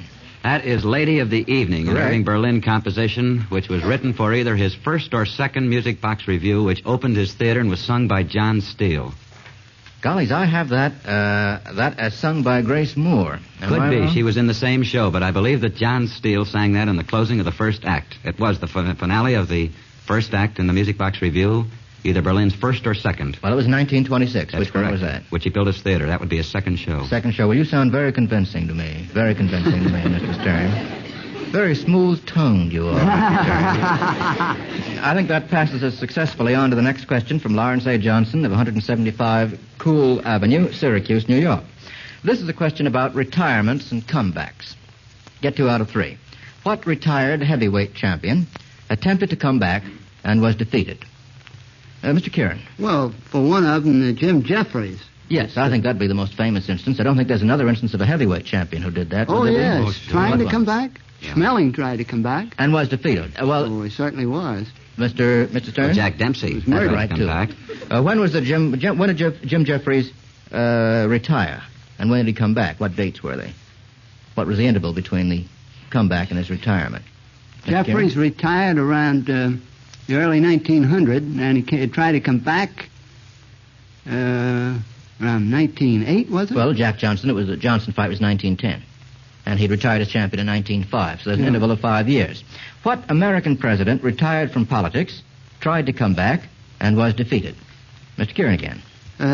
Theodore Roosevelt. Yes. Retired in Defeated in 1908. 1912 when he ran as a progressive candidate on the Bull Moose ticket. That's quite right. And what nation, gentlemen, retired from World War I, vanquished, and is now defeating its conqueror in World War II? Mr. Kieran. Italy. Oh, now come. What'd you say? Excuse me, I wasn't. Retired, vanquished? Now, let's see. I'll do that all over Yeah, again, I'm Mr. Kieran. sorry. What nation retired from World War I, vanquished, and is defeating the conqueror in World War II, Mr. Stern? I'd say Russia. Yes, and the antagonist, of course, is Germany. I guess you weren't listening I wasn't as attentively as you generally are, Mr. Kieran. All right. Try this one from Francis D. Fisher of Piedmont, California. What guest of the theater or literature persuaded his host's children to leave home? That's the situation in what play? Mr. Stern. I believe it's the Maxwell Anderson show, A Guest in the House. Now, there you have me. I don't remember never having seen it. Well, the girl is taken into the home and completely disrupts the house. I don't remember inviting the children to leave. She invited the whole family to leave. That's not enough. You Will have you to repeat invite the that children. question? Mr. Adams? Repeat the question. Well, you're doing a cure around me, Mr. Adams. What guest of the theater persuaded his host's children to leave home? I think there is only one answer, Mr. Adams. The man who came to dinner. Yes, that's the chap, Sheridan Whiteside, the man who came to dinner. Now, how about one who stole his host's prize silverware? This might be in a novel. Mr. Kieran. Yes, that was Jean Valjean in Les Miserables when he stole the silver candlesticks and the 6 silver spoons and forks and knives from the old bishop. 6 of those, 18 altogether. Yes, Yes, six that's of right. each. That's right. Sound as if you were there yourself, Mr. Kieran. I can see it now. What guest was almost successful in coming between husband and wife? This is again a theatrical question. A guest in the home who was almost successful in coming between husband and wife, Mr. Adams. Sounds something by Sidney Howard. Not that I recollect, Mr. Adams, unless The you silver can... cord. Well, if you can argue your way into this in a well-known Stern manner, okay. Mr. Stern? I'll go back to the guest in the house. Could that be correct for this one? The guest was taken in and tried her best to separate the husband from the wife. You did. You stick to that play Yes, for I do. all possible questions. I certainly do. Never having seen it, you may be right, Mr. Barber. I'd be more inclined to say the doctor's dilemma. I don't remember that as being a situation, no. But in one other of Shaw's plays, Candida... Candida, that is the one. poet I'm sorry. Marchbanks Candida, does that is attempt the to one. come. That's the one. Seems to me that you fellows were rather rough and ragged on that one. That will send $57 in war bonds and stamps to Miss Fisher and a set of the Britannia. Right? And how about this one from Lou Gerdes of Omaha, Nebraska? I think we ought to get all on this. It seems to me a pretty easy question. It's about famous brothers. Name the brothers who are a famous battery on the same team. I ought to have 4 hands on that. I think I'll call on Mr. Adams. Cooper and Cooper. Cooper and Cooper, yes. What team? The coming champions or the Cardinals. And first names, Mr. Adams? Mort and What's that other boy's Walker. Walker Cooper. Yes, Morton and Walker Cooper. Very good. Name the brothers who were knocked out by the same man. Knocked out, Mr. Stern. I'd say the Bear brothers, Yeah. Max Bear, Max and Buddy. Max and Buddy Bear, knocked out by Joe Louis. How about some dates on that? Remember? More or less? Well, Max was knocked out first. He's the... Say Max went out about 1936 and Buddy about 1940. Well, that's approximately right. 35 and 41, Mr. Stern. How about some brothers who all play the same position? Baseball. Mr. Kieran. Well, the Musial brothers played, one played left field for the Giants, that was Irish, and Bob played left field for the Yankees. Yes. That is when it was the Sun Field. And how about Mr. Barber? The DiMaggio brothers. Yes, DiMaggio all brothers. center fielders. All outfielders. Joe, Vincent, and Dominic. Are there any other famous brother teams play the same position, Mr. Barber? In a pinch, I guess the Wainers could play the same outfield. They did pretty good. Mm-hmm. All right, let's assume there's a pinch. How about this one? Well, suppose we hold that for a moment. Mr. Grauer, you caused quite a little excitement around here with your idea of using mustard instead of butter on your bread. But Mr. Adams here says that what he wants is a lot of butter for his baked potato. Now, what can you say to that? Well, you're playing right into my hand, Mr. Fadiman. I'll bet there are millions of people who simply can't face the thought of a baked potato without a great golden gob of butter sunk down into its middle. But did you ever think of using sour cream instead of butter? A big dab of sour cream mixed with just a little dash of Heinz yellow mustard. Now, let me tell you, that's wonderful. Sour cream, you know, tastes a good deal like butter. That's natural. And that little speck of Heinz yellow mustard gives the beautiful buttery color you're hankering for. And it adds its own subtle, tangy flavor, too. For Heinz mustard has a rare delicacy. Its extraordinary goodness can be traced to the quality of the mustard seed, to the stone mill grinding process, the vintage vinegar and rare spices used by Heinz. Do try that sour cream and mustard on a baked potato or on any hot vegetable. But be sure to use Heinz mustard. For Heinz is the mustard which gives that special touch. Thank you, Ben Grau. Mr. Kieran? Such a persuasive speech that it'll probably get sour cream and mustard rationed.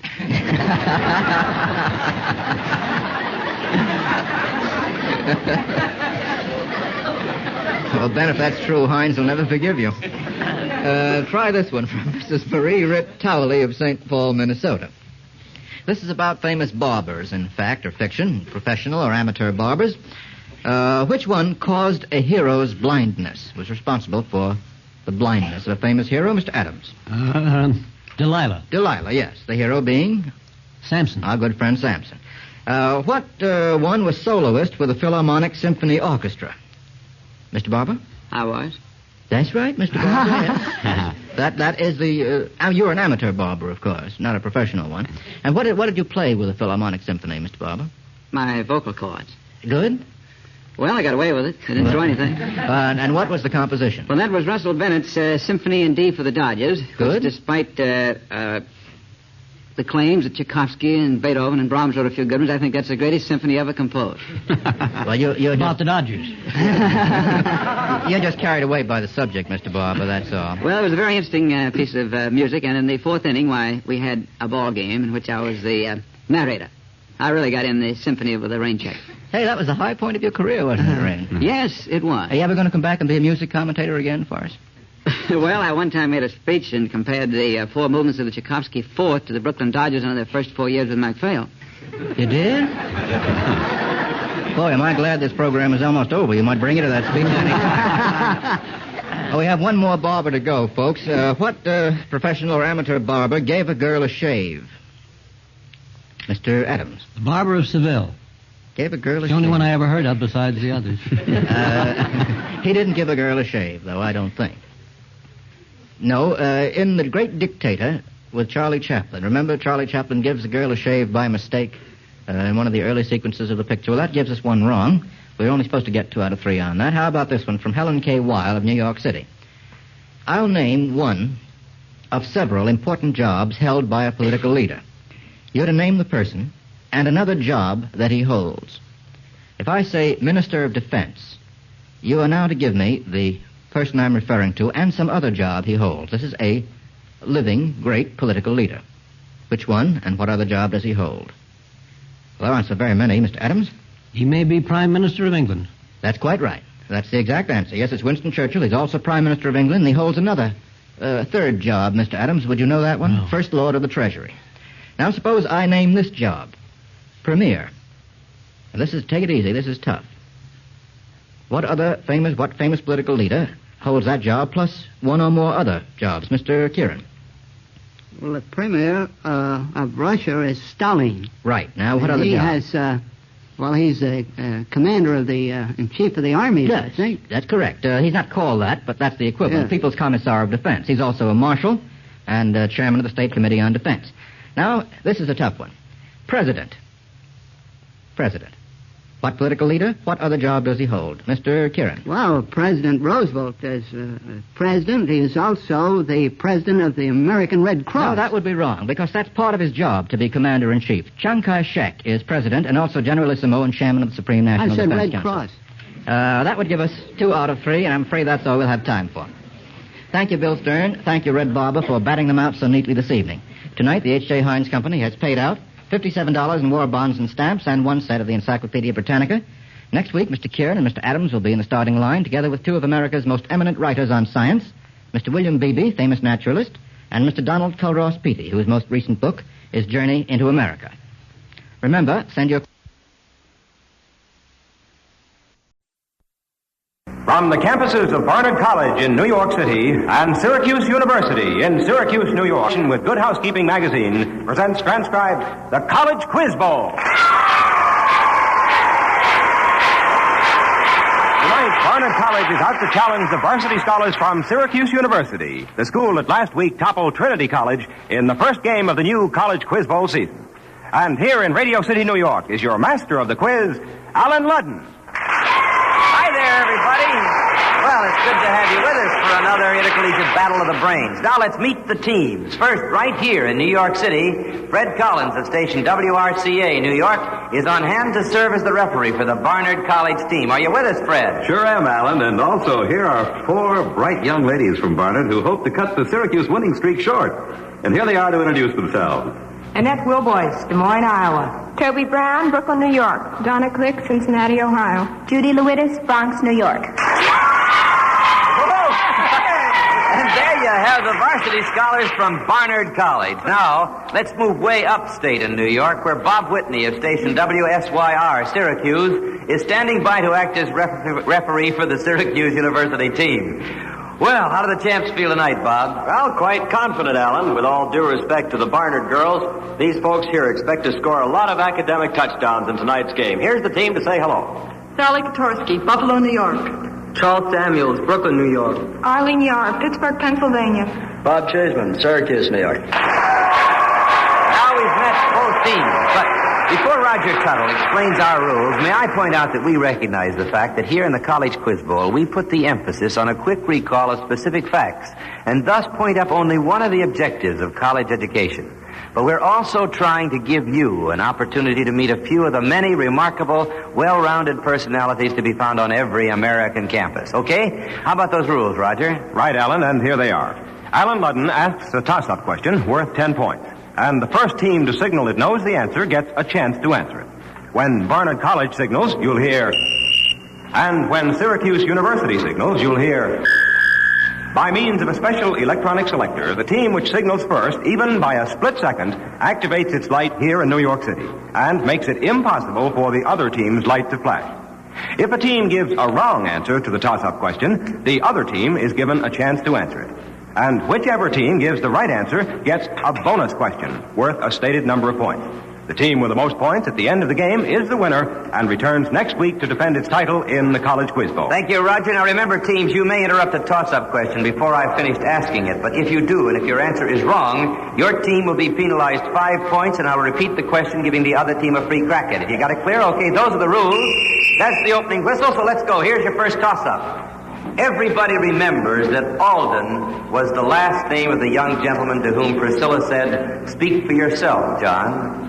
But for 10 points, what was Priscilla's last name? Syracuse. Sally Kotorski. Mullins. Right, for 10 points, Syracuse. Priscilla Mullins. Well, Sally, you came right in at the opening here. All right, you got a 30-point bonus question for the Syracuse team. And here you are, you may work as a team. It's a question on names in the news. I'm going to give you the names, and for 10 points apiece, I want you to tell us why these names are now newsworthy. First of all, anybody on the Syracuse team, why is Chris Chataway newsworthy?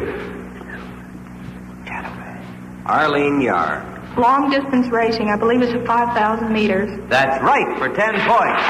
He set the new world record in the 5,000-meter race at the London-Moscow track meet this month. Okay. Now, here you go. You can make 10 more points, Syracuse, if you'll tell me why Johannes Hoffman is in the news.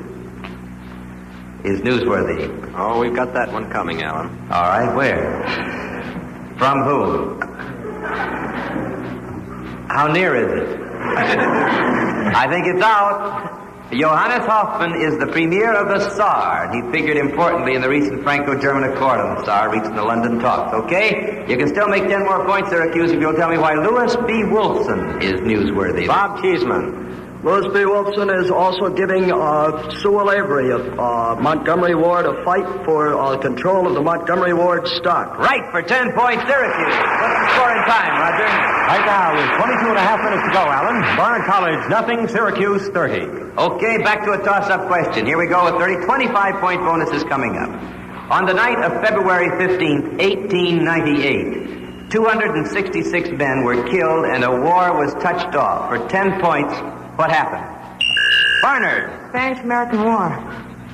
That's right. That's the war that started. That's the war. But can I accept that?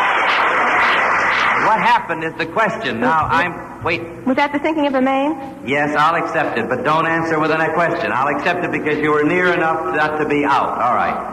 You got a 25-point bonus, Barnard, by that one, and that was the near one. Here we go. Anybody on the Barnard team? This is a very famous American who started his career as a portrait painter and became proficient in the techniques of daguerreotype photography, though he is best remembered for neither of these occupations. Now, his middle names are Finley and Breeze. For 25 points, can you give us his first and last name? Is it Brady? Samuel F. B. Morse. That's right, Samuel F. B. Morse. That's right, for 25 points, Barnard.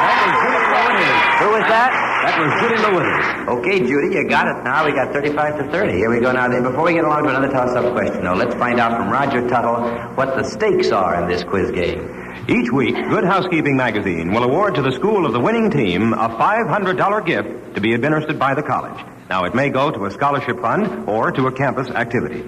And each member of the losing team will receive an attractive, dependable Whitnauer wristwatch, a distinguished member of the Longines Whitnauer family of fine watches. Since 1866, maker of watches of the highest character. Well, those are the stakes, Alan. Now, with 21 minutes to go, and the score, Barnard 35, Syracuse 30, back to another toss-up question. All right, for 10 points. Coming up is a 40-point bonus, incidentally. A 40-point bonus coming up. For 10 points, tell us, what might Escoffier do with an escargot? Syracuse. Charles Samuel. He might cook it. That's right. Why? Why? Who is Escoffier? Escoffier is a chef, and escargot is snails. That's right, boy. You got 10 points for Syracuse, and you got a 40-point bonus here. All right. Now, if I said a handsome boy and his reflection, and you had to make a flash association, you'd undoubtedly say Narcissus, because you're so smart. Thus, you would be identifying properly the fictional source of a famous scene. Now, for 10 points apiece, I want you to give me the name of the story or verse in which each of the following appears. But here's the catch. You have only 4 seconds in which to make the association. So, Syracuse, work fast. The time will start as I finish the situation. First of all, for 10 points, what story or verse is reminded to you by this? A house on fire and the children gone. Sally. The ladybug beetle, you know, ladybird, fly away home. That's right, for 10 points, Syracuse. Now, a cracked up sled and a crooked elm. Bob Cheeseman. That would be Ethan Frome. That would be 10 more. That's right, for 10 more points, Syracuse. All right. A house that whispered and a horse that rocked. Charles Samuel. That would be The Rocking Horse Winner by D.H. Lawrence. That would be 10 more points for Syracuse. All right, you get all of these for this 40-point question if you'll tell me what is reminded now here by this. An orphan asylum and a long-legged shadow. Of what are you reminded? Oh, Bob Cheeseman, try it.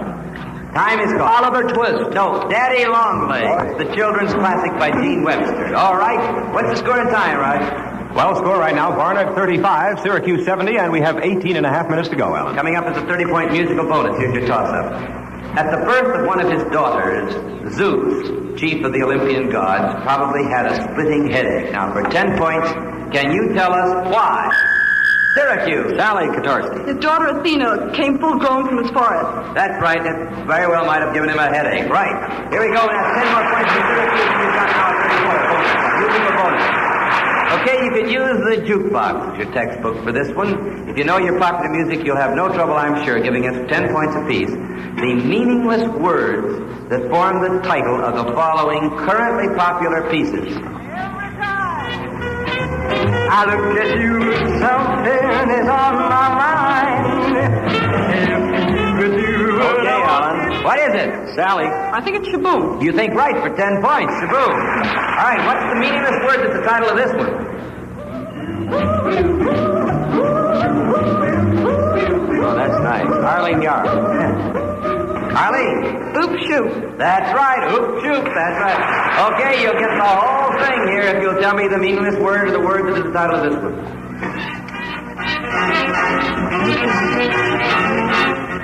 Got it, Alan. Okay, That's Skokian. That's Skokian for 10 points more.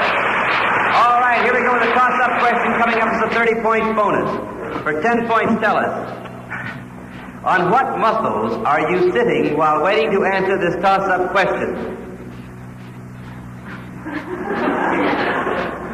No takers? No zoology students? Roger, tell you're not eligible. I know what it is. All right, gluteus maximus muscles. Gluteus maximus muscles. All right, the 30-point bonus stands. Here's another toss-up. Humphrey had her riding down a river in a beat-up boat. More recently, she took a backflip into Venice's Grand Canal. For 10 points, what's her name? Barnard. Judy Lewis. And the African queen, Catherine Hepburn? Right, Catherine Hepburn for 10 points. There's a 30-point bonus, Barnard. You know, sometimes colors and shades have names that also mean other things. Now, you're going to get 5 points for each color that you can name from the following description. There are 6 of them. First of all, a primary color that denotes a lack of moral fortitude. Anybody in the Yellow. front? Yellow. Yeah, that's right. All right, a shade of blue that borrows its name from a short-necked wild duck. Teal? That's right, teal for 5 more points. A shade that has the same name as a liquor made by the Carthusian monks. Chartreuse. Right for 5 more points. A mixed color that is also a hydrous basic phosphide of aluminum containing a little copper. Cadmium? Cadmium? I'll do it again. A mixed color that has a hydrous basic phosphate of aluminum containing a little copper. Turquoise. Oh, did I hear turquoise at the same time? Yes. Was that simultaneous? Yes. All right, I'll take it. I think it said you said it at the same time. 5 points for you there. All right, a tint that also describes a sewing operation. Pink. Right, 5 points. The color that choleric people often see. Red. Red, that's right. Okay, what's the score, Roger? Score right now, Barnard 75, Syracuse 110. We have 15 minutes to go, Al. All right, I got a 30-point bonus coming up here, and here's your toss-up. Here's your toss-up. Von Schleicher succeeded von Papen. For 10 points, tell us, who succeeded von Schleicher?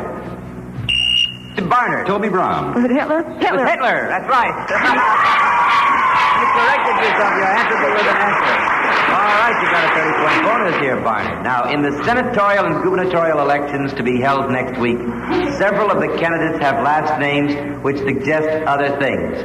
For 10 points apiece, can you identify the senatorial candidate whose last name suggests a humble spirit? Meek. Uh-huh. Meek. That's right. Where is he running? Do you know? New Jersey. No. The name is right. Michigan? Is it Michigan? No, he's running in Illinois against Paul Douglas. Illinois. You keep it while you're ahead. Joseph Meek.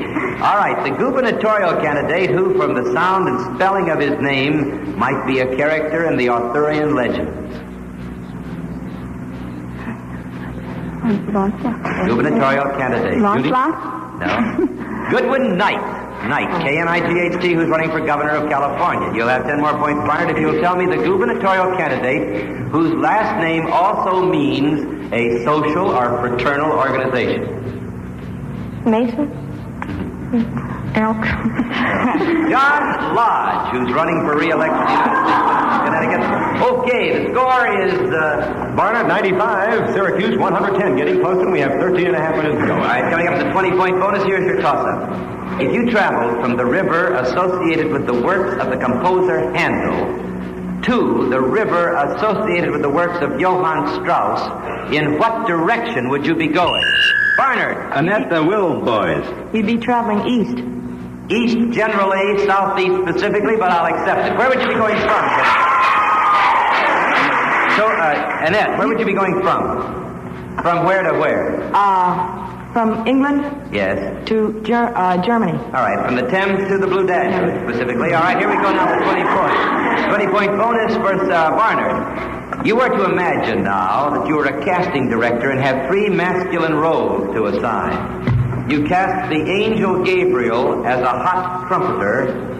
You cast Figaro as a valet. And you cast Loyola as a Franciscan monk. Now, for 20 points, Barnard, what grave casting error would you have made? Think on this. Have we got to repeat on that? Yeah, could you repeat it? Gabriel is a hot trumpeter, Figaro is a valet, Loyola as a Franciscan. Loyola. Loyola, what did I hear? Loyola is wrong because Loyola was a Spanish Jesuit, wasn't he? That's right. That's right for 20 points, Barnard. Figaro was once a valet in addition to being a barber. That was Julie Lewis again, Alan. Good. Well, hold it, Alan, because that's the halftime whistle, which calls for a 1-minute timeout. Thank you, Roger. Now, we're going to talk to the teams right now, but first, may I remind you that starting in the current issue of Good Housekeeping magazine, they are running a monthly page of College Quiz Bowl questions. For a chance to match your wits with the collegiate champions, see the November issue of Good Housekeeping. It's on the newsstand right now. Good Housekeeping, you know, also awards the $500 weekly cash prize that goes to the college of the winning team here in our Radio Quiz Bowl game.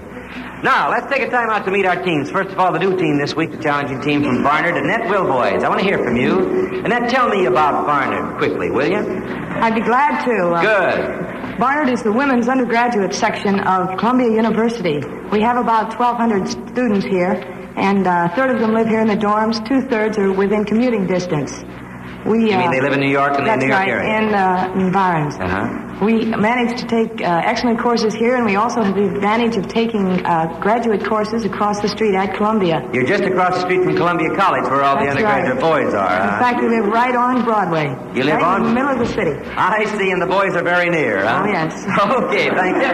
That's the word from Barnard. Now let's go up to Syracuse. Bob Cheeseman, what's news up there this week? Well, Alan, I'd like to tell you that we've been receiving up here the Quiz Bowl gang and the professors that have been coaching us and everybody fan mail from people around in the state and from all over the city. We've been getting calls. They have really been listening and giving us a great deal of support. I wish you could see here in the chapel tonight. We have a couple of hundred people here who are watching this, and it's really great.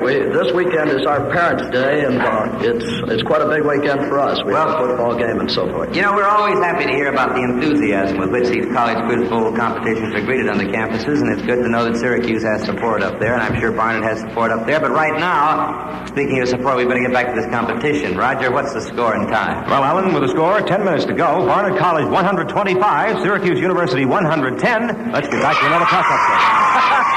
All right, coming up is a musical bonus. There's a musical bonus worth 30 points coming up. Now, here's your toss-up. The whale, the dolphin, and the porpoise are all sea animals. Porpoise. All right. And the porpoise are all sea mammals. Sea mammals. Now, for 10 points, can you name another? Another sea mammal. Barnard. Annette Dubois, Will Boyles again. I'm all nervous about this. Yeah. What, Annette? What? Yes. Oh. Name it, Annette. Can you name it? Switch to Syracuse. Can you name Sorry, it? I can't. Sally Kotorski.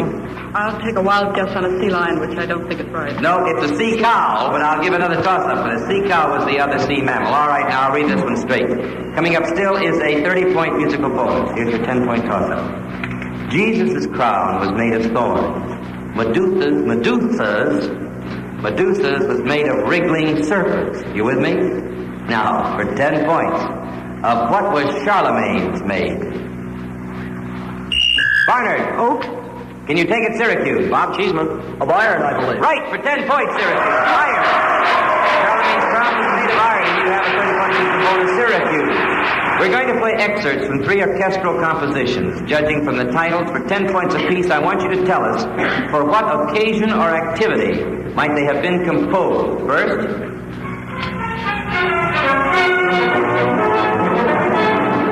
Charles Samuels on this, Alan. Okay, Charles? That's Aaron Copeland's Rodeo. That's right, for 10 points. Rodeo, or rodeo, as anybody is from. All right. What is the occasion or activity for which this composition might have been composed?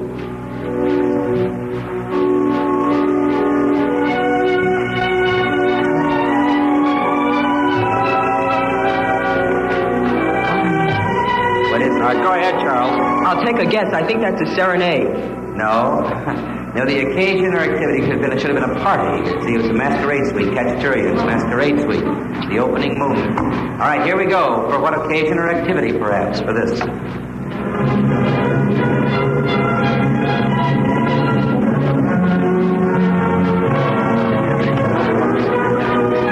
right, Alan. All right, what? Charlie said. I think that's the coronation. No, that's the War March of the Priests from Mendelssohn's Athalie. Oh. Anyway, the war was the answer we were looking for. Mendelssohn. All right, here we go with a 25-point bonus coming up and a 10-point toss-up right here. 10 points. If you can name the only American who was, during his career, both President of the United States and Chief Justice of the Supreme Court. Barnard. Judy Lewis. Taft. Right, for 10 points, Barnard.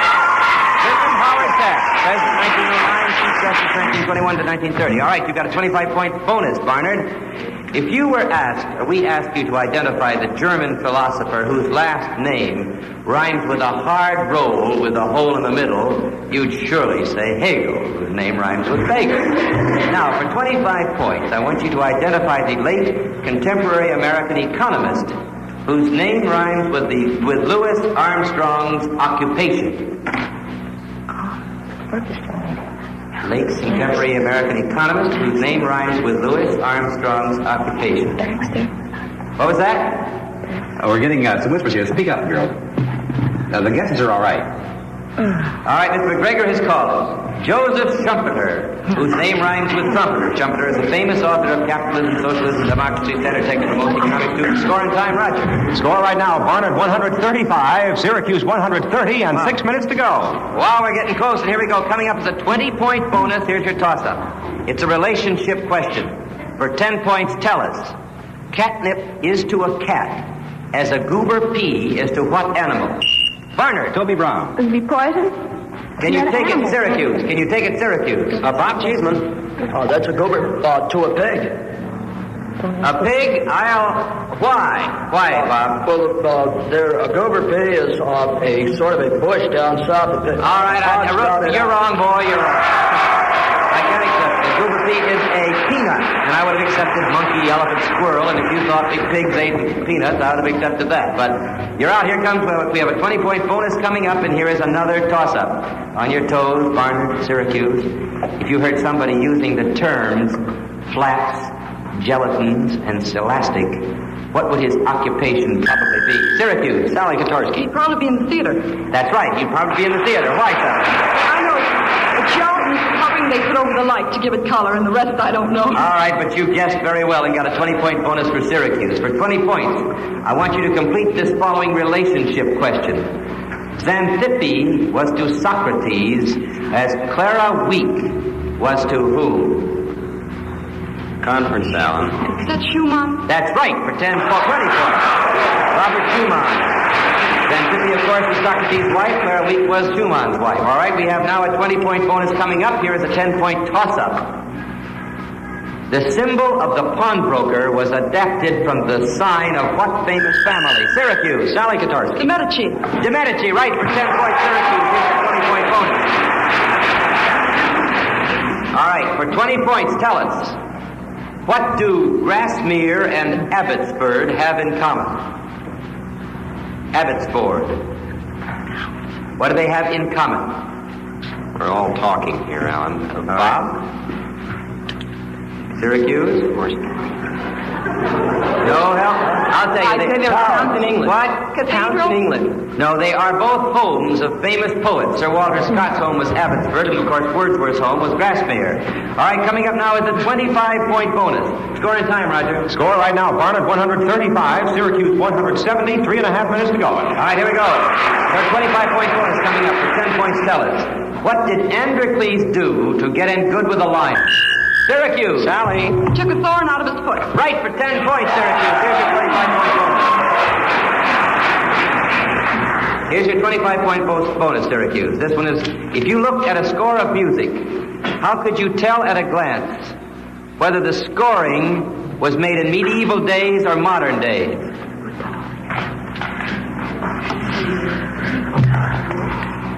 Is that because the notes in medieval days were square? Was that? Yes, I would take that. I would accept that. The notes in medieval days were square, or the number of lines in a staff. Either one would have told you which day it was made in. All right, here we go with a toss-up question. 30-point bonus is coming up. A 3-part 30-point bonus is coming up, so on your toes. If you were asked to take a stroll around the edge of the forest with Rue and Eeyore, with what two animals would you be walking? Annette, Will Boyd. Eeyore's a donkey and Rue is a kangaroo. Right. I didn't call you Barnard, but that's right. You like it. Rue and Eeyore, kangaroo and... Oh, here's your 30-point bonus, Barnard. Let's get going. For 10 points apiece, you are to identify the following famous sisters of fact and fiction. First of all, the mythological three sisters. The three fates. The three fates? All right, Alex. Clotho, Lachesis, and Atropos. All right, for 10 points, Barnard. All right, the contemporary seven little sisters. The Pleiades? The contemporary seven little sisters. Oh, these are from Louisa May Alcott? No. No, that's William Willis's raft, which rode the Pacific current from Callao, Peru, for 6,000 miles to Samoa, bettering Kontinki's record. All right, the celestial seven sisters. The Pleiades. That's right, for 10 points. All right, coming up now, a 30-point bonus with a minute and a half to go. Score 165, Barnard, 205, Syracuse. Here's your toss-up. It's a lovely night. The sky is studded with stars and planets. Some of them appear to be white, and some of them appear to be red. For 10 points, which are hotter? The white star. Barnard, right. What I hear? The white stars are hotter. Barnard, you have a 30-point bonus. 30-point bonus. Poets, pontiffs, and fictional characters have often posed well-remembered questions. Now, for 10 points apiece, can you identify the people who ask the following question? I'm sorry, I didn't hear the first part, sir.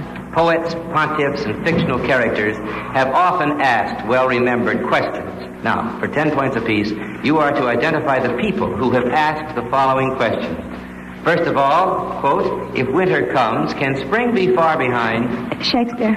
Oh, thank you, Barnard. Yeah. Shelley, An Ode to the West Wind. All right. Now, who said, quote, what is truth? What is truth? Keats. No. No. Luther? No.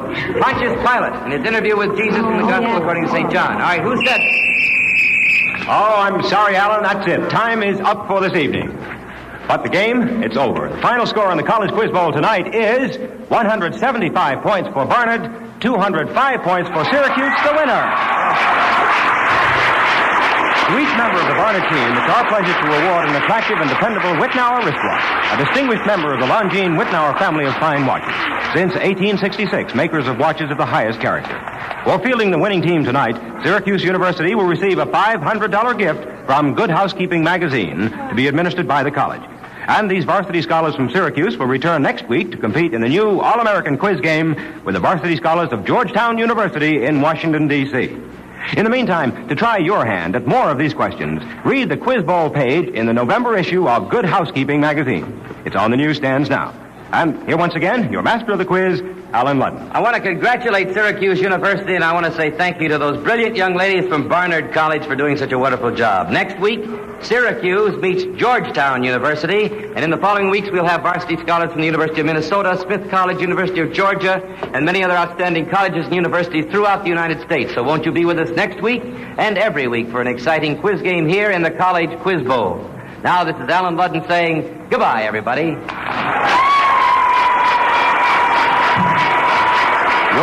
tonight were for Barnard College, Fred Collins of WRCA in New York, and for Syracuse University, Bob Whitney of station WSYR in Syracuse.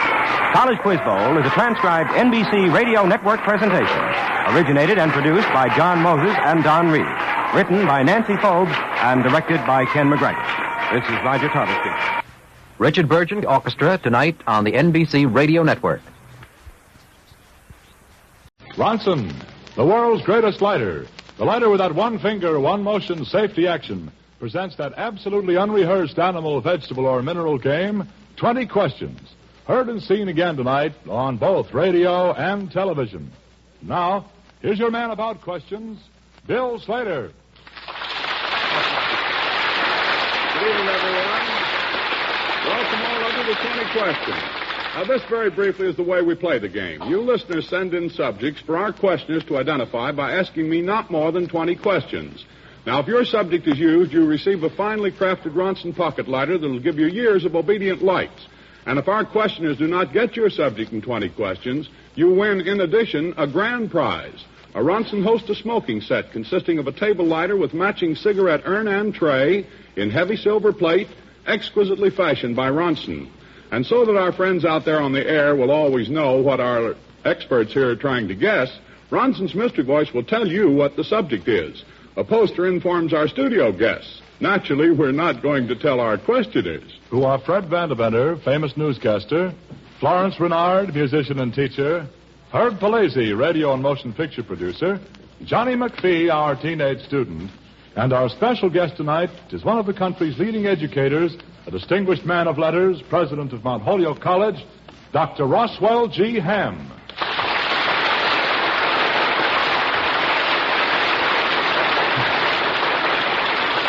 Dr. Ham, I think you can tell you're welcome here. We're awfully glad to have you with us on 20 Questions. Very happy to be here myself. I'll tell you more at the end of the program, how I feel about it. Very good. Nice to have an educated Ham with us for a change, Doctor. You don't mind a little kidding, do you? Don't mind him at all, Dr. Ham. Dr. Ham, I understand you've got a big drive on at Mount Holyoke for funds. About $2 million you're after, I understand. Yes. How you doing, sir? It's going along very well, particularly with the alumni part. They're very eager beavers. Well, it's the business of raising the first million. It's not easy to raise money for educational purposes these days, is it? No, so. I'm glad you're getting along well. It's a wonderful enterprise. Good luck to you, sir. Mount Holyoke. Doctor, I spent the best years of my life at Vassar. Herb. Vassar's a girls' college. Spent the best years of my life there. I think we'd probably better spend some of the years of our life, Dr. Ham and my friends, on the subject of 20 Questions. Now, this first subject here that's going to be used tonight was sent to us by Vincent McGee, who lives in Arden, Delaware. And because we're using his subject, he's going to get one of those wonderful Ronson pocket lighters that he'll be using for years and years. The subject is animal. This is the Ronson Mystery Voice, hidden away where I can tell nobody but you that the subject is the fabulous character Jimmy Valentine. All right, our friends at home and our guests out here know what the subject is. It's not easy. It's animal. You have 20 questions. Johnny opens. Is it a whole animal? It's a whole animal. Van? Is it a human being? It's a human being, yes. Herb? Is it a living American man?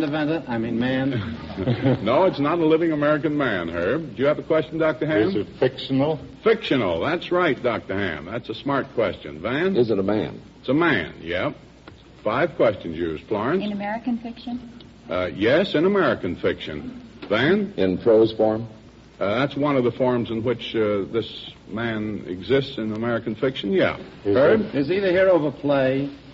Well, yes. Don't bite your lip, you know. Yes. It's not so bad to say yes once in a while. Well, that's not it. It's not an unmitigated yes, Herb. I see. He's a central figure in a play. That's one of the forms in which we encounter him. Dr. Ham? Is it a humorous figure? Yes, more or less so. I think more so than not so. I regard the gentleman as pretty humorous. Florence? Has it been made into a movie? Yes, it was in a movie. Mm-hmm. Van? Is this man identifiable with any particular region of the United States? He made his way around, Van. Operated in a lot of different places, this boy did. 11 questions you've used. You've got 9 left. You've made a pretty good beginning on it. Florence. Is this a recent movie? By that I mean maybe the last 2 or 3 years. No, Florence. No. Old movie. Van? Was this man the criminal type? I think I should be austere and say yes. Yes. Herb? Was he a Western character? No, you mean with cowboy like boots and chaps and stuff like that. No. 14 questions, 6 to go. Is he in the Middle West? Sir? Middle Western character? Well, he operated there and as one of his bases of operation, or places of operation, Dr. Ham. I don't think his attributes are primarily Middle Western. That was your question, I take it, sir. The academic mind puts me on my mettle, sir. Van? When you say a criminal character, is he the type of character who worked more a confidence game than he did in the shoot-'em-up style? Oh, yes. A confidence game guy. Yeah, that type, yeah. Mm-hmm. In American fiction. That's right. Dr. Ham? Would he be a character out of Mark Twain? No. 17 questions, 3 to go. Johnny. Just on a guess, I was thinking of alias Jimmy Valentine. Johnny, you were thinking right!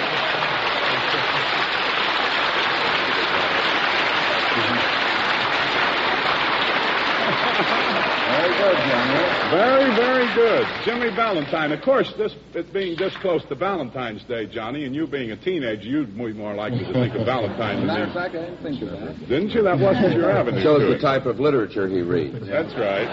Tonight his girl will give him a kiss in the dark. Let's try another subject now. George D. Martinka, who lives in Newark, New Jersey, is going to get one of those wonderful Ronson pocket lighters. Press it's lit, release it's out, you know. He sent us a rather interesting subject.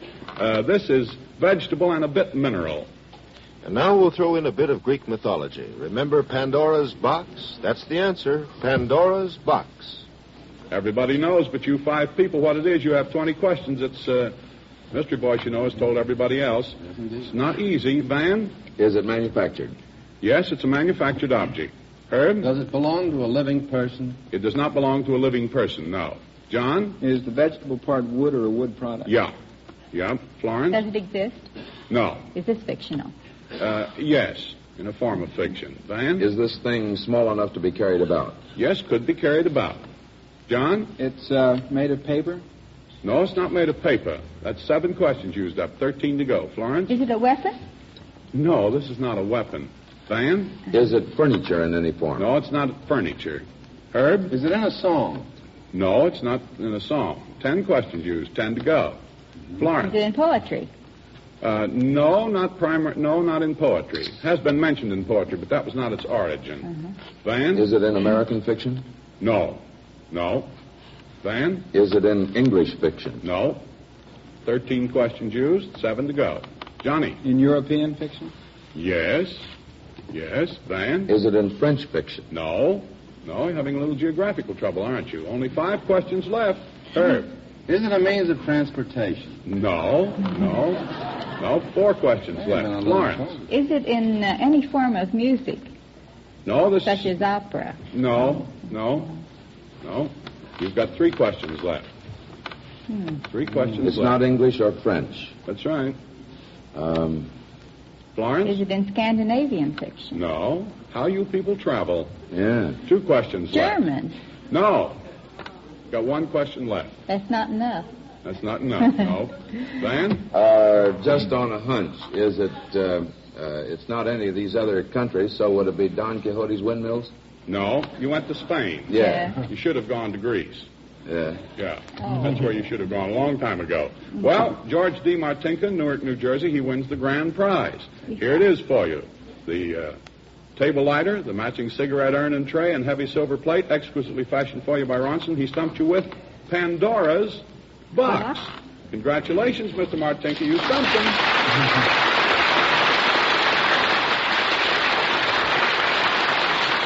By the way, friends, I'd like to call your attention to the April issue of Radio Best that's on the stands now. It has another one of those 20 questions contests in it and has a nice story in it by our own Florence Renard here. That's in Radio Best, the April issue. It's out now. I have to see All that. right, now, let's see what we can do here now. Mrs. Dorothy Harmon of Pittsburgh, Pennsylvania, is going to get one of those Ronson pocket lighters that'll fit very conveniently into her purse. She submitted a subject. Oh, this is tough, too. It's mineral and animal. Yes, let's see if our panel can get this one in 20 questions. It's a dentist's chair. Mystery Voice has told everybody. All right, let's see if you can get it, Florence. Does this thing exist? It exists, yes, ma'am. Van. Is it manufactured? It's manufactured, yep. What are you going to say, Dr. Ham? Started to move Is your lips. I was going to ask whether it is fictional, but you've answered that. Yeah, I've answered that. The Yes. 2 questions have been used. Herb? Would my mother-in-law look good in this thing? Or Well, that would depend on the point of view, Herb. So I won't answer the question. I won't charge for it either. Well, that's Johnny? nice. Is this thing connected with some specific person? No specific person. Van? Is the mineral part metallic? Yes. Van? Is it portable? That is it normally carried about? No, it's not normally carried about. It's a long time since I've seen a man going down the street carrying one of these things. Herb? Well, is this a container of any kind? Well, now, not in the sense that a bag or a can or something like that is a container. No. But it does hold 6 something, questions, obviously. 14 to go. Johnny? The animal part leather? Usually, yes. The animal part's leather. Florence? Do you want one specific thing? No, there are quite a few of these things. This is a Florence. general class, Yes. then. Charge for that. That's 8 questions, 12 to go. Van? Do you find these about a home? Oh, no, Van. No.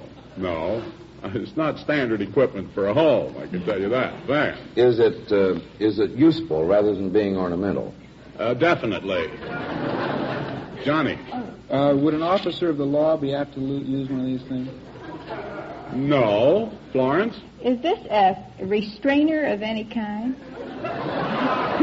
No. Not in the usual sense of the word restrainer. Well, I was no. thinking of a straitjacket or something Well, of that. One should not thus cogitate upon his possible future home. Well, That's 12 questions, 8 to go. Be prepared, though. I'm just kidding, Florence, as you know. Who has another question here? Now I have 5 thoughtful people over there thinking about a very interesting object, but they don't know what it is. Van? Is it used by any of the trades or professions? Yes. Van? Is it used by the professions? Yes. By a doctor? Not exactly. Oh. You're hot, Van? Well, I think so, maybe. Would it be a dentist chair? It would be.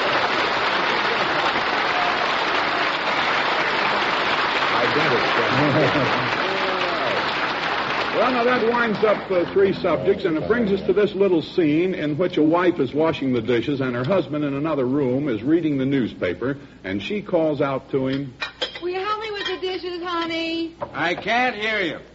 I say I need a new dress. Still can't hear you. Can you let me have $50? I can't hear you at all.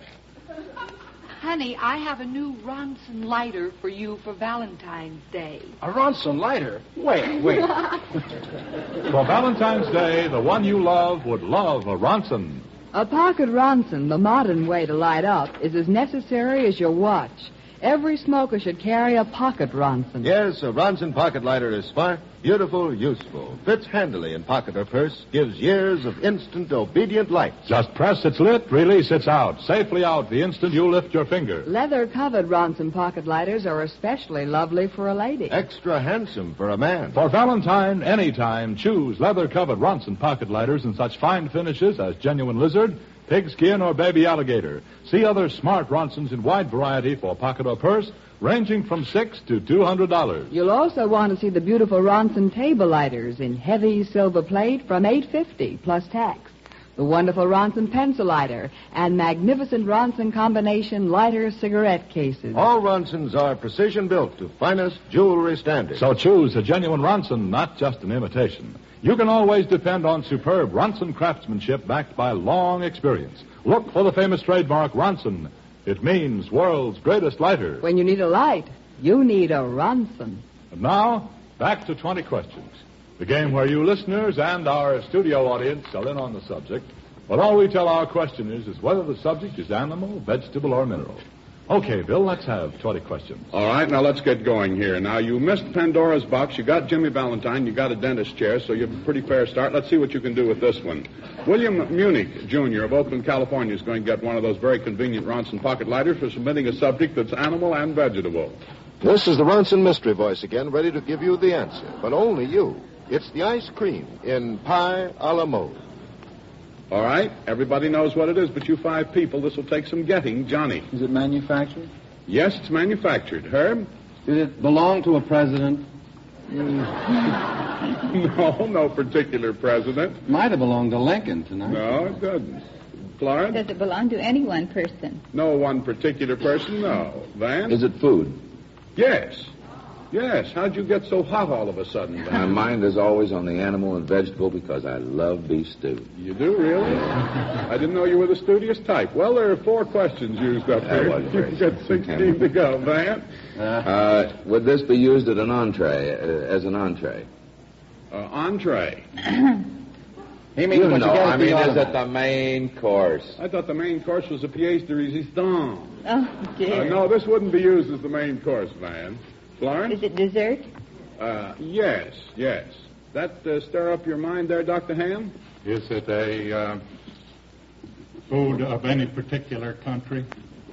Not anymore. It's more prevalent in one country than it is in most any other, but that could be true of a lot of things these days. Florence? Is ice cream involved in this? Yes, ice cream is involved. Is it a strawberry sundae? A strawberry sundae. Love the thought That's of a the nearest thing to Valentine I could think of. No, it's not a strawberry sundae, Florence. Order again. Van? Does the ice cream have syrup of any kind in connection with it? No, not directly. Herb? Is it an eclair by any chance? Eclair? Eclair, it's something else. No, it's not that. 11 questions. Dr. Ham. Was it an Italian dish originally? Oh, no. Nothing exotic like that. Johnny? How about a banana split? I'd like one, thank you. You got one on you? No, it's not a banana split, Johnny. 13 questions, 7 to go. Florence? Is it an ice cream cone? No, it's not an ice cream cone. 14, 6 to go. Van? Well, is there something else in connection with it, such as pastry of any kind? Yes. Dr. Ham? Apple pie a la mode. That does it! The ice cream and apple pie a la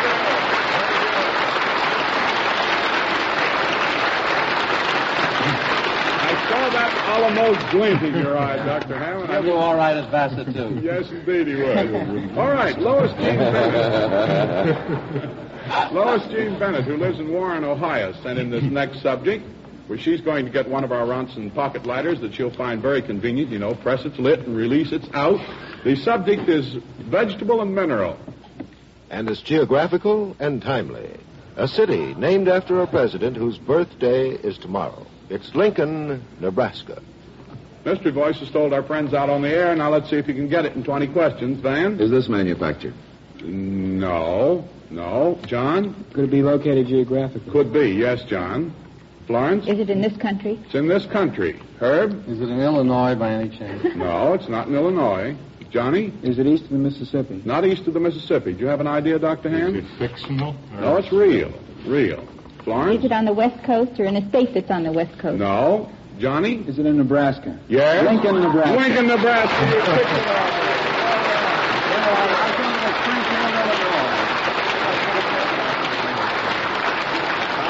That's our friend Johnny, You got to thinking about Lincoln or Valentine's, and Johnny is right in there. Which of the 2 holidays do you like better, Johnny? Valentine's Well, you Day? couldn't picture him kissing Lincoln, could you? What are you going to say, Van? Bill, we got some very special guests here tonight. Oh. About 39 or 40 of them. I think they're up in the balcony, all members of the Trenton, New Jersey Shrine Club. Well, glad to have the men with us tonight. Welcome to 20 Questions. All right, now that they're looking carefully at you, Van, let's see what we can do with this next one here. Tom Ledyard, who lives in San Rafael, California, submitted this subject. This one's animal. And this one concerns a female who was headline news this year. That is, if you read the comic strips. Yes, it's Mrs. Dick Tracy. Mystery Voice has told our friends on the air, see if you can get this one. This one isn't simple. Johnny? Is it a whole animal? Yep, it's a whole animal. Florence? Is it human? It's human. Is it fictional? It's in a Is form it Cupid? of fiction. What? Is it Cupid? Oh, Florence. No, it's not Cupid.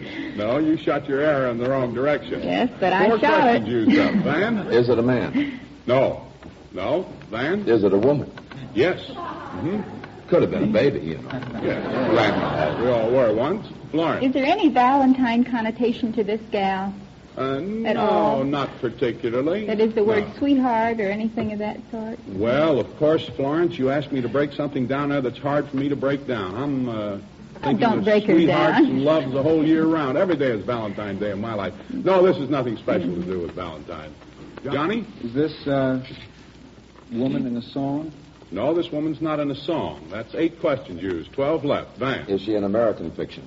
Yes, she's in American fiction, a form of it. Herb? In children's fiction?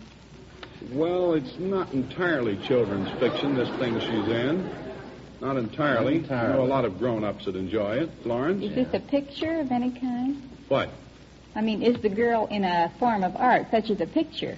Well, she's in a form of pictorial art, Florence. Would it be a playing card? No, it's not a playing card. I don't know how you got decked out in that thought. 12 Queen of questions Hearts. used. Van?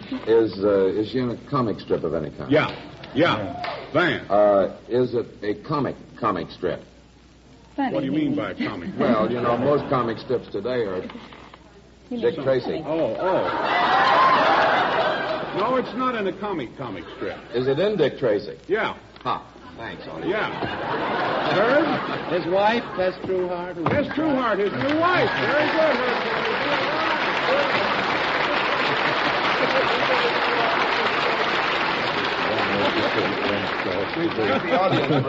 You banked that one off the audience, didn't you? Sure. The word heart was in it, too. What'd you say, The Florence? word heart was in it. Oh, she's Mrs. Dick Tracy now. You said heart. Married. Formerly Okay. Tessie Trueheart. All right, let's try another one. Mrs. Margaret Burney, Queens Village, Long Island, New York, is going to get one of those very convenient Ronson pocket lighters. It'll nestle quite unobtrusively in her purse, and she'll be glad a million times she had it. She's submitted a subject to us that's animal. Just like other people, the Ronson mystery voice occasionally says, "Oh, for Pete's sake." Well, let's see if the panel can identify Pete in that expression, "for Pete's sake." They all know what it is, but you people, and if you get this in 20 questions, you're good. Johnny? Whole animal? It's a whole animal, yeah. Herb? Fictional? Yes, in a form of fiction. Van? Human being? Human being, it is. Florence? Is this a woman? This is not a woman. Herb? Is his name in the title of a song? Well, the one you're after has a name that has been in the title of a song, but not primarily are you after this person in that connection. Does that confuse you sufficiently? Herb, just Too bad about we only left. have a half Johnny? hour on Is this person in the comic strips? No, this person's not in a comic strip. Van? Is he in prose fiction? A form of prose fiction this person is in that you're after. That's 7 questions, 13 left. Van? Would it be in a play? No. Florence? Have we established that it's a man? I think that's been established, yes. 8 questions have been used up. You've got 12 left. Van? Well, is it in, you said a form of prose fiction. Is it in a short story or a novel? No. Herb? Is it in an expression? Yes. And is his name in the expression? Yes. All right, Yes. now let's get cooking here. Yeah. You've got 9 questions left. Bounces you all over the lot, you know. 9 We have questions. much time. It's later than you think. Yeah, thank you. 9 questions left. Dr. Ham? Steve Brody. No, that's doing a Brody, jumping off the Brooklyn Bridge, taking a chance. No, it's not that man. Florence? Is his name what you would call a common name, such as Bob, Sam, Bill, Jim, any of the short, It's a ordinary common names? name, Florence. Is it Don't Jack? go any further. No, it's not Jack. Johnny? Are there more than 2 words in this expression? Yes. Who were How you many thinking of, questions Johnny? are there? Willy-nilly. Willy-nilly? No, it's not Willie. How many questions? You've got 6 left. You've got 6 left. Florence? Is his name George? No, his name's not George. It's hard to get him that way. You were thinking of letting George do it, Yes, weren't you? I am. I wish he would. Yeah, you was this time. 5 questions left. Van? Does this gentleman's name, which is in the expression, begin with a letter which is one of the first 6 letters of the alphabet? No. Wait a minute. No. I was thinking of Dan and Dick and all those sort of things. And then there's Desmond. Yes, sir. Yes. Johnny, in particular. Yeah, it's not one of the first 6 letters of the alphabet. You've got 1, 2, 3, 4 questions left. Johnny. On a chance, his name Johnny? No, he's not. His name's Johnny. 3 questions left. Said it was a common. You said it was a common name. Yes, quite common. Mm-hmm. 3 questions left. You want to give up? Probably wind up to be Dexter Fellows or something. That's his idea. No, I don't want to give up. Yeah. Well, Tempest is fugiting on us. Not Henry, Dr. Ham. Sorry for that. That gives us only 2 questions left. Oh, that's hard. Is his name William or Will or Willie or anything in the William classification? No. Charge for that. 1 left. You going to try it, Herb? Ham Fisher. No. Sam Hill. Ms. Margaret Burney, Queens Village, Long Island, New York. Ms. Burney is going to get the grand prize. The host of smoking set, the table lighter, the matching cigarette urn and tray, and heavy silver plate. She stumped you.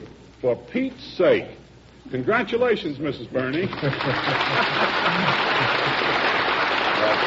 right. Time now for a few quickies. I'm going to ask you one, Charlotte. What would every woman love for Valentine's Day? This little poem tells you. Here's a gorgeous table lighter. Ronson is the name. It really is a sweetheart. Won't you be my steady flame? Yes, every woman will love a Ronson table lighter for Valentine's Day. Whether she smokes or not, the perfect hostess sets table Ronsons in every room throughout her home for the comfort of her guests. Table Ronsons, the modern, gracious way to serve instant lights. Feature the famous safety action that protects your valuable possessions against careless burn. Table Ronsons, luxuriously designed in heavy silver plate, start at a thrifty $8.50 plus tax. Give a table Ronson to your Valentine and look for the well-known trademark Ronson. It means world's greatest lighter. Table Ronsons also come with matching cigarette boxes and in magnificent hostess smoking sets consisting of a table lighter, cigarette urn, and matching tray, all in heavy silver plate. And remember, Table Ronsons serve for months on a single fueling of Ronsonol. In fact, any lighter serves best with Ronsonol. Ronsonol lights quicker, lasts longer, gives you more lights for your money. Has a delightful fragrance, too. Ronsonol lights any flint lighter best of all. And here's another helpful hint. Use a Ronson Redskin Flint. Ask for Ronsonol lighter fuel and extra length Ronson Redskin Flints. And now back to Bill Slater.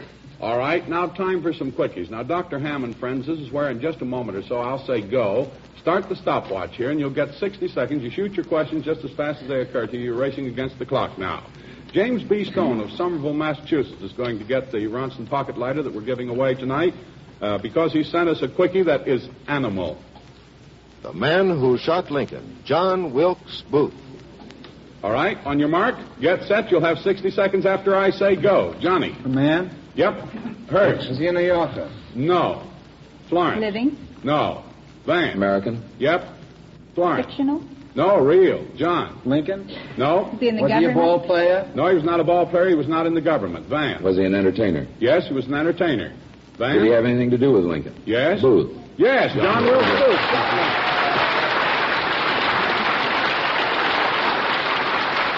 That only took you 16 seconds, which is a pretty good score on that. About as long as it took to fire the shot. Yeah.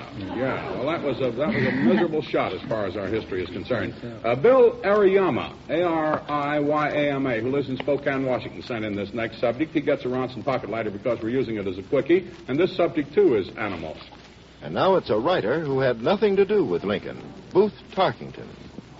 All right, on your mark, get set, go. John. A man? A man, yep. Dr. Ham? Fictional. No, real. Florence? In the entertainment field? No. Herb? Was he in the government? No. Van? Is he living? No. Van? Was he American? Yep. Van? Was he an industrialist? No. Edwin Booth? No. No. Was his name Edwin? No. Van? Did he die before 1900? No. Van? Did he live east of the Mississippi? Yes. Dr. Ham? Teddy Roosevelt? No. Florence? Was he a politician? No. 35 seconds gone. Van? Did he have any connection with Lincoln? No connection with Lincoln. Johnny? Was he an athlete? No, he was not an athlete. 44 seconds. Was he a humorist? Gone. In a sense. A writer? A writer? Booth Tarkington? Yes, Johnny, Booth Tarkington. Sure. 24 young mother to be told. Kay Lester of Seacliff, Long Island, New York, is going to get a Ronson pocket lighter for this next one. It's vegetable and mineral. And it's a booth that has nothing to do with a writer. A telephone booth. On your mark, get set, go. What? The telephone booth. Telephone booth. Well, that concludes this week's 20 questions. Thanks a lot to you, Dr. Ham, for being with us. Continued good luck to you at Mount Holyoke. Now, friends, we'll be back this way again next week, so be sure to send in your 20 questions entries.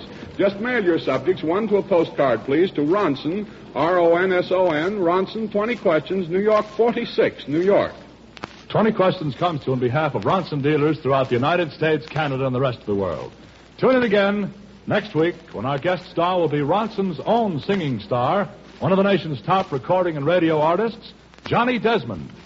Now, this is Bill Slater with our producer, Gary Stevens, saying for Ronson and for 20 Questions to all of you a good life.